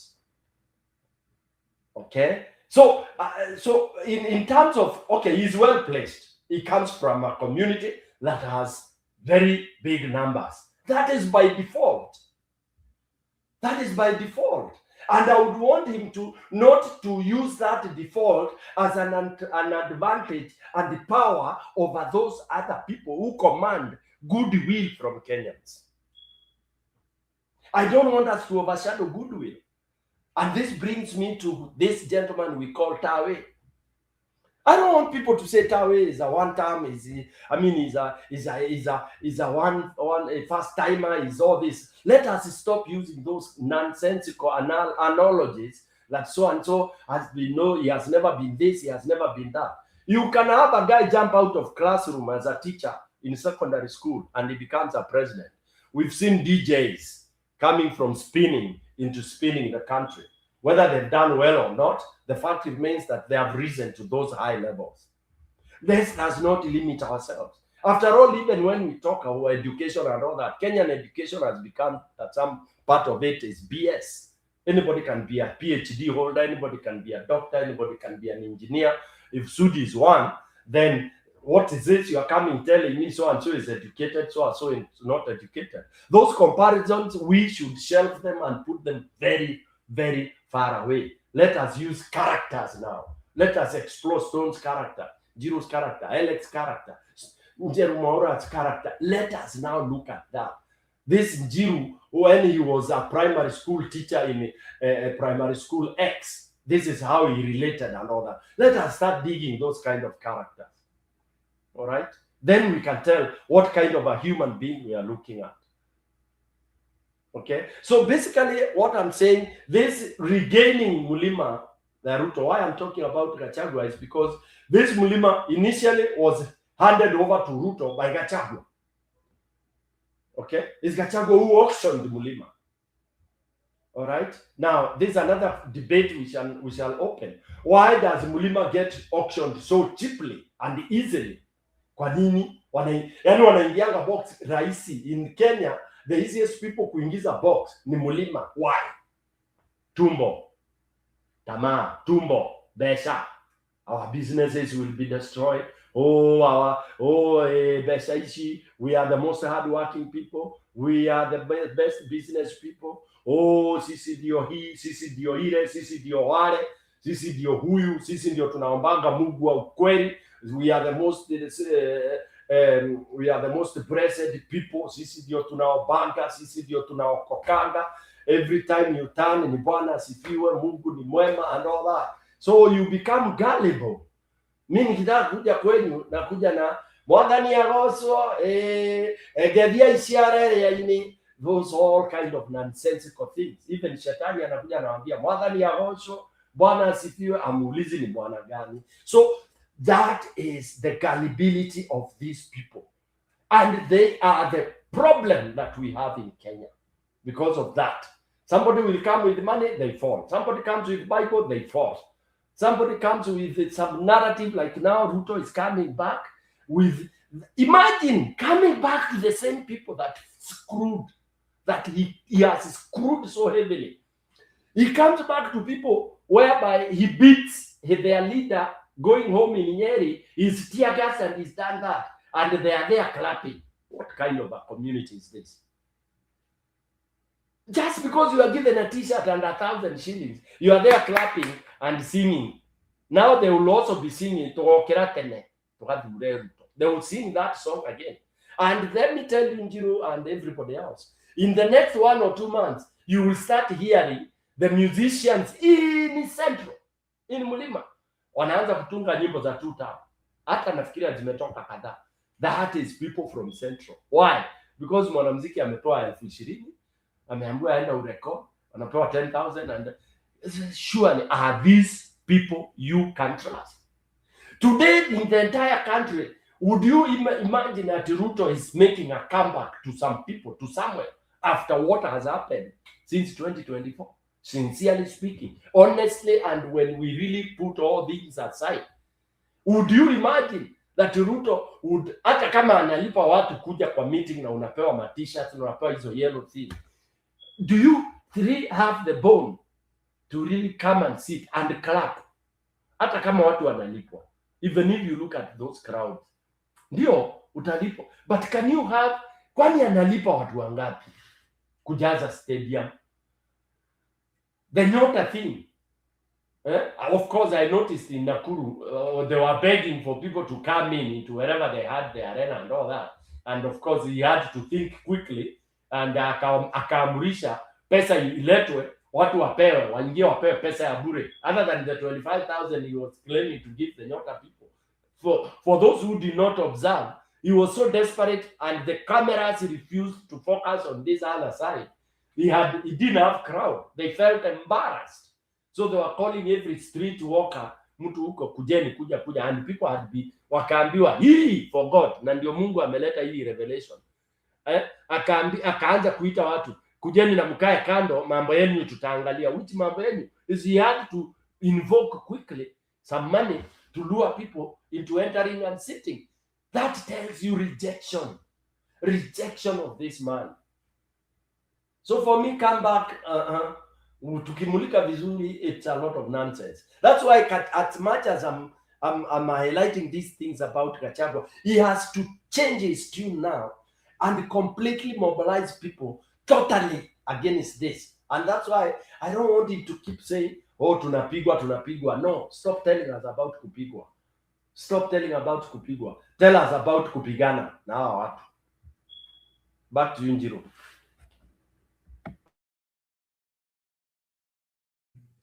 Okay, wow. I do not entirely. Anyway, this is a discussion. You have said, I want you to reinforce something there. You have said that Gachagua should play like as a secondary. So I think it's like you have placed tires. So kuna tire 1 and tire 2.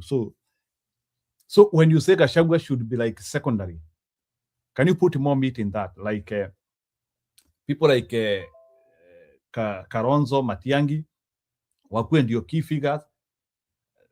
Gachagua ni kama ako hapa chini, he is like the engine. Or what do you mean? I needed to understand. What I mean is, Gachagua, if you listen to Gachagua very well, Njiro, he's posing as if he's the president we are going to elect. No. And that is wrong. I mean, nobody wants to elect Gachagua as the president because he will be a mediocre president. It's common sense. In fact, let me say this plainly. We don't want anybody from Mulima as president.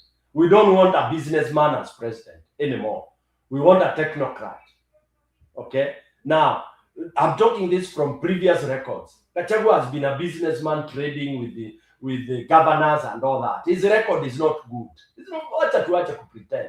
And that is not the person I would want to be the president.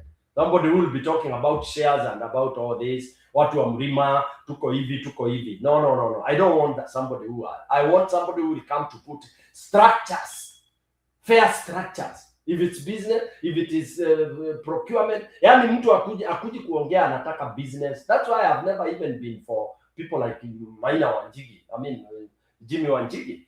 Because we've known the business involvement in terms of railways and all that. These are people who will come to do business. You can imagine a president who will come to do business. He will be equivalent of Ruto, period. He will want to have everything because he needs to make money. Okay? So that's why I don't want him to pose himself as if he's I don't want him to be the leader of the pack and presenting himself like he's the one who is going to wherever. And of late, I'm happy. He has listened to what we are saying.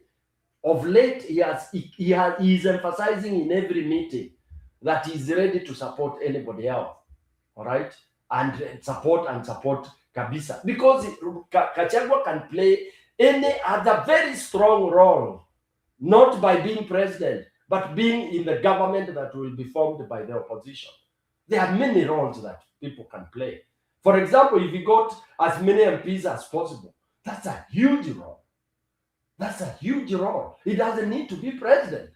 But imagine you have like 40% of your MPs in parliament.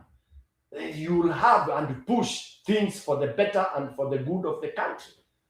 And you are there. When there is anything, you call them, you discuss, and that is what they go. You are commanding whatever. You don't have to be up there doing that kind of a thing. Why I'm saying this is because I want to protect apathy. I want to protect the very big number of people who really don't find Gachagua as a darling. They hold Gachagua with the reservation, which is true. This is something that is running all over. People have reservation because of the past record. Okay? So that's why I'm saying I wish he would really, the strength should be seen in the team. It should be seen bursting and blowing off with the team, not running away and splitting out there and thinking and claiming like he is the only one who can massacre, in quotes, Ruto. That's what I mean. And by playing that way doesn't bring him so down. And I don't want him to have that confidence. I mean, he can have it. Yes, he can have the confidence of thinking he's the best president that we can have. But the people can tell you. You can run an opinion poll and you will see. Of course, majority of Mulima will go after him because of tribal card. Because he's from Mulima, so people will just say Mulima, Gachagua. But how about the rest of the world, the rest of the country? You know, 2026 is the year of reckoning and the year of calling it as it is. Take it as, even if it's bitter. That's how we are supposed to do it. Tusifanye ile sugarcoating tulifanya ma 2022 huko kama baba, we know the rot, and then tunyanyamaza. Ukiguza karot kababa hivi watu wanaamuka wanapiga nduru, yet we were all on the same side. This time around tuongee ukweli wa mambo. For example, Western saa hii hakuna mtu ana sauti kuliko Tawe. That is it. Today Western ukiongea Tawe, they say yeah.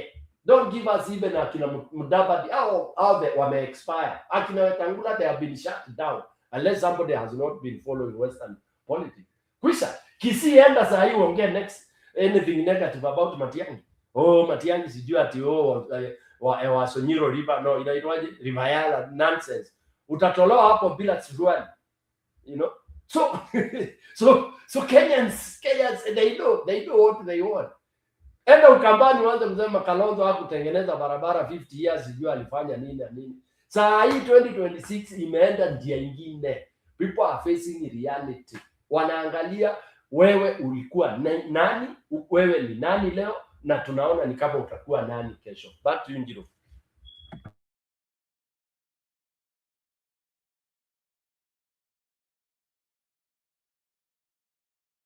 Okay, sawa. So hiyo tutatimizia hapo kidogo so that I can loop in Juria in that.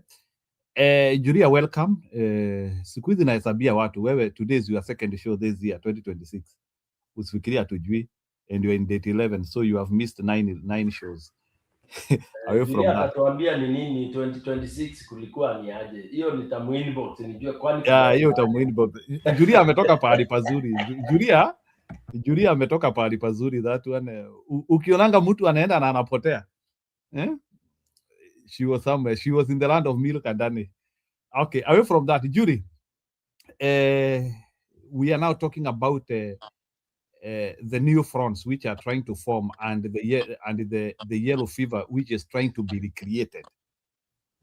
Hata nimeona sahi Ruto kwa website yake amepost at nature walk, anatembea na those Togege MPs akina sijui hao watu wote anatembea na wao. So my question today, is Ruto second wave recreatable in Mount Kenya? He has started it off. I don't think it is recreatable. I don't know how to define those Togeges. Me, kama huyo Mutahi, anaitwa Mutahi, I don't trust him. I think for some time... Mutahi Kahiga, the governor of Nyeri. Huyo alikuwa sasa anapigisifu Ruto hapo. Yes, he has been playing very safe. And I think he's trying to survive. Na simwamini kabisa. I expect him... I will not be surprised if I see him singing 2 terms. I will not be surprised. And just like what a lot of many of Mount Kenya politicians are likely to do, because first wako na tamaa ya pesa. And that is why I am against this thing of telling people go and eat Ruto's money. It is not doing us good. History ya kuambia tutokeeni mupeo hiyo pesa mkule, it gives a very bad impression. It just wholesomely takes us back to the corruption that we are again fighting. and we are trying to give an implication that Kenyans can be bought with money and be swayed, whether they are genuinely bought or not, it gives a very bad impression. And it may make people believe that it's okay now to follow Ruto around because atakupatia pesa. And you never know that people may even decide that it's like we are now okay with 2 term, or we are not okay with Ruto's 2nd term. You know, that impression that it is giving, it is a bad impression. So me, I'm not for that idea to what to if somebody should just come out boldly and condemn that money. In fact, I don't belong to that school of thought ya Gachagua ya kusema kwamba chukuleni hiyo pesa, tokeni mkule hiyo pesa. It is selling us, and it is not playing positively for our movement of fighting corruption and getting rid of that government. Haitusaidii sana Njiru. Hiyo kitu haisaidii. We should, it is a corruption mentality that should be fought in Kenya from all angles. So why people come out to be given 1,000? Because tumewambia it's okay. What about if you decide to say it is not okay? It is a shame if you are seen in those meetings at tumepewa 1,000. What about if we launch out campaign? Let me ask people here and those who are listening, how much can 1,000 push somebody? How many meals are those? Yeah, what are we trying to say? If they're not giving you 1,000 by Ruto, hiyo siku watakula, they won't eat food. I mean, they will not have dinner. No, we spreading a wrong message. And Gachagua and all those who keep saying then mukule pesa ya Ruto are giving a wrong messaging. They're giving a very wrong messaging, and they should stop. So that now we openly show there were times that Kenyans stood to their guns, even the days of Moi, you remember. There are times that Mount Kenya said, no, whether Moi gives us money or not, we no longer care. Why can't we go back to that euphoria and say, Ruto, bring your money, you'll not even have crowds. And we spread that message, and we decide if you are seen in those Ruto's meetings, it is because you are against us. And hii story ati governor lazima aende kwa mkutano ya president, hata hiyo tuache. We stop now. We stop. How much are we going to compromise in the name of looking like we're in the right books? I think I don't agree with that. That is why I'm against that people telling people to go and then mkule pesa. Go eat Ruto's money. I don't agree with that. I highly disagree with that. So you're asking me that Ruto's wave is back? No, Ruto's wave is not back. It is an impression he's trying to give by bribing those crowds and bring them together. Now Gachagua is playing Gachagua on one side, he's the only man who is daring Ruto and embarrassing him and shaming him. He's the only one who is undressing him in public. So we need him. He's the striker. He's a striker. However, I heard the other day he wants to be president. It's okay if he wants to be president. But like Pika Yamesema, if we want Kenya to change, we don't want a Gachagua kind of a president. We have to agree here. We don't want a Gachagua kind of a president. Kama tunataka Kenya isonge, I don't even want a Kalonzo kind of a president, personally. Because however much we feel Kalonzo is selling, because probably people don't think that they're not afraid of Kalonzo, okay, or something like that. I think that's why Kalonzo may be selling. We want somebody who will change Kenya, somebody who is focused on performance and results and accountability. And me and you, all of you know here, so far so good. There is only one person who can do that. That is Fred Okemo Matiang. No matter how people disagree with me here, that's my person. That's my man. He's the only one who can bring results to Kenya. Now, Gachagua, it's okay Gachagua going around saying he'll become president. Probably it's going to work for us, because for some time, Ruto may not know who to fight. Okay? If Gachagua says he wants to be president, Kalonzo says he wants to be president, Matiang'i says we want to be president. But maybe pale mwisho, they should come and create a Kibaki Tosha movement for the sake of Kenya. Probably at the end, before the election, they should swallow their pride na waweke Kenya mbele. Waseme Kenya mbele, sisi nyuma, matakwa yetu nyuma. Okay? And let me say this. If for once they create a Kibaki Tosha movement, we'll have a government that is not based on shareholding or or personal interest. We'll have a government that is focused on transforming Kenya and changing Kenya for good. So Njiru umeniuliza kama Ruto's wave is back. No, it is very hard to bring Ruto's wave back, especially in Mount Kenya region. It is like selling pork in Saudi Arabia. It is very hard to bring Ruto's wave back. But he's trying to give that impression that he's back. That is why he's doing all those silly things, nature walk. Kama mtu ako na wazimu. Unajua Ruto ako na wazimu ati nature walk. Mpaka he's now walking around with this youngster. This influencer from the US. Now that is a person to walk around with. Can you believe how idle our president is? Mnaona juzi akiongea na tongues. Did you people see Ruto speaking in tongues the other day? 2 or 3 times. That tells you his level of insanity. The guy is not sober. The guy is shaken. And that is why the guy is trying to all means to plan how to steal the elections. Because only stealing the elections can bring him back. Even if Gachagua, Kalonzo, and Matiang'i all vie, he cannot defeat them. Only stealing the elections can bring him back. So probably we should also be planning how to stop him from stealing the elections. So that's my take, Njiru. Thank you.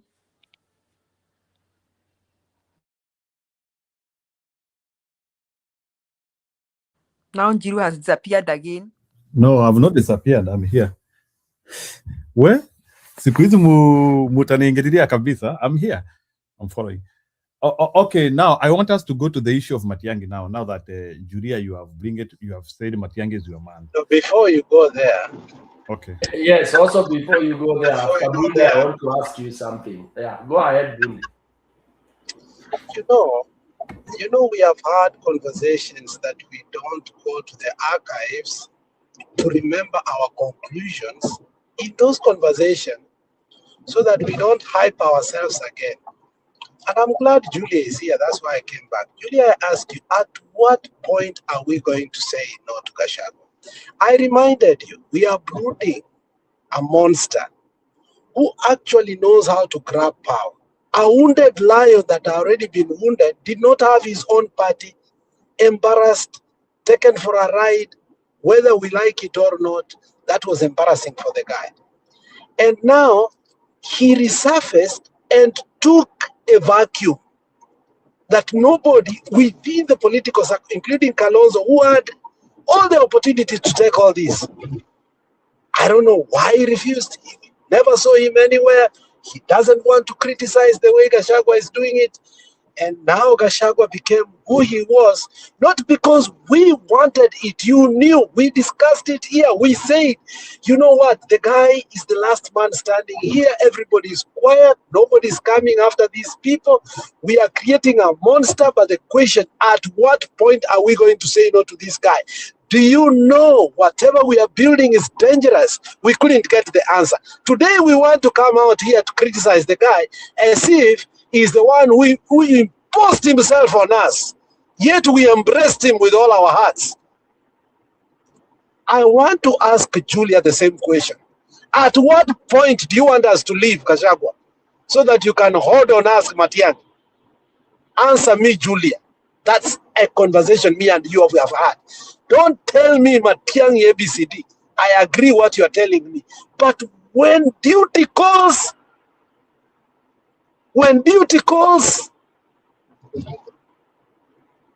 nobody's around.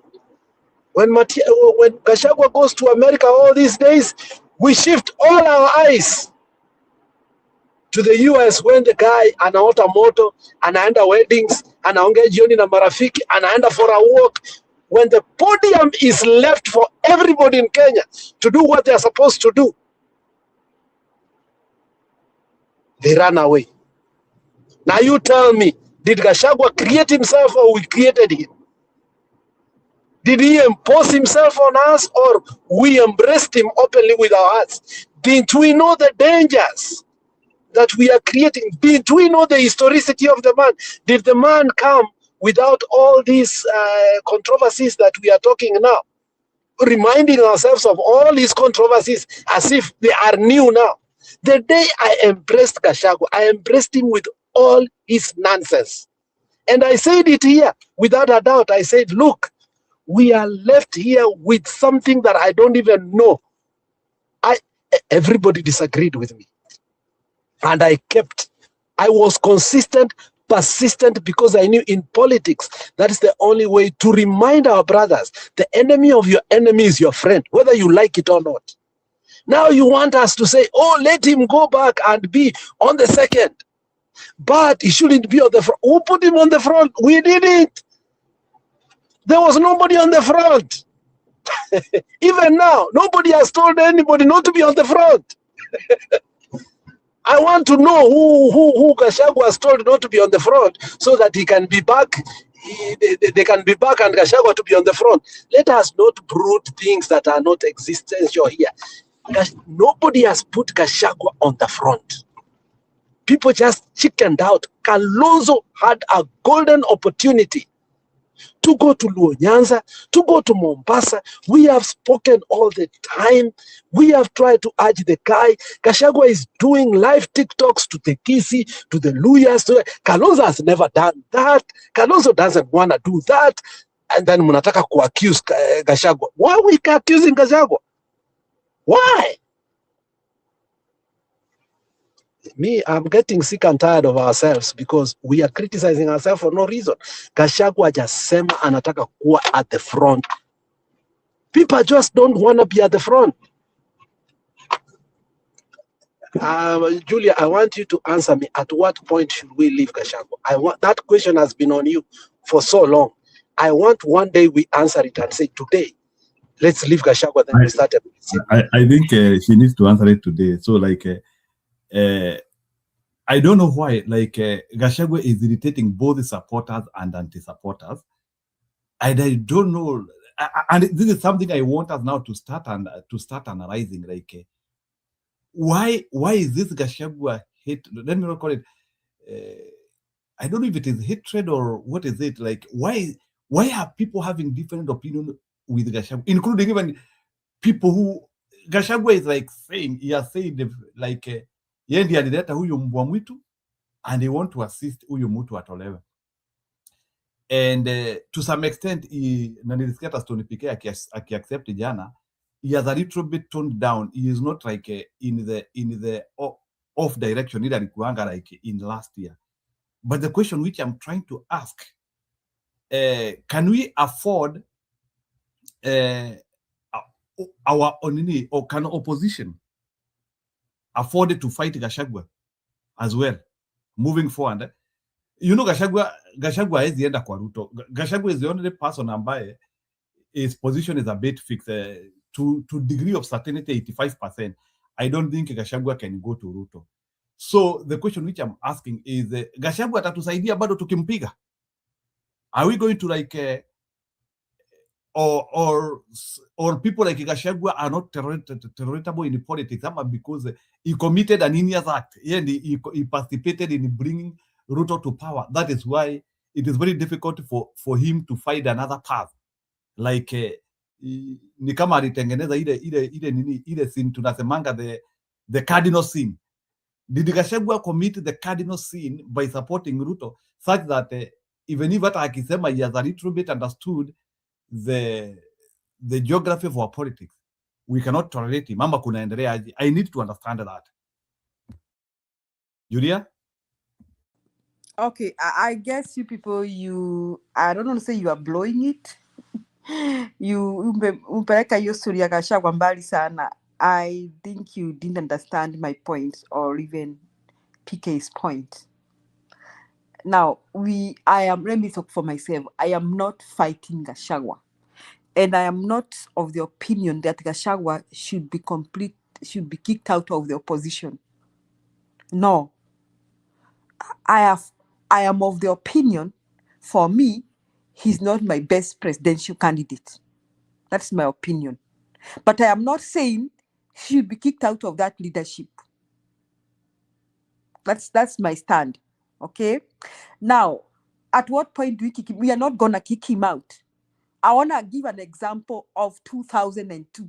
Before 2002, Raila Odinga walikuwa wamengangana, hawataki hata Mkikuyu, hawataki sijui hawezi kuwa na Mkikuyu kama president ama sijui nini, all that bra bra bra. So walikuwa wameng'ang'ana. On one side was Raila Odinga and his team. On the other side was Akina Ngilu. In fact, I understand that there was a long night talk that Kibaki should not be brought in as a presidential candidate. There was a fight and a struggle that hatuwezi kuwa na Kibaki kama presidential candidate.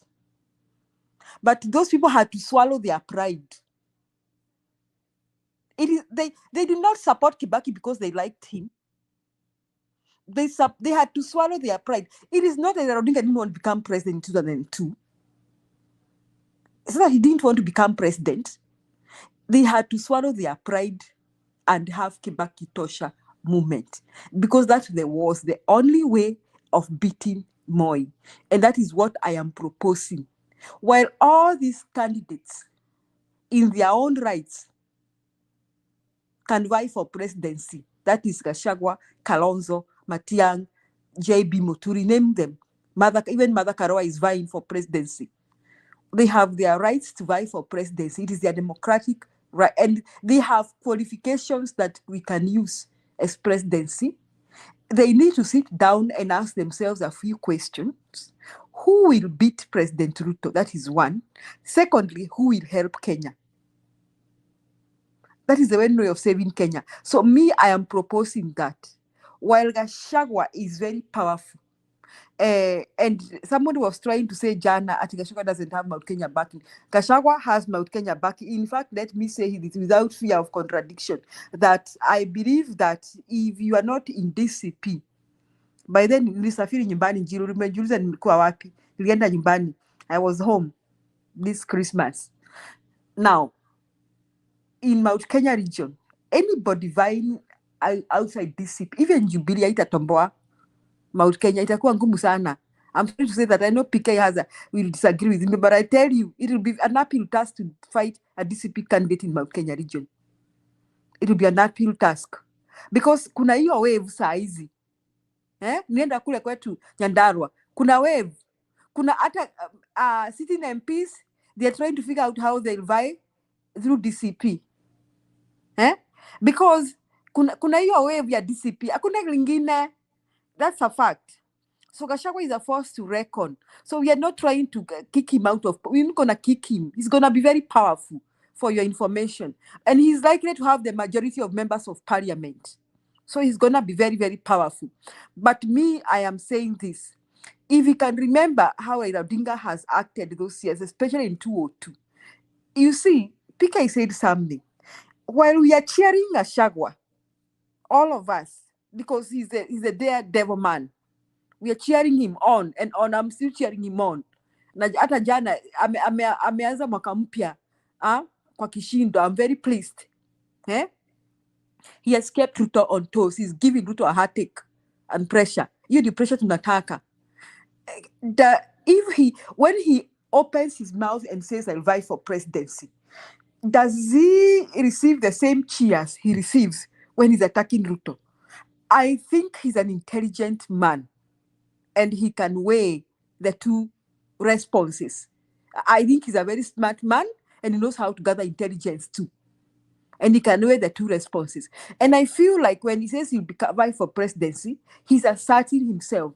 And when he said that, I took it positively, because you cannot be walking around fighting Ruto and then you say you are there seated, people waiting for you to pronounce somebody. You know, somebody like Kalonzo was not very active, because he had these high hopes. Ati Gachagua atasema Kalonzo tosha.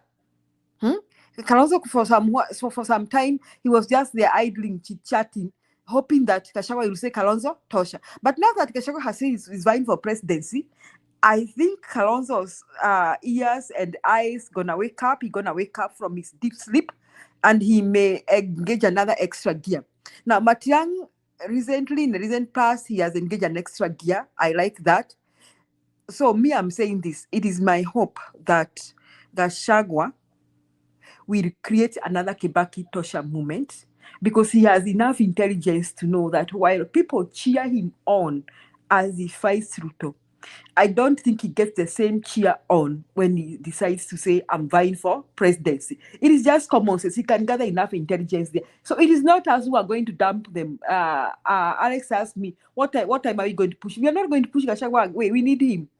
We need him to mobilize those MPs. We need him to mobilize those numbers. Gachagua can even mobilize numbers in Masai Land. He can. He can get representation in the whole of Narok, Kajiado. He can get represent. Gachagua can sweep South Rift with his DCP. He can mobilize. We need him to mobilize those numbers. So he's going to be part of the coming government. That one, we have to accept that. And me, I have no problem with that. I just don't want him to be the presidential candidate because I feel like the same cheers he gets when he's fighting Ruto are not the same cheers he will get when he decides to vie for presidency. That's my take. So maybe sijasema Gachagua afukuzwe ama aende hapana. I don't mean that. No, he's part of the opposition. He's part of this war. And he's the one holding the bull by the horns. It is like Raila Odinga. Raila Odinga in 2002. Let me say this. If Raila Odinga had not said Kibaki Tosha movement, you people, do you know that Uhuru would have won? Kama Raila Odinga angesema hivyo. But he went ahead and did that. Why? Raila Odinga in 2002 was in the same position Gachagua is now. While Raila Odinga was the most aggressive politician then, and the most powerful, and the one who was moving forces, Raila Odinga knew that he did not receive the same cheer as when he was fighting, as when he vied for. If Raila Odinga was going to vie for presidency, Uhuru was going to win. Raila Odinga knew, with his intelligence, he gathered enough intelligence to know that.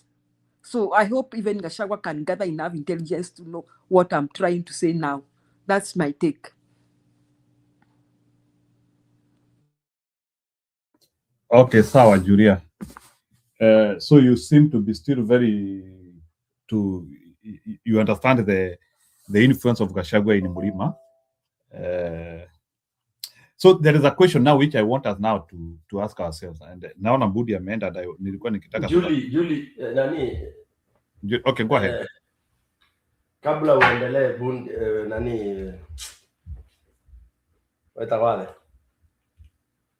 Hello? Sasa ujui majina yetu PK.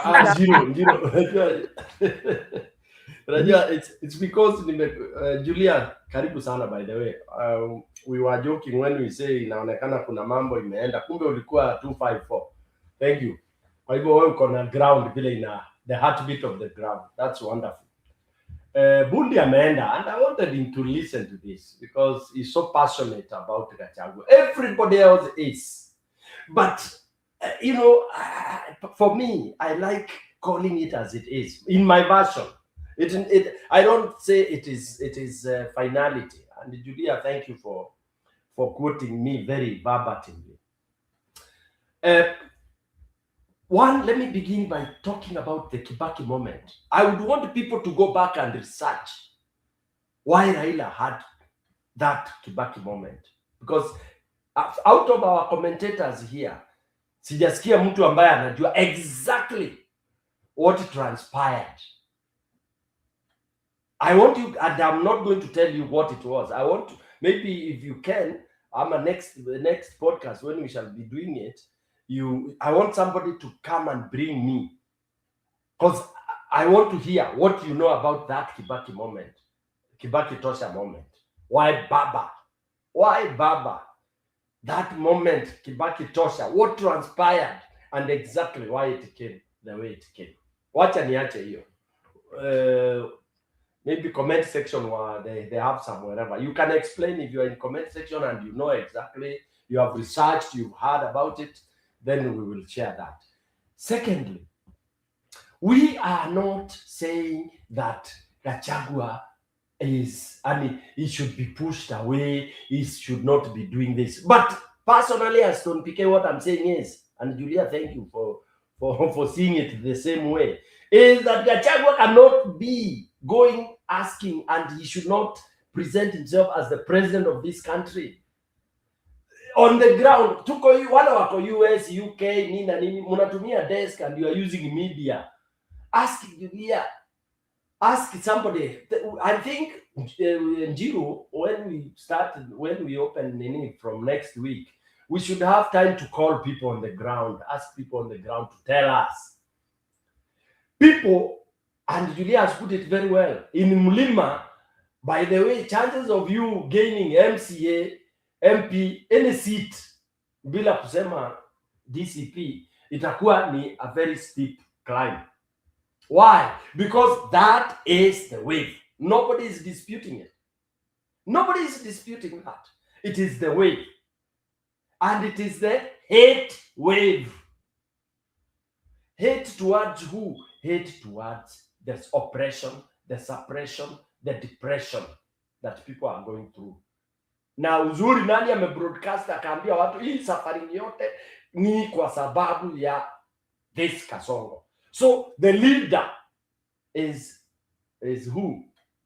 Is Gachagua. So watu wamekubali because kila mtu, anybody hata akigongwa akihengo kidole kai baba Kasongo, hiyo mawe kama Kasongo haingekuwa kwa serikali, hii barabara ingekuwa imetengenezwa.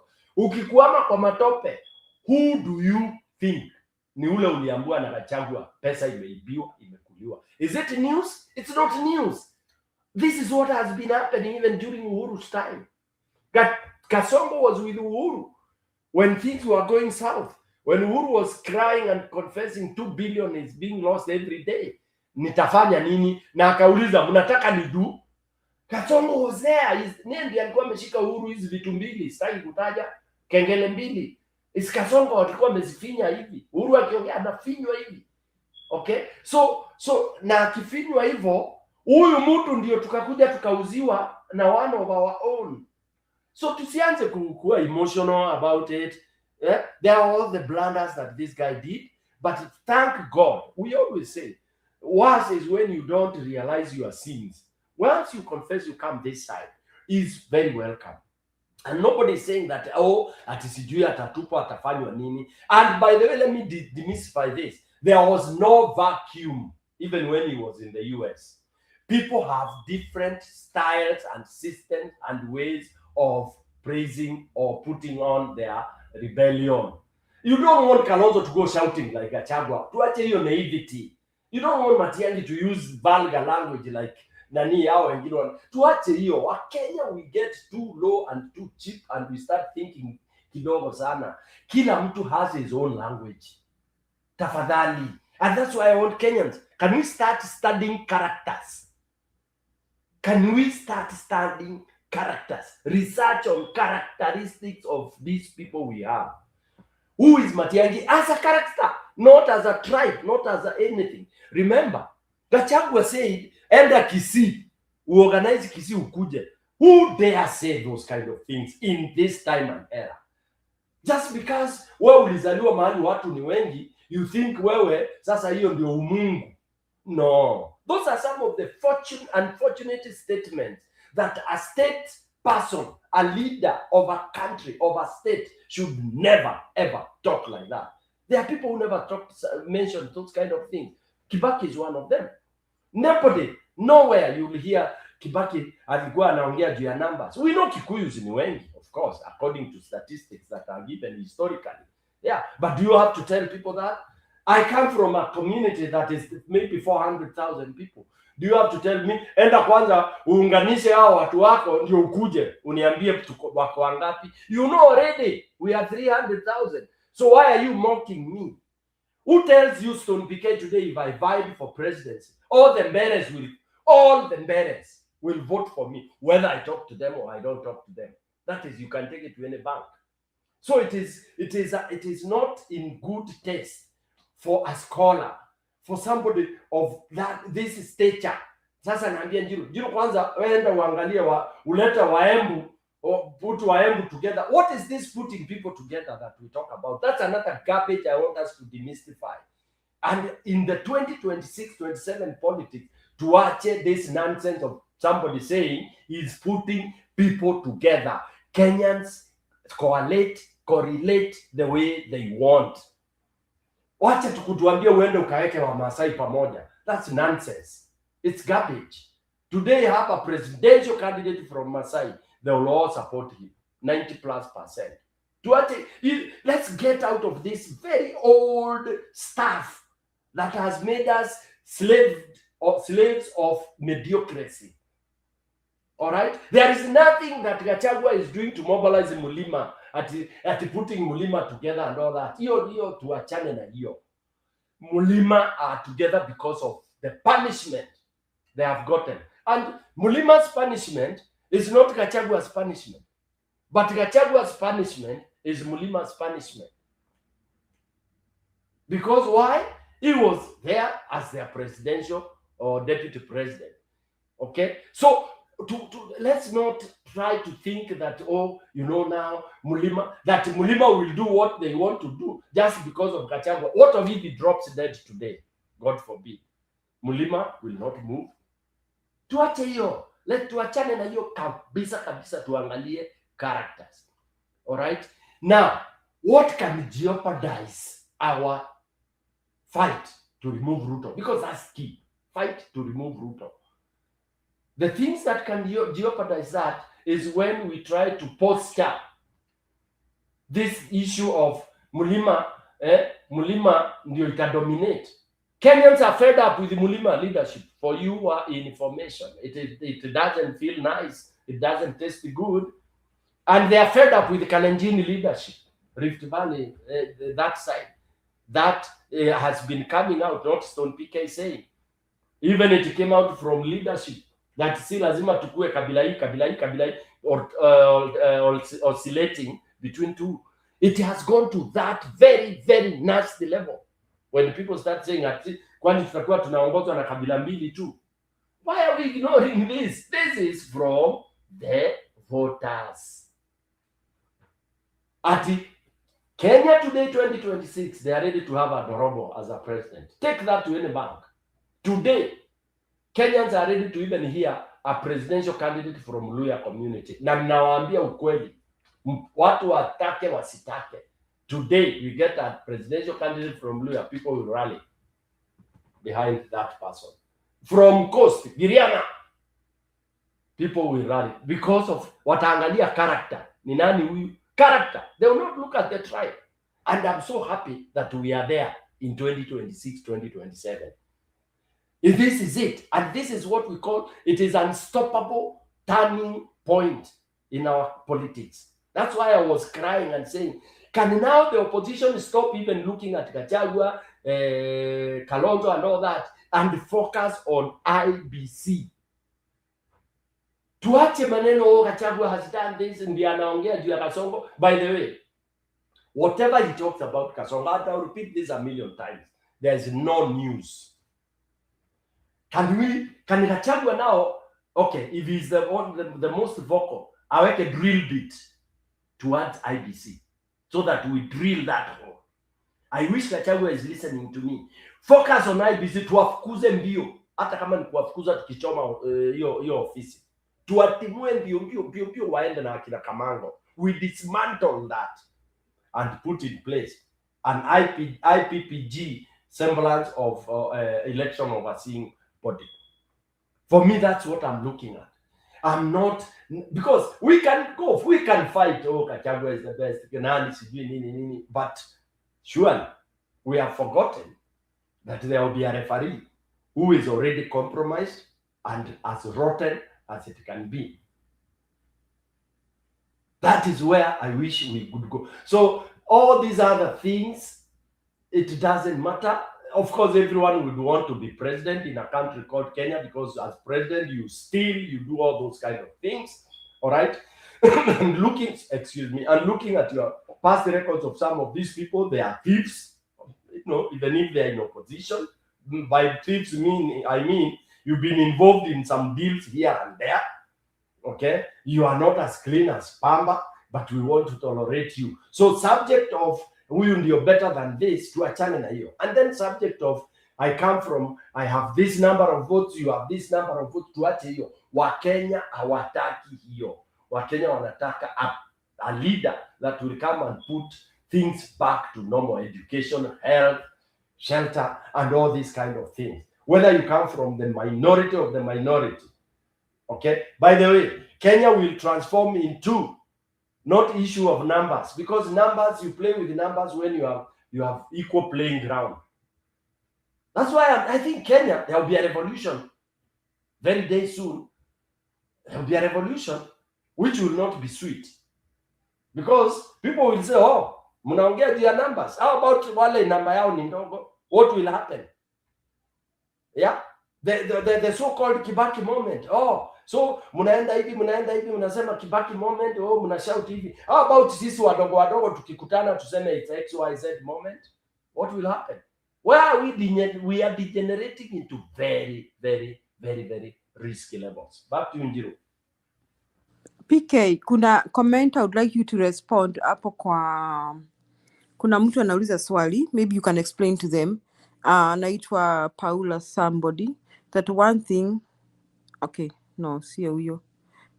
Paula, yes, Kibaki movement is just a wave which came from nowhere. Even Raila was going to announce Nyachae Tosha, but he found himself saying hata Kibaki anatosha. Can you tell them why Raila had to actually say Kibaki anatosha? Because like I'm saying, Raila Odinga did not want Kibaki to become president. That is why even that union did not stay long, did not take long. Ilivunjika tu, no sooner had they entered the government. So Julia, can you explain to them? Yes, thank you, Paul. I think Paul is the one who has asked that. Paul Kisianga. Julia, thank you so much. And Paul, this is what happened. Raila was never for Kibaki. Take that to any bank. Never. He was never, not even Kibaki, for Kikuyu leadership. Now, for those who are young, you don't know the bitter fruit between Luos and Kikuyus. And I'm talking about this because it is obvious. It is not some PK inventing. It has been a bitter war. And it has its history, which I'm not going to explain. Mkikuyu na Mjaluo in leadership, not natural, not raia wa kawaida, in leadership, Kenyan leadership, it has been a very bad relationship. You can research later, you like it, you don't like it. It has been a bad relationship that people have been trying to cure up and down. So there is no way that huyu nani Kibaki would have supported. Raila would have supported Kibaki. But what happened? Because there was Nyachae. Okay, who Nyachae, by the way, never even said Kibaki tosha. When they were getting out of that room, because it was Kibaki, Raila, and who? Nyachae. Nyachae being a Kisi. Okay, and of course I think there were others, but these were the three top leaders. Raila also realized he cannot make it because Kibaki had the numbers by virtue of being a Kikuyu. Okay, now then Raila had disagreed they had agreed with Nyachae that it will be either Nyachae or Raila. But last minute Nyachae said no, ni mimi, because Nyachae was also a fighter. So by the time they were concluding this and coming out, Raila, of course, with his trickery thing, he realized that here, even if I said Nyachae tosha, Kikuyus will not vote for him. So he will lose. And where will I be? Where will I be? This is where now as a leader, you look at your selfish thing. So he wanted to be in and he wanted to steal the moment, which is it's allowed. So he stole the moment by quickly changing. He never consulted anybody, by the way. He just came out, gave his speech, and everyone in that area, in that space, was surprised, totally surprised. And we can replay that, by the way, Njiru, even now. When he talked, he gave a speech and then ended up with kwani tukisema kwani Kibaki hatoshi. Then there was jubilation and everything. Nyachae was not there. I think Nyachae has remained behind at Serena, and Nyachae was mad and blew off, and Nyachae died. Hata walikuwa bado hawajarudiana vizuri na nani and this guy. So it was not from nowhere. No. It was Raila's witty way of, he weighed the situation. He realized which part, where will I be? And when he said Kibaki Tosha, he was taken like Anjamba. And this is how Kikuyus behave. They started singing praises of Raila as Anjamba. Jamba is a hero for having pronounced Kibaki. When they went into government, did it last? As Julia, you put it very well. No, it was full of problems. Why? Because it was not really sincere. These are some of the things we need to try and follow and study. Okay, so it was never, it was a convenient, moment of convenience. Okay, as part of the moment, because these guys were told by wananchi who were waiting in there at Uhuru Park, wakasema mkitoka hapo Serena, kama mjasema ni nani, tutawachoma. And remember, Kalonzo was not there. Kalonzo, because the situation ilikuwa noma, ilikuwa deadly, with his nature and character, kaona akiangai bandingwa bandiethwa nevo nundu bethwa be mwaki. Yani hapa sitakuwa, because itakuwa ni moto. What do? You abscond. When you abscond, people will start wondering, ni woga, ni nini na nini. He absconded. He was not there. Then he later came in between. You see, again, these are some of the tactics people use. That's why you find even in parliament, when people are doing something that you feel you can't be in either side, you abscond. Italewekwa kwa record, you never voted, other than voting outright. Nafikiria hapo nimefika mwisho. Njiru.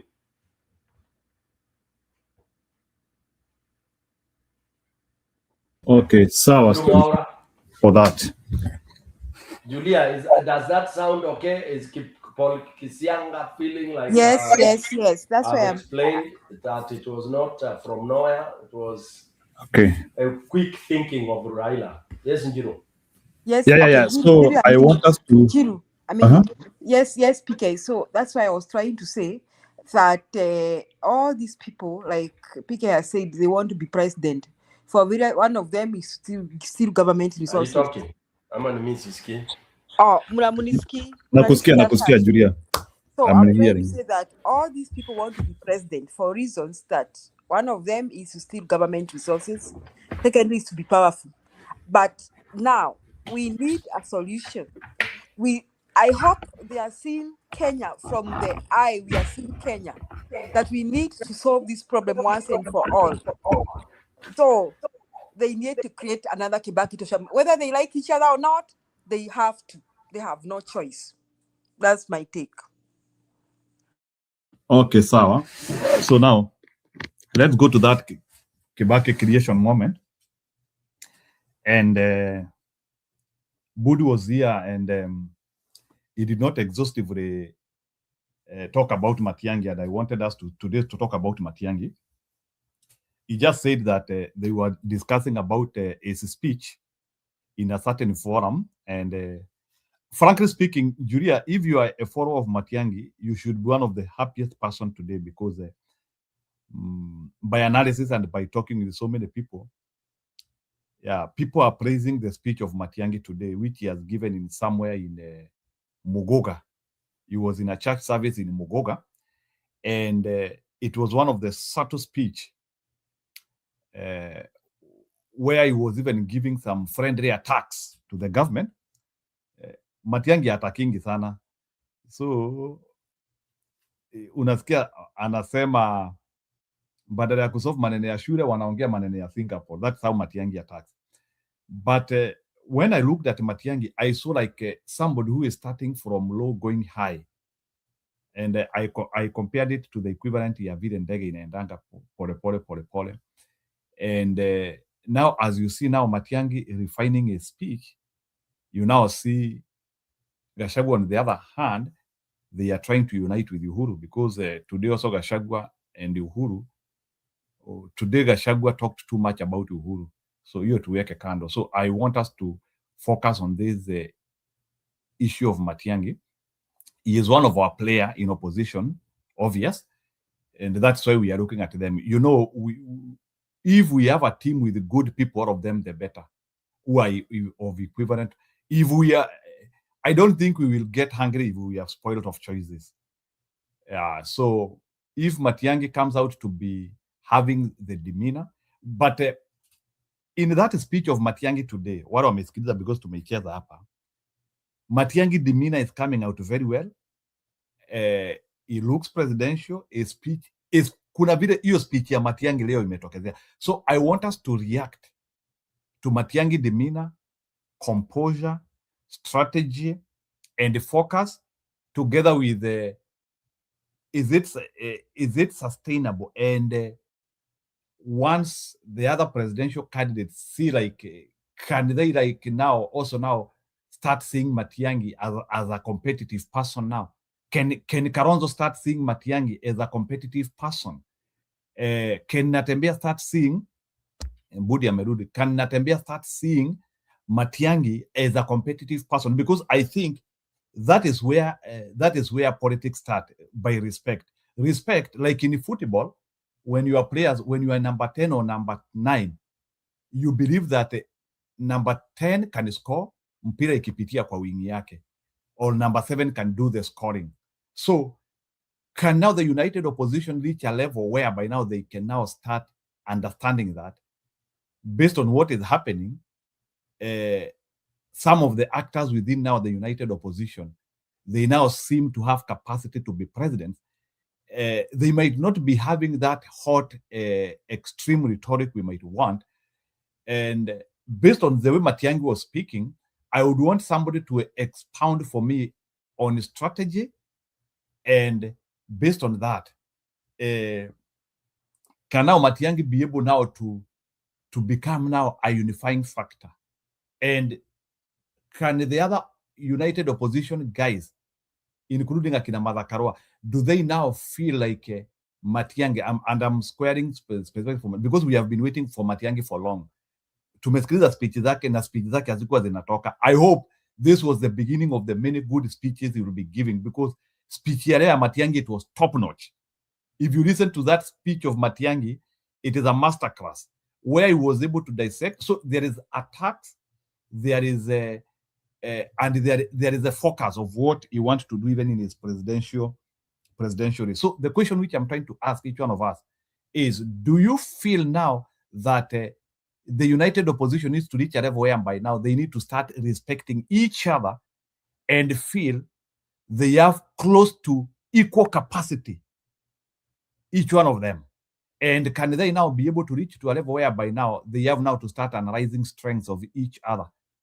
And now wanzie sasa kutruncate, wanzie kusema which is the easiest path to produce a president. Have we reached a point where by now they need to start to analyze which is the shortest path among the 5 people we have to produce a president?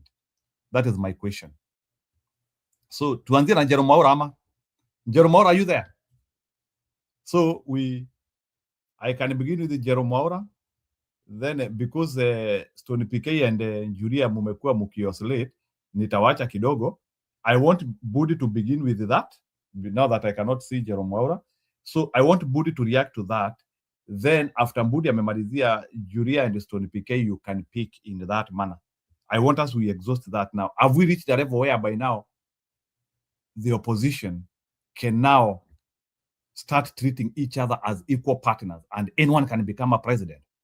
Budi, take over.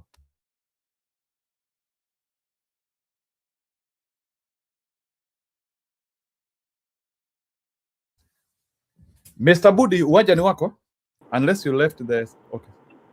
Now, for me, I just came up not for your question, but for the Kibaki moment. So if you want to handle this, you handle it, and then I'll come back for the Kibaki moment issue.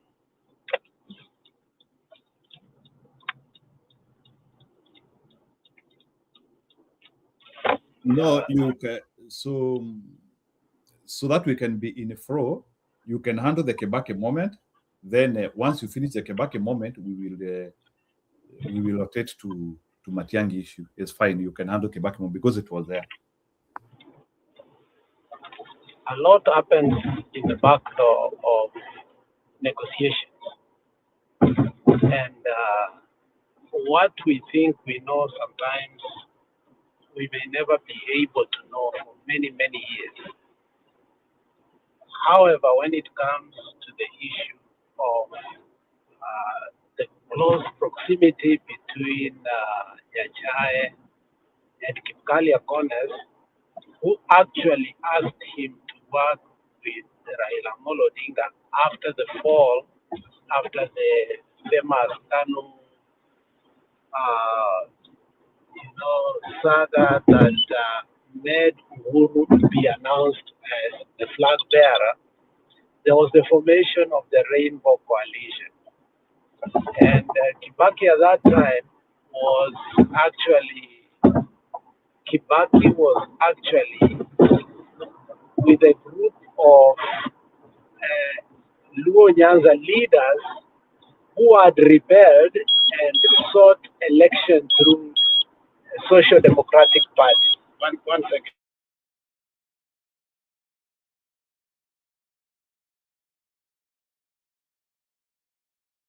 And those included Orengo, Anyang' Nyong'o, and a group of people who believed to work against Raila Amolo Odinga. So they came together, they formed NAC, the original NAC. And they were competitors. They were the ones that actually were the alternative of KANU, the new KANU. So the new KANU had proposed, and they didn't know that Moi was going to bring Uhuru Muigai Kenyatta in. So it was a surprise that they wouldn't live with. Remember, people like Saitoti were there, and all these people who rebelled, who went with a party called LDP in the Rainbow Coalition, to come and with the NAC to contest the 2002. So that history is important for you to understand how the negotiation of Kibaki and the alternative started, and who asked the alternative, which was the rebels within the new KANU, to speak with now the former opposition, which also included the rebels within the Nyanza region. Now, Kipkalias Kones was the hegemon there. And how the negotiation started, we are not going to be privy and go deep into that. The same way Stone PK say that these negotiations, we cannot go to excavate them to understand. But on the periphery, the person that was to be a referee between these two, because remember they were coming both from Nyanza, which was another complex issue, okay? So they were also shopping on a national platform to make a national coalition. So I think there is a lot to look at before we castigate Raila Amolo Odinga. It has been said by Kipkalias Kones himself that one of the reasons why the Nyachae Tosha moment could not come quickly is because Nyachae also was a difficult man to negotiate with. And in as much as we embrace Nyachae as our own, Nyachae was not an easy man to deal with. Okay? So when they set up meetings, it was under his terms and condition, because he was moneyed and he didn't care about the support. He wanted an endorsement, not negotiation. When the issue of Uhuru Muigai Kenyatta came in, the people who had bankrolled Kibaki for so long, and you know who they were, who became the defense ministers later on in the coalition that did not choose them. They did not choose. They went and supported Uhuru Muigai Kenyatta. They made Kibaki to be so weak. So when we start saying that Raila was not for Kibaki, those are lies that are being peddled that we cannot agree to. You go believe what you want to believe in. It is your right. but you are not putting into content and context into a man who had looked at these men before and told them that KANU can never come out of power, ni kama mugumo tree being cut by what? So you have to look at the history that brought these people together against the grain so that they can work against the tide that Moi had complicated by bringing a new young boy who nobody thought in the wildest dream that Moi could endorse. And Moi forced, totally forced. And from history now, you can understand that the Jirongos were part and parcel of this. Jirongo, before he died, he said, we had to force Moi for a young person, which was good then. You know, which was good now as we look into retrospective, but very unpopular at that particular time. And they had to come and ask, if the whole mountain will go for Uhuru Muigai Kenyatta, how do we get KANU out of power? That was the question that was asked. Nyachae did not care about that. Nyachae, what he cared was for the endorsement, nothing else. Whether he wins or not, the new equation had come. What do we do? Nyachae did not want. Eventually, Kipkalias connects himself before he died. Remember the aeroplane that he died? He had given an interview how they were left in a conundrum and in a limbo on what to do. In one hand, Nyachae is his best friend. On the other hand, the mathematics is not working. Moi had done his mathematics very well, so they had to rush so quickly. And the good thing about Kibaki, he embraced the negotiations and came on board. And this was also came on board. Remember, there were people who rebelled from KANU but did not want Kibaki to be endorsed, who came very late. So when we give that history on the context, not on the content, it becomes very unfair. Because I've seen many people being happy that, after all, even Raila did not want. Who wanted Kibaki to be the president in 2002? The whole of Kenya. Who? At that particular, not even in our area. But the moment Raila said Kibaki tosha, and they explained the problem and the matrix, we gave Nyachae all the members of parliament and denied him completely the presidency, because even us, we were sick and tired of the KANU regime.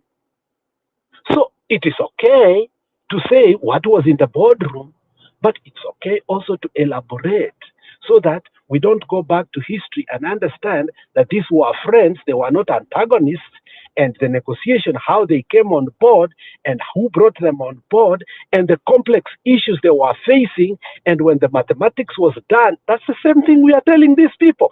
Sit down, look at the math. I have said several times, if we go by what we are seeing today, if we go by what the history of voting in Kenya is telling us, let's be honest. Does Nyachae stand? Does Matiang'i stand the chance, or do we leave the canvas out? PK himself, not Stone PK, the other PK who is a Kamba, has come and say, I would want a Matiang'i presidency. But let's be honest here. Numbers sometimes play a key role. So strategically, it is not that Kibaki was said Kibaki tosha because he was the best and he was the most trusted at that particular time. No, there was a reason. And there were negotiations. There was give and take. Nyachae refused most of the give. He just wanted to take. And later on, Nyachae would candidly speak and say there are things he didn't agree on that allowed negotiation to be on a standstill. So I've seen people like Annie being so happy that, oh, he never wanted. No, I mean, let's be honest. Give credit where it's due. Yes, at first he may not have to, but when he finally endorsed, he single-handedly campaigned for the man when he was where? He was sick. We cannot just rubbish that history like that. It pains me that in the coalition, as long as you achieve what you want, you can go back and badmouth that people. If it's that how coalitions work, for me, I would just tell my Luo brothers, my friends, you know the history very well. And if that's what is about to happen, just go where you are and be comfortable, because if history is about to repeat the same way, that you know what, you never helped this presidency, you never wanted this presidency, you rather go where you're comfortable then. But in coalition making, we don't just talk like that. Coalitions are very difficult and very delicate. I have told Njiru several times, go put the clip of Duma Moko speaking of the difficult nature of how Botswana came with the present coalition that had to win against Masisi. He said there are times he cried. He refused, he will never. He'd rather give it to the smallest party, but as long as they stick together. The matrix was more important than the person. The matrix of winning, the winning formula to get Masisi, because education had become so bad, the issue of the judiciary had become so bad, the country had gone to the swamp. All they wanted is to make sure that there is a state, that country back to something that was functional. Coalition making is not as easy as we may think. So we cannot come through history and say this person actually never wanted. That really hurt me. But you know what? In politics, you gotta get hurt.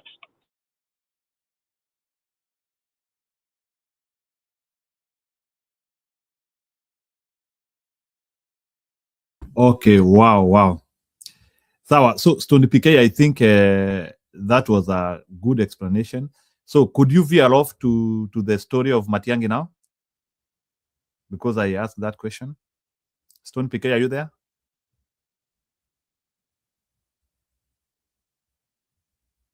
Stone PK? Kwani watu wameenda? Aya, Budi, would you touch the story of Matiang'i as we wait for others to nini? Like, is it have now the other people now understood that they are now equal competitors in the matrix, or how should we now start playing this one? Because now it looks like some people have started now acclimatizing. Go ahead. Would you can react to that as well as I wait for Stone PK, right?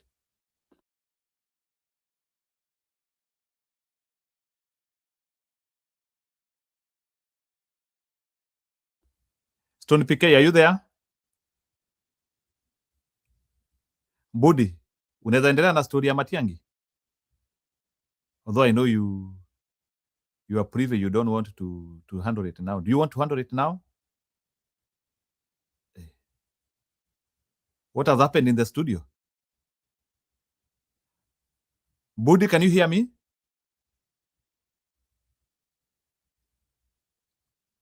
Jerome Ora, are you there? Stony PK, are you there? Hey. Okay, sawa. Budi, are you there?